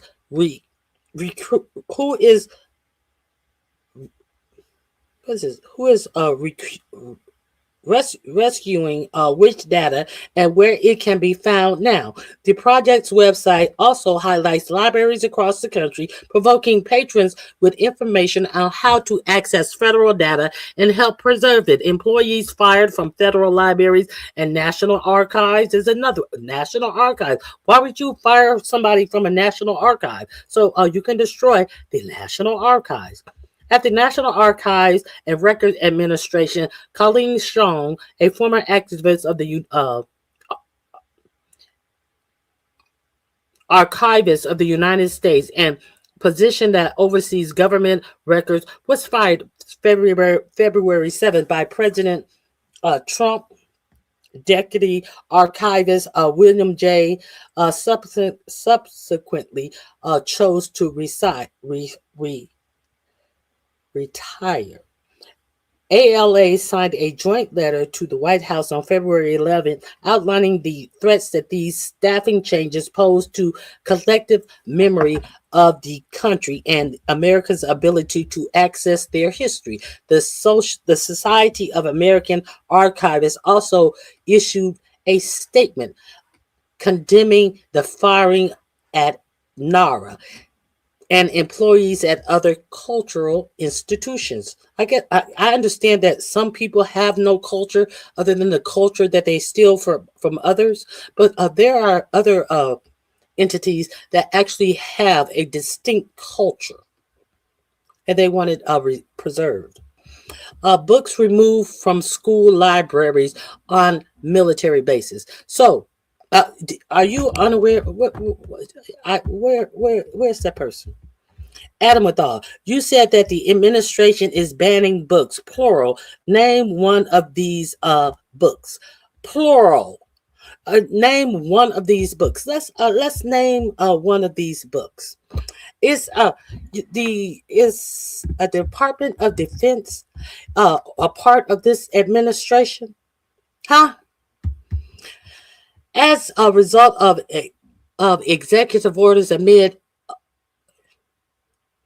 aimed at removing diversity, equity, and inclusion, DEI materials from federal spaces, school libraries on military bases have been told to remove for review books the Department of Defense describes as potentially related to gender ideology or discriminatory equity ideology topics.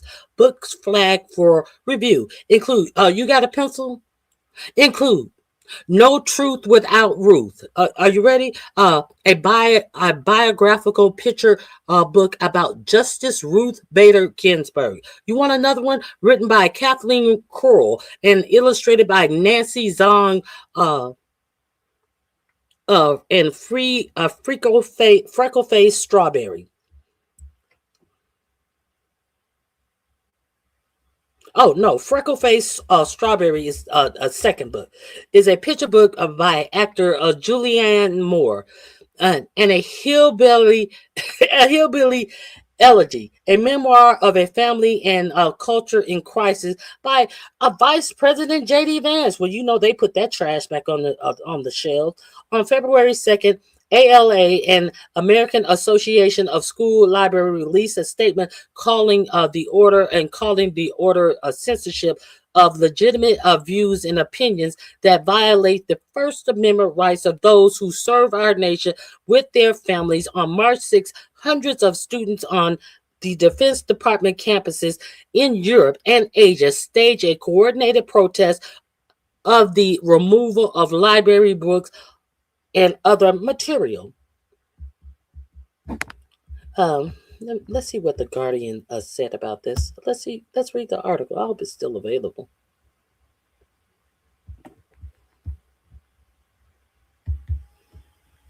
Let me see if the article is still available.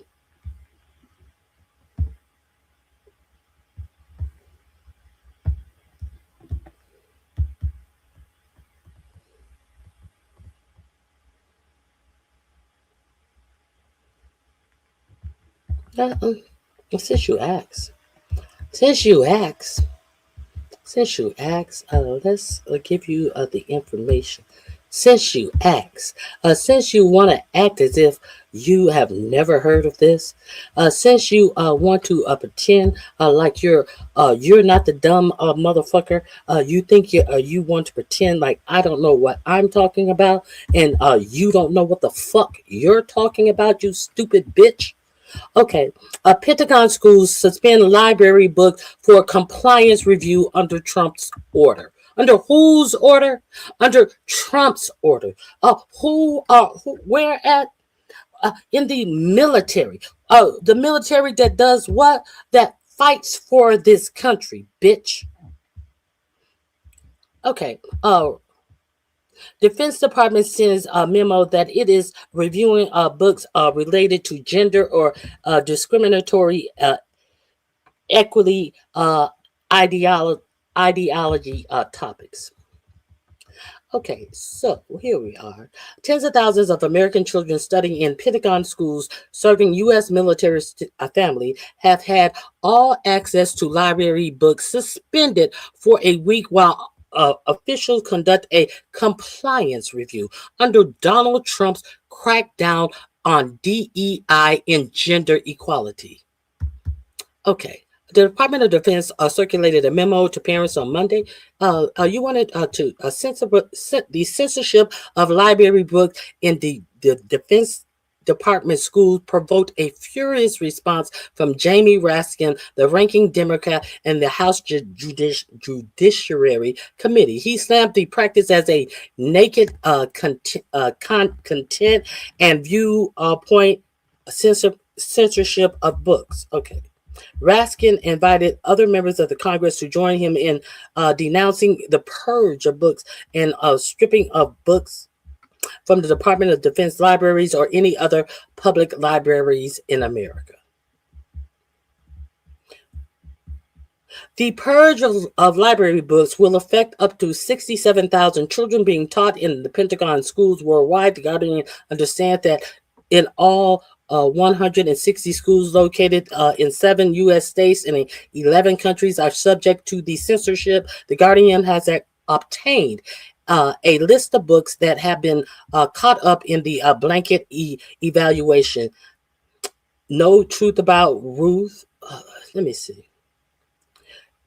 A picture book for 4 to 8 years old about the Ruth Bader Ginsburg. The book is, let me see what other titles that have been caught up in Freckle Face Strawberry. This is the same. Let me get me some more books.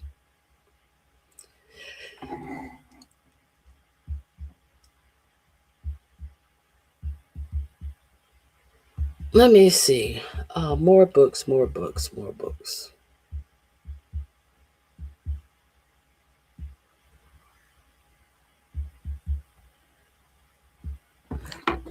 Hold on. Can we get more books?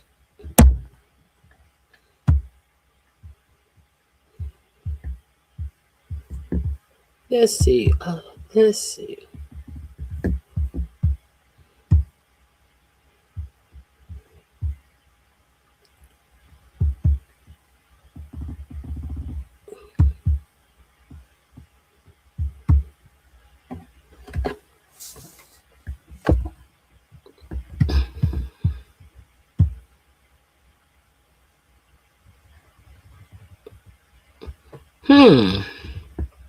Now this is interesting.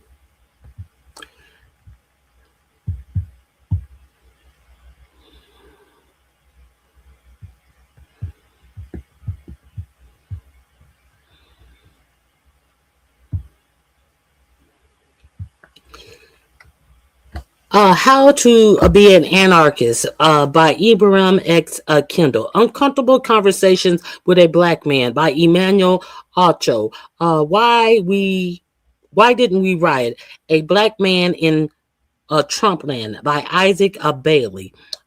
Long time coming. Reckoning with Race in America by Michael Eric Dyson. State of Emergency. How we win in the country we built. Tamika D. Mowry, as told by Ashley A. Coleman. Forwarded by Angela Y. Davis and Cardi B.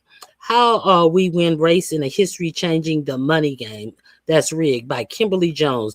My Vanishing Country, a memoir by Bakari Sellers. The Gains of Zion, a Black Cops Crusade in Mormon Country by Ron Stallsworth with Sophia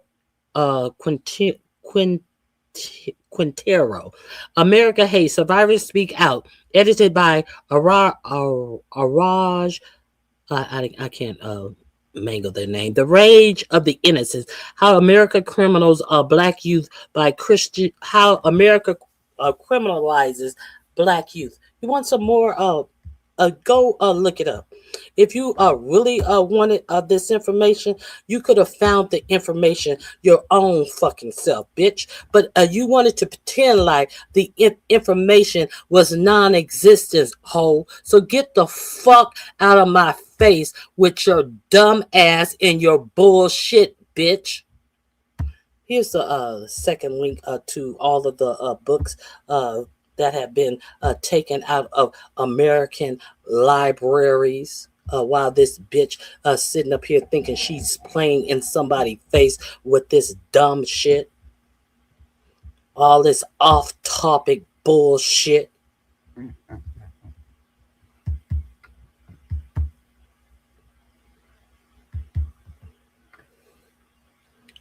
These are books that have been. Let me. I thought I was sharing that with you all the time. Let me get back in here. Hold on, I'm still sharing the old thing.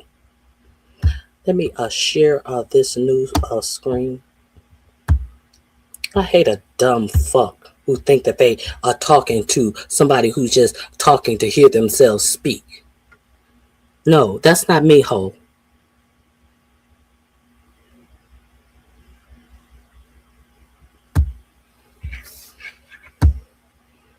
What does this says? America's Navy. List of books removed from the U.S. Navy Academy Library. What does it tell you to do here? D4, April of 2025. Where is the link is right where here. The link is right here. Let me be sure that you. Yes, it popped up. There's the link right there. Official site. The bitch wanted to know what? What is it that bitch wanted to know? Did they really want to know? Or did they think that I was somebody who could not direct them in the direction of what they pretended that they didn't already know? Is that what happened? Is that what they thought was going to happen over here? No, that don't happen over here, bitch. That's not where we do this at, bitch. You got the wrong person, bitch. How to be an anarchist. All of the stuff that I read you. Oh, who is this? These titles, subjects. Number 2, uncomfortable conversations with a black man. Number 3, why didn't we riot? Long time coming. A state of emergency. How we win in the country we built. All of these are things that I titles that I just read you, that stupid motherfucker wanted to pretend as if they didn't know that any books were removed from libraries. People are fighting for our freedoms. These have been removed from the Navy library. So don't come in my chat being a dumb fuck. We can agree to disagree, but don't think you gonna challenge me ever on dumb shit.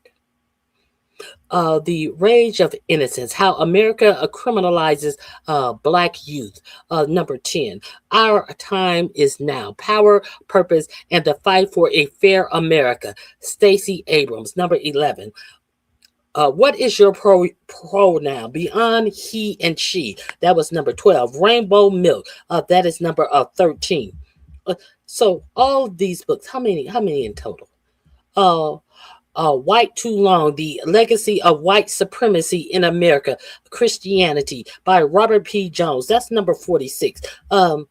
White Evangelical Racism, The Politics of Morality in America. Oh, God. Now, y'all know y'all needed to leave that in that motherfucker ought to be hanging in every place that allow fold over napkins should have that in it. Man, sex, fine. Religion, manliness, and imperialism in the 19th century British culture. Racial justice and the Catholic Church. A search for Catholic's Capiana Diero, a national and sexual identity of the Lieutenant Nun Eva Martinez, translated by, that must be a Spanish book. Race War, White Supremacy and the Japanese attack on the British Empire. Half American, the epic story of African Americans fighting off World War II at home and abroad. At home and abroad. Any more questions? Any more questions? How many books? This is from the U.S. Navy. As of February of 2025. How many? Well, I see 125. Afro-Orient. What is this? Orientalism. Race Trader. Color Matters, Skin Tone Bias, and the Myth of Post-Racial America. Well, number 134, somebody need to drop at least 6 editions of this off to the Supreme Court. Color Matters, Skin Tone Bias, and the Myth of a Post-Racial America. The Supreme Court, at least six members need to be aware of this. Nigger, the strange career of a troublesome word. The agony of masculinity, race, gender, and education in the age of a new racism and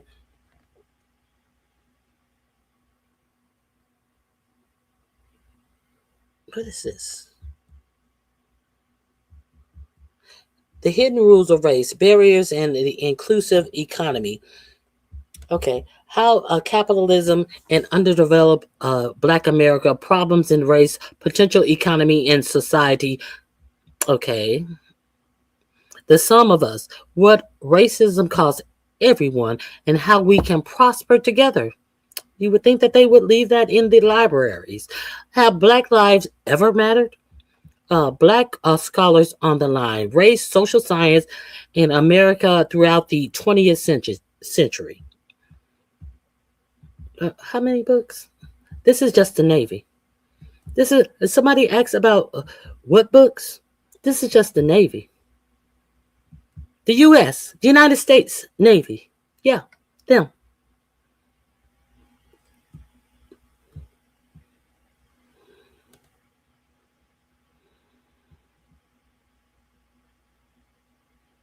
Haunted Bodies, General Southern Text, edited by Ann Goodwin Jones.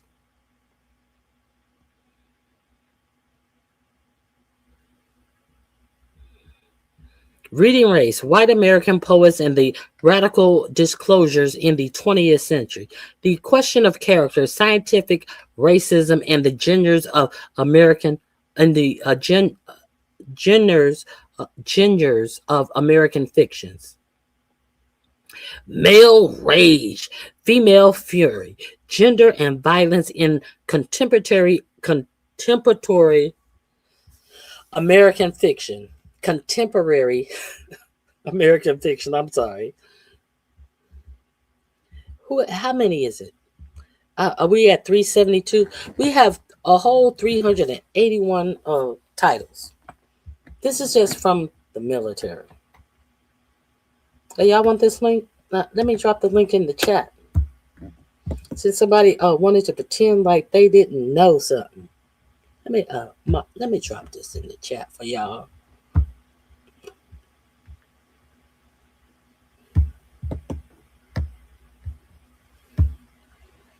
Melissa, I'm pretty sure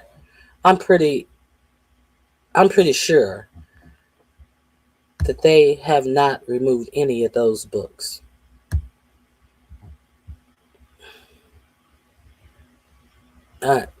Always remember, Melissa.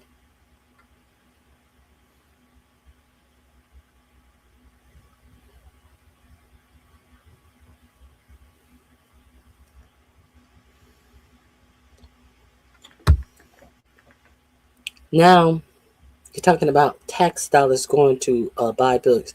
Bitch, what we do in this chat room, we stay on topic. You already tried it, but you don't have nothing to say about the facts that were presented to you. Now you're going to be the whataboutism. We don't play that shit over here. You understand that?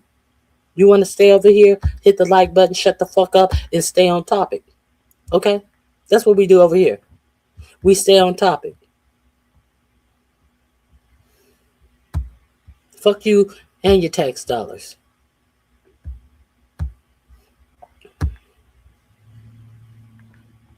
You lucky you still in here writing.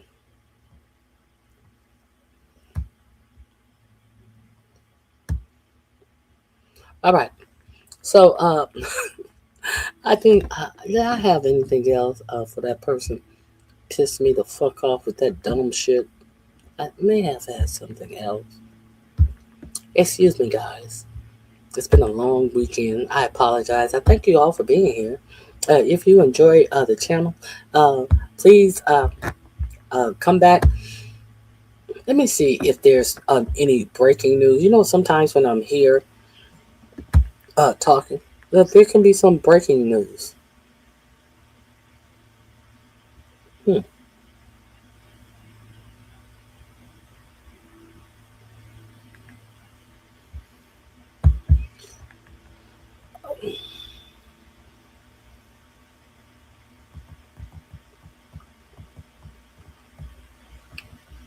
Now, Tucker Carlson has made a shocking election announcement.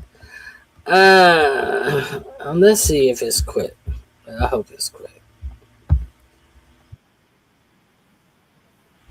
Let's see what Tucker Carlson is saying about the election. If you haven't subscribed to Pondering Politics, let's see what he has about Tucker Carlson. I'm gonna put this in my description box under poll numbers.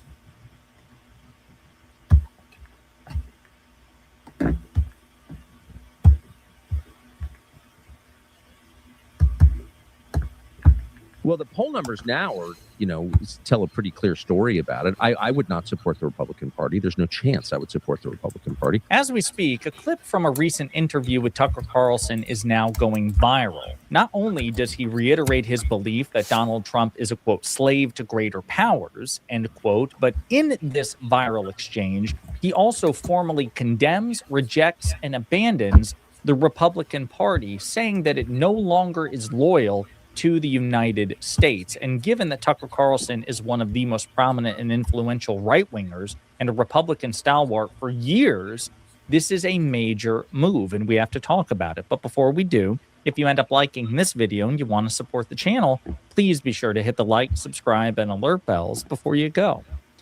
As Mediaite reports, Tucker Carlson officially ditches the Republican Party, quote, not loyal to the United States.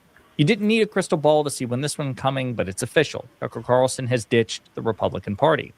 The ex-cable news star said he has finished supporting the GOP because it sold out the American people during an interview on the Can't Be Censored podcast on June 18th. So we're going to play that clip in just a moment, but it's part of a rather long exchange. So first, I want you to hear what he has to say about the leader of the Republican Party, his ex-BFF, Donald Trump. And, I feel sorry for him. He is enslaved by greater powers. He's not free to make whatever decision he wants to make. Okay, so I feel sorry for him in that way. So I find what he's done very upsetting and so damaging to the United States, like gravely damaging to the United States. This is terrible for America. However, I don't hate the guy. I'm not like obsessively hating him.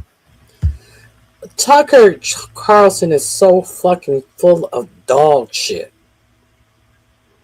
He's this, he's that, he's so bad for America. Will you, if he is that bad for America on purpose, unexcusably that bad for America, to the point where you had all of these people access to all of these voters and you told them to vote for this person who is this bad for America, you should hate him a little bit. That you put your all of your talent or lack thereof, all of your star power behind him, all of your bullshit, and propped him up as a candidate that would do something for America. Tucker Carlson is just full of shit. The fucking winds are bellowing in the opposite direction. So, of course, Tucker Carlson is going the way of the wind. The fuck out of my face with this asshole. Now, I think one too many people have said, did you think that, I think Tucker, he'll probably run. If Tucker doesn't go sit his ass down, the American people ought to be dumb of having these dumbasses run for president. But then there's always the white ignorance who want to run everything on their hatred of other people. And they don't understand that their vote only shows how much they hate themselves. They will do anything to prove how much they hate themselves in an attempt to try to prove something about everybody else. What you prove is what we already know about you. This is what we already know about you. So this is the Trump voter, and this is someone who would possibly vote for a fool like Tucker Carlson, because we know you for your works. We know you for your works. Do you think that people are trusting white women in the midterm election? Do you think that people are trusting white women who benefit for everything, every fucking right that black people have fought for, and here they come coming up taking all of the benefits, but for something they never fight for, because these bitches don't fight for themselves.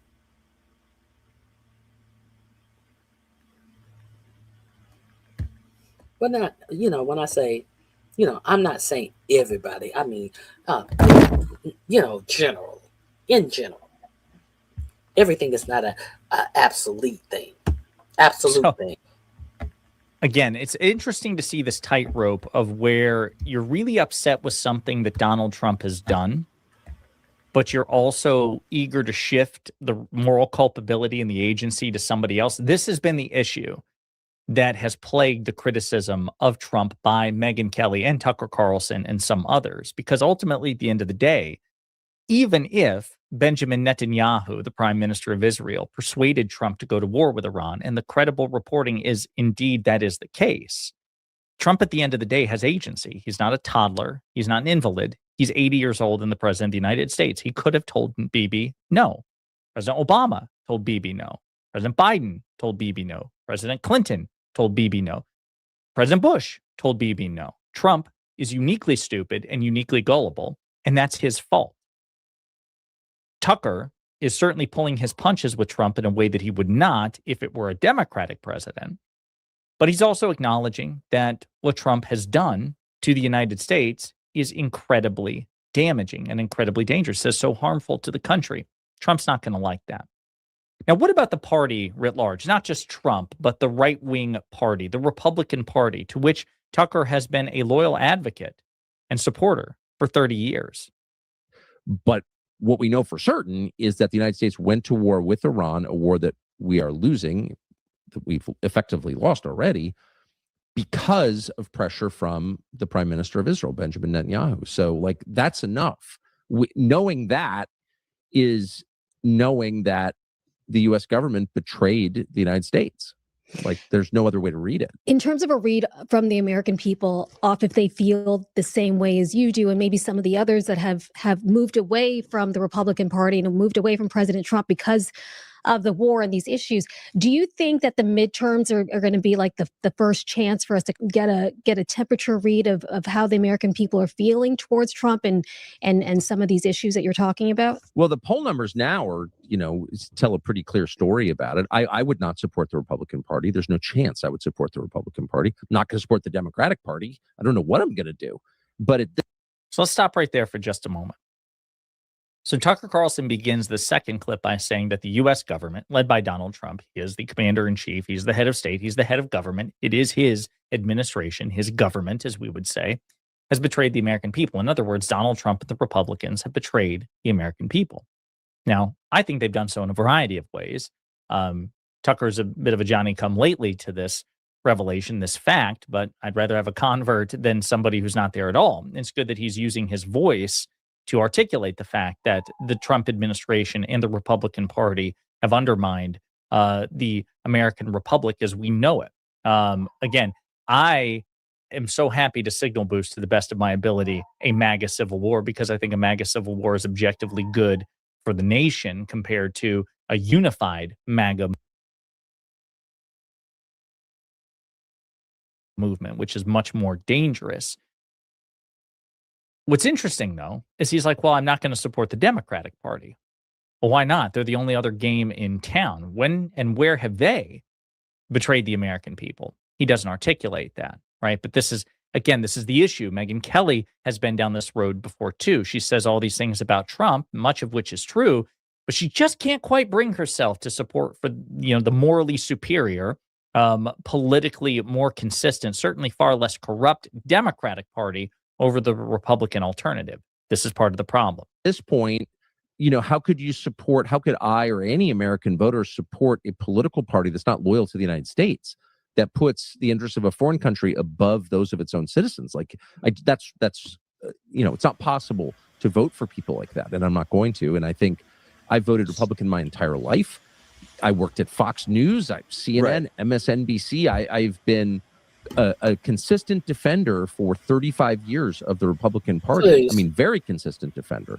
But there's no defending this because it's immoral, and it's exactly the opposite of what a political party in a democracy is charged with doing, which is representing its own voters, its own citizens, its own nation, and they're not doing that. So no, I'm out. And if I'm out, then I think a lot of other people are out. Well, I mean, That's my hope. Listen, I would love to see all these disgruntled Well, I think it's a bunch of bullshit, personally. I think it's all talk. Personally. I think it's all talk. Let me see if there's anything else.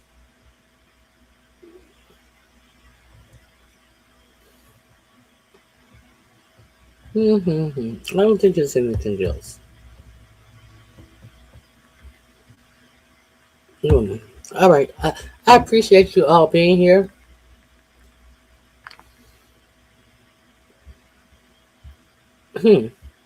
Thank you all for being here. Maybe we look back at the old newsreels and see Edward R. Murrow's picture. We hear his voice through the scratchy recordings that were carried over America's radio waves, landing in America's living rooms. The family sitting around those big boxes and hearing those immortal words. This is London. Today, it is ABC News' Jonathan Karl reporting from the front lines of the battle over the reflecting pool that may long be remembered by future generations as a portal into understanding the insanity of this moment. Jonathan Karl is a good reporter. He has ethics and integrity. And though he could be standing on a rooftop in London during a crisis of world epic proportions, fate had a different plan.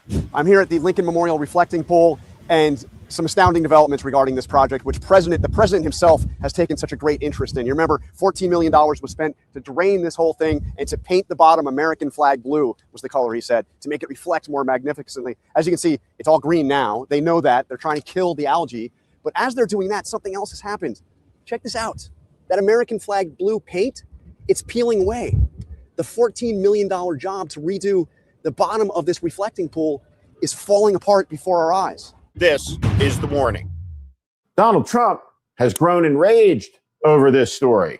The mad American Führer puttering around the White House, ripping into his Starbucks and throwing the wrappers about, crumpling up his potato chip bags, according to the reporting in the New York Times, and throwing it here and there and everywhere as he soaks through the carpet he demanded be installed in the White House bathrooms, where he putters to and fro while sleeping next door to Melania. Though she has the president's bedroom, he made sure his is the larger of the two. Always for Trump, it has to be bigger. He loves the gold, but that's not the color that's gotten him in trouble. The color that's gotten him in trouble is American flag blue. Do you remember? At first, it was going to be more of a Bahamian blue, a Caribbean blue. But no, Donald the visionary, a man of aesthetic taste that frankly defies description, picked out another color and hired this man with the cigar in his mouth to do the job. A convicted felon who bribed a congressman. Can't make it up, can you? And now we know that most likely someday soon, there'll be an account of the gathering in the Situation Room of all of the miscreants and sycophants and disordered personalities. We'll have Little Marco. We'll have J.D. Vance, who fucked a couch. We'll have Susie Wiles. We'll have Stephen Chung. All of them will be together to fight a battle that needs fighting. Trump raging, banging on the table, if you can imagine. Defend the reflecting pool. President Trump's got a Crime Stoppers tip for you. He says lightweight ABC reporter Jonathan Karl was seen sticking his hand into the pool and trying to rip the rubber off the surface. Judge, is Jonathan Karl from ABC in trouble? Well, it depends. Anyone who is in a position of vandalizing or attempting to vandalize the reflecting pool will face the criminal.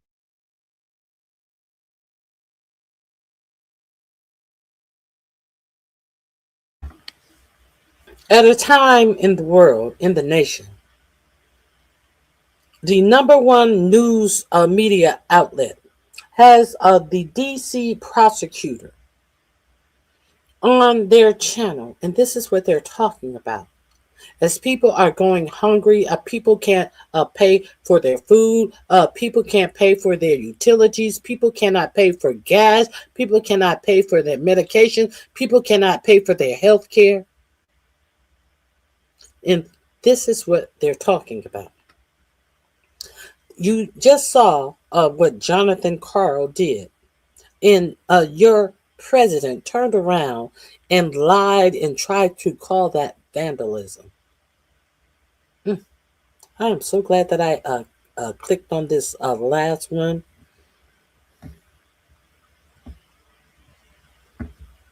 That is where their priorities are. Exactly.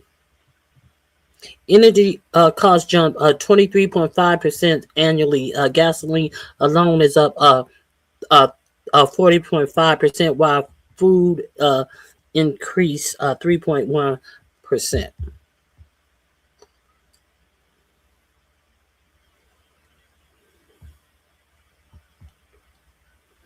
Okay, let's finish this. Justice system in D.C. Look, the president has made it a priority to make D.C. not only safe but beautiful. And there are several citations that have been handed out to individuals, and these are cases that will be prosecuted to the full extent.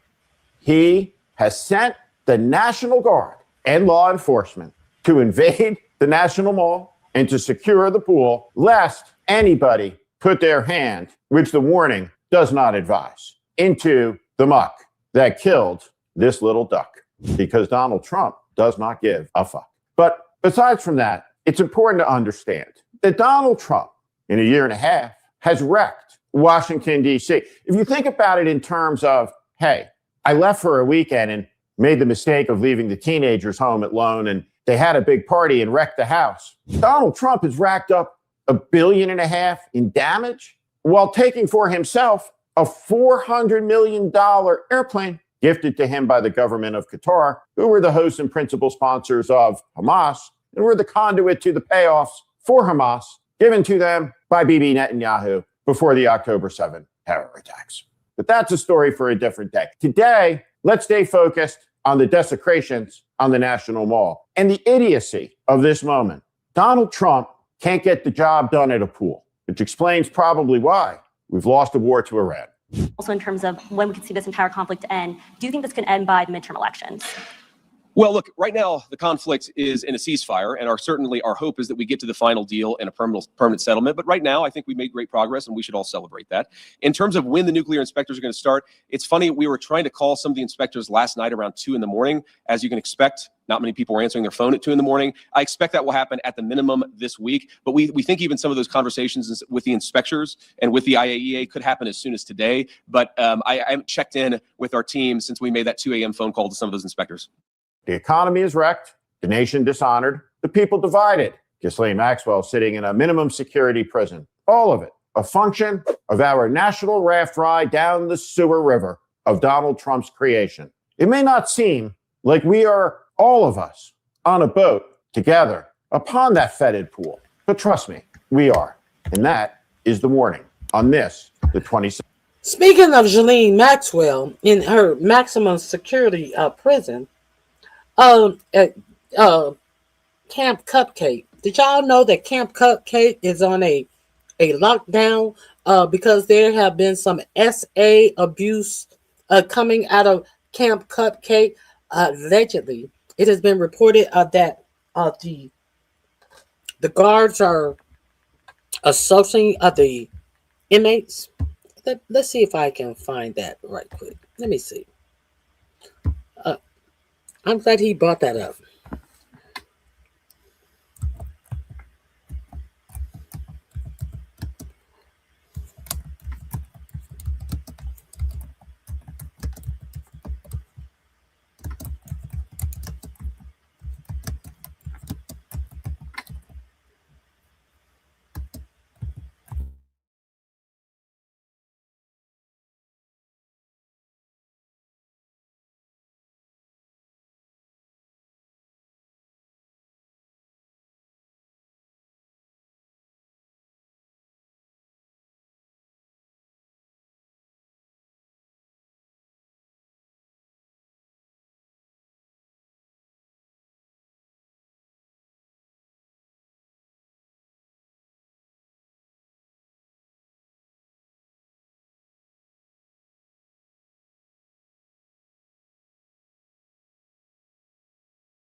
I apologize. I had my mic off.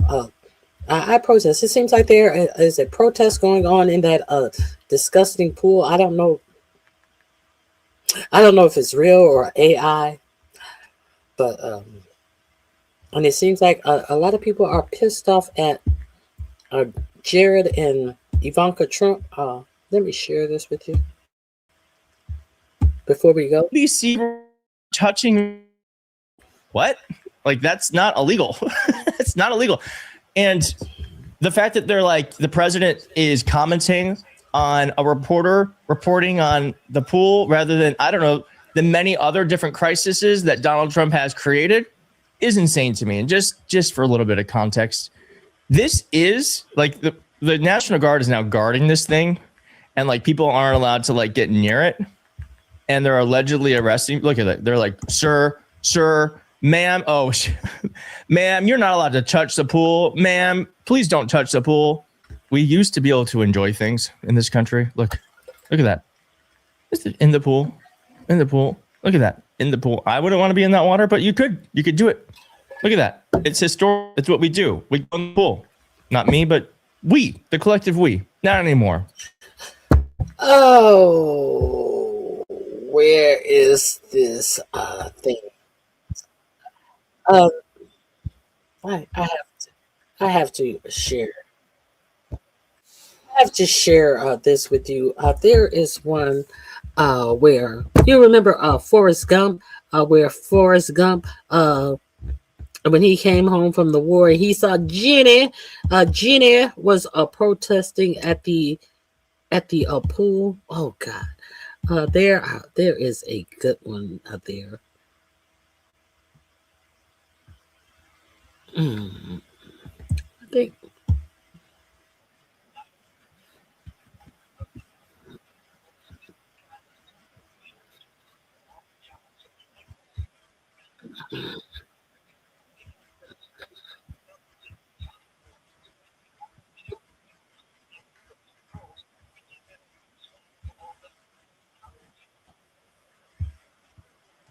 Hold on 1 second.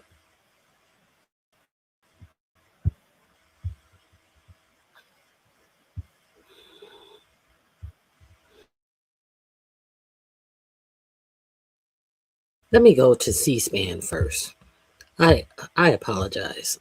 Keith Edwards, he's taking too long to get to the meat and potatoes of everything. Let's go to C-SPAN. Let's see how the people really feel on C-SPAN.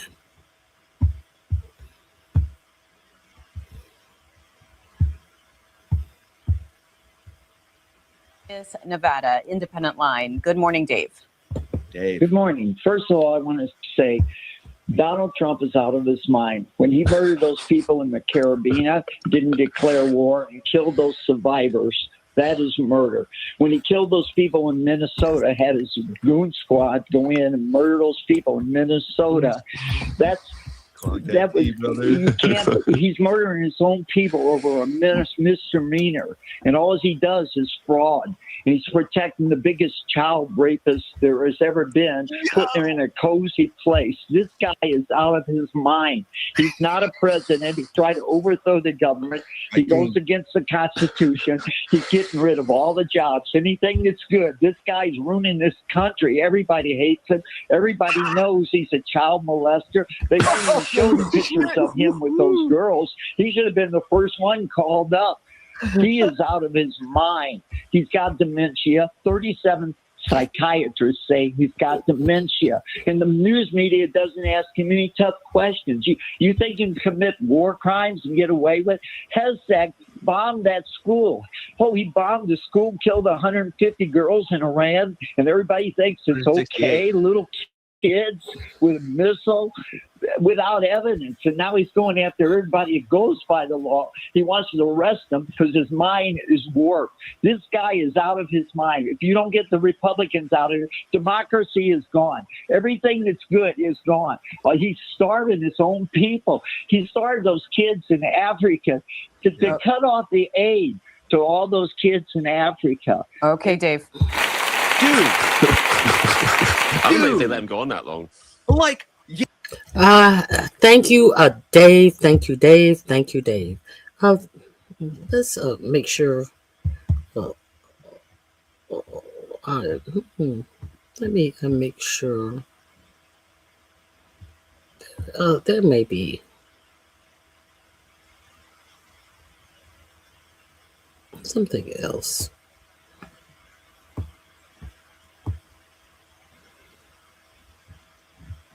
JD Vance getting punked one time if you didn't see it. We have a major breaking news update about Donald Trump vessels passing through the Strait on Sunday. Seem to be leading and winning. You arrive first. First mistake. The lead negotiator for Iran did not enter while the press was inside. Vance did. Another mistake. It looked as though you didn't just abandon allies, including Israel. You also diminished America's image by ignoring basic diplomatic protocol. The Iranian foreign minister entered last and refused to shake hands. We didn't need photographs to tell us who looked too confident and who looked desperate, but these images made it easy for the world to draw its own conclusions. So it has a sped up time lapse lasting about 1 minute and 35 seconds. This was before Trump further screwed JD Vance.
How are the talks going so far, Mr. Vice President? Great, thank you. Oh my God. It would almost be hilarious if the stakes weren't so high. I mean, let's see. Does this look great? Does this look like the face of somebody who thinks things are going great? Like, oh my God, he's not shaking my hand. He's not talking to me. What do I do? Folks, this is what I mean. It's going to be really easy to probably scapegoat Vance for this because he looks like he's inexperienced. He doesn't know what he's doing. And he looks like an idiot here, just a total fish out of water. This is ultimately Trump's problem because Trump was the one who took Vance's very difficult situation, which he was very ill-equipped to manage in the first place, and actively sabotaged it by running his mouth from Washington, D.C. on True Social. In a historic development,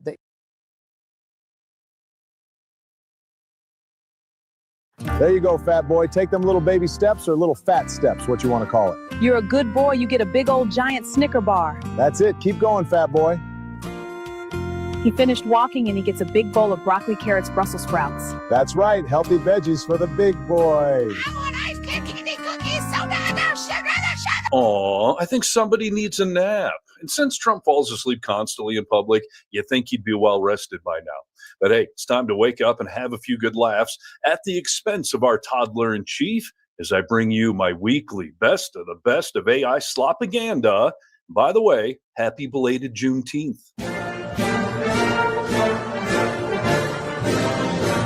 Yes, he is a dickhead, and yes, I need you to help me out and hit subscribe to Really American Media right here on YouTube and over on Substack. All right, so one of the biggest news stories this week has been the green shit show that is the reflecting pool in D.C. We started off the week with algae everywhere and ended it with that American flag blue paint everywhere floating up to the surface, and Trump is now blaming radical left vandals for ruining the pool. And while my buddies and I would love to take credit for that, he fucked it up all on his own and saved me the trip. They drain the water, brought the cameras out. Everybody gathered just to hear them shout. Fresh blue paint. If you're not familiar with this channel, I suggest you get over there and subscribe to this channel. This guy, I like him. Really American News. Brand new plan. This link is in my description box. This is the last link I'm going to show you guys today. Just laugh a little bit. And this reflecting pool is grand again.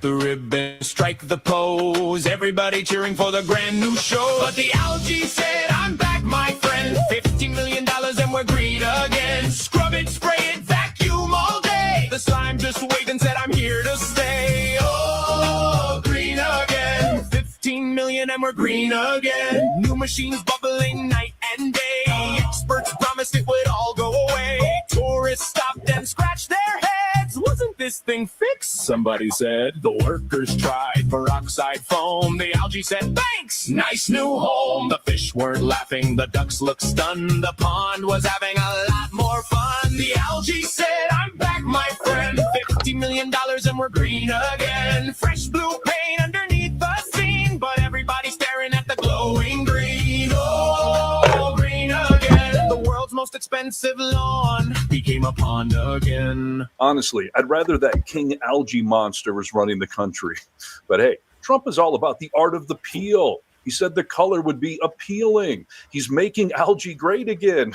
I mean, I could keep going and going. But instead of me running my mouth, I will let Forrest Gump do it. Run, Forrest. Here run. it is.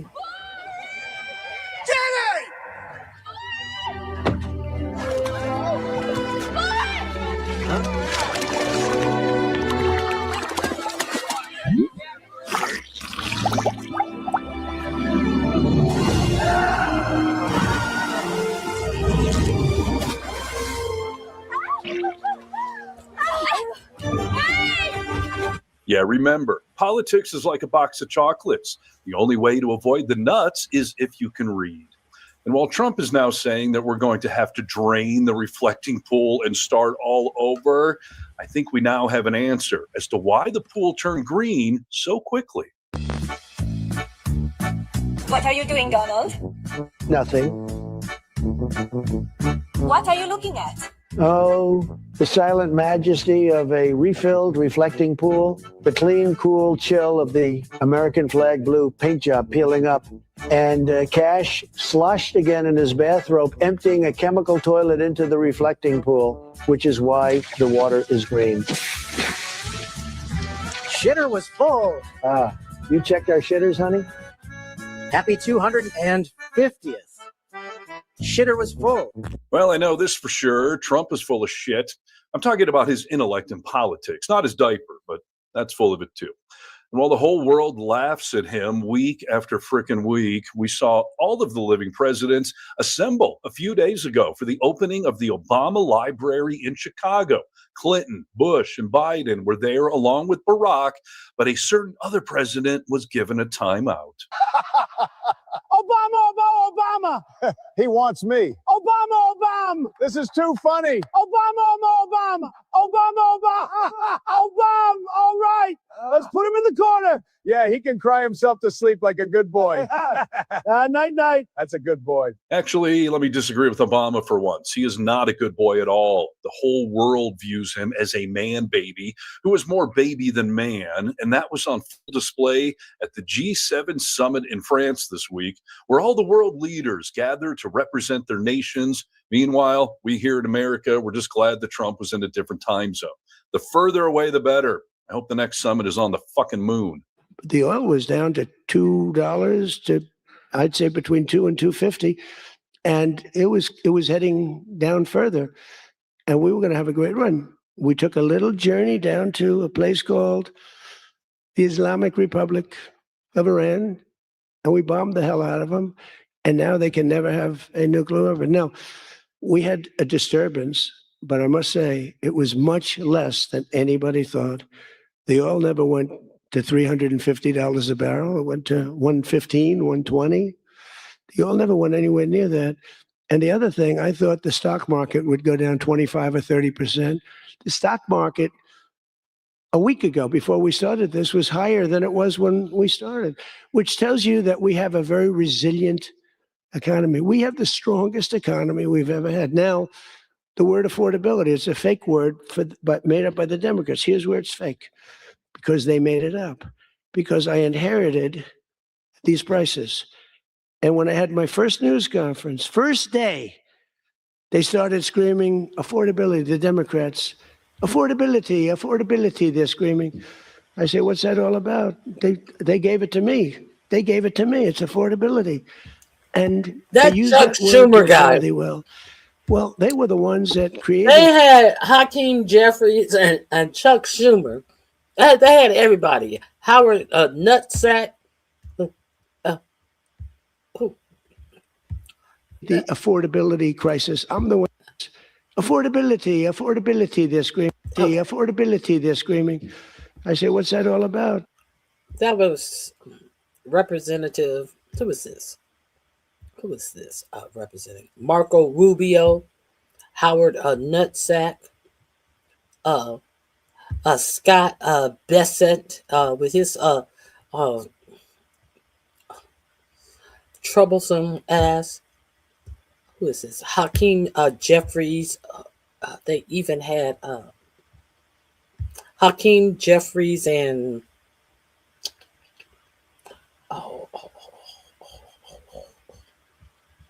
I just said it. Rates in history, highest rates for everything. Eggs, remember eggs? They were 4 times more expensive than they were in my administration. And I got it down, Peter, very quickly. Our secretary did a good job of agriculture. Brooke, she did a great job with eggs and everything else. And now that the oil is coming down, you're going to see everything follow. Brooke cut all the children off of SNAP, so everything should be going down. Everything follows the cost of energy. And we're going to end up having the lowest energy anywhere in the world. Yeah, Trump said a whole bunch of false, misleading, or just flat out stupid things while he was there. But the dumbest thing, and that's saying a lot, was his accusation that the prime minister of Italy begged him for a selfie, which she denies, and she has now canceled an upcoming trip to America. And all of Italy now hates Trump even more than, like marinara from a can. And instead of backing down, Trump has doubled down. And I don't think it's coincidence that he's picking a fight with a female world leader. Much like reporters here in America, Trump likes to pick on girls because he's a whiny little misogynistic snowflake that could only get a woman out of a fucking mail order catalog. World leaders gathered cameras all around, and somebody told a story that got the whole world talking loud. Said she begged for a picture, what a thing to say. Italy fire right back. That never happened that way. Nobody begged for a selfie. Nobody begged at all. One side says it happened, the other says not at all. Now the headline flying for the whole world to see over who asked who for a summit selfie. Reporters chased the story, microphones in the air. Diplomats kept wondering how we even get here. A meeting meant for business turned into comedy, and everybody's arguing about photography. Nobody begged for a selfie. Nobody begged at all. One side says it happened, the other says not at all. From Rome to the headlines, it's the strangest thing this week. An international uproar over one little selfie. Yeah, 86-47 and fuck Donald Trump indeed. I am just waiting for the day that one of Trump's vanity projects kicks him right in his 80-year-old nuts. Like this notion that we're going to change the law to allow a living person to appear on our money. Yeah, Trump wants to be on a $250 bill, which would require Congress to get involved. Or maybe we just give him what he wants, and one problem solves the other, as seen here. Mr. President, the new money with your face has finally arrived. Bring it here. Let me see.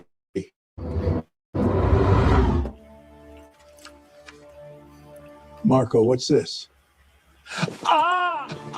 Mr. President, stay with me.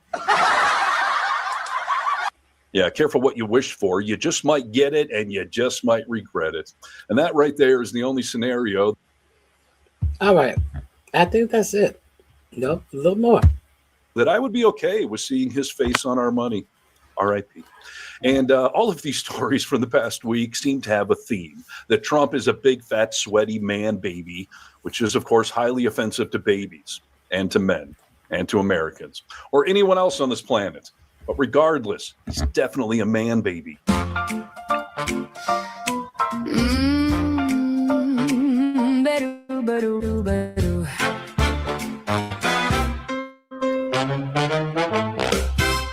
If a parent asks their kid, did you eat the missing pie? And he points at 7 other kids and insists they told the lie. Wouldn't there be consequences? Wouldn't there be some tears?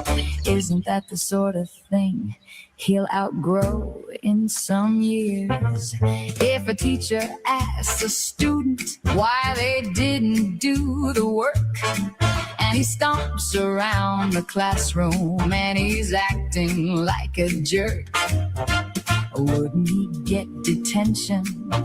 Won't he get sent home? Now that he's older, his tantrums have only grown. So why, my friends, are we here now with a toddler for a leader? How come everyone lets him slide just like his bottom feeders? And why is any of this behavior a thing to emulate? How come he's not held accountable? Why does everybody hesitate? Your hero is a man, baby, a man, baby, a little man, baby. Perhaps that was your plan, baby. An itty bitty man, baby. He only plays the fool, and boy keeps getting booed. And when the boo-boo self-inflicted, he finds somebody else to sue. A little itty bitty, really shitty, spineless chicken man, baby. If a kid cuts in the lunch line and says he got there first, and when anybody calls him out, he shows them he's the worst. Shouldn't somebody stop him? Won't somebody care? How come he takes and takes and takes while it's pretended to be fair? If a coach puts you in the big game and you strike out every time, do you blame the bat, the ball, the field, or just the umpires crying? Wouldn't folks?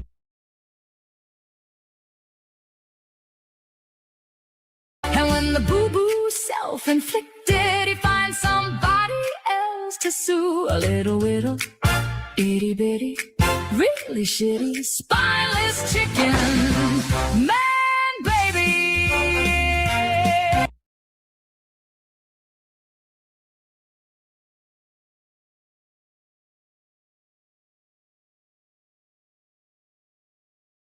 Learn a damn thing if you're always told you're the best. Your hero is a man, baby, a man, baby, a little man, baby. Perhaps that was your plan, maybe. An itty bitty man, baby.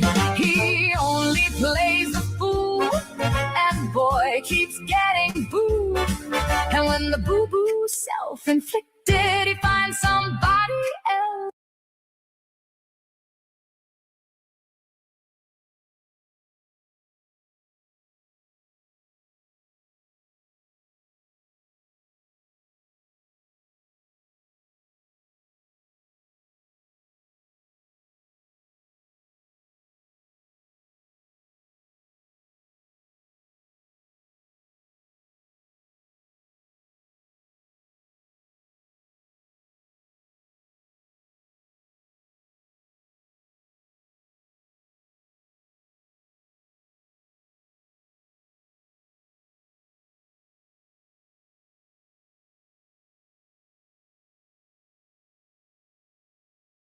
All right, that's it for me. I hope you guys have a great remainder of your day.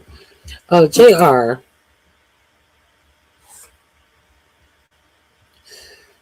So that lady is nothing but a radical Islamist sympathizer. Get the fuck out of my chat with this dumb bullshit.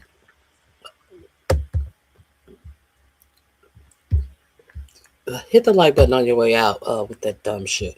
All right, guys, you have a fabulous remainder of your day, and stay sucker free. Unlike that person I just threw out of my chat. I hope you guys have a great day. If I'm not here on tomorrow, I will be here on Wednesday between 8 a.m. and 8:30 a.m. To pick up on some more news. It's just a whole bunch of simple crying and moaning and bullshit. That's why I really like to delve into some things that you could use for yourself and how you really live your life. So if you're watching on your phone, please over to a YouTube on a computer or on your television screen, and hit some of the links of some of the products that I have. They are not products to enrich myself. They are products to possibly to save your lives. These rich people out here are making sure they are fortified for what's in the future. You know, what's to come in the near future that no one is telling the masses about. I'll put it that way. So, if you are paying attention, make sure you have something for your safety. Make sure your personal safety, your family safety. Make sure you have something for your health safety, emergency health safety, all of these things. Make sure you have something for your water, your sanitary needs, and some shelter. So go over there and check out some of the links that I have put up for you. This is not about me. And this is not about this is not about me. I'm just here trying to share some information with those. You sock. I sock. I sock.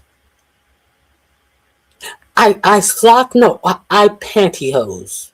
I sock.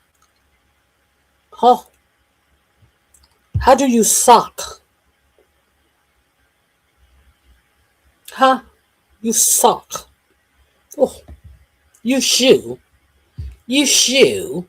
You shrew. Oh, you had one chance and you fucked it up. Oh, the truth. You had one chance and you fucked it up. Anyway, hit the like button on your way out, share and subscribe. I appreciate all of my new subscribers to the channel. And that's all I have for you today. Have a great remainder of your day. All right, bye.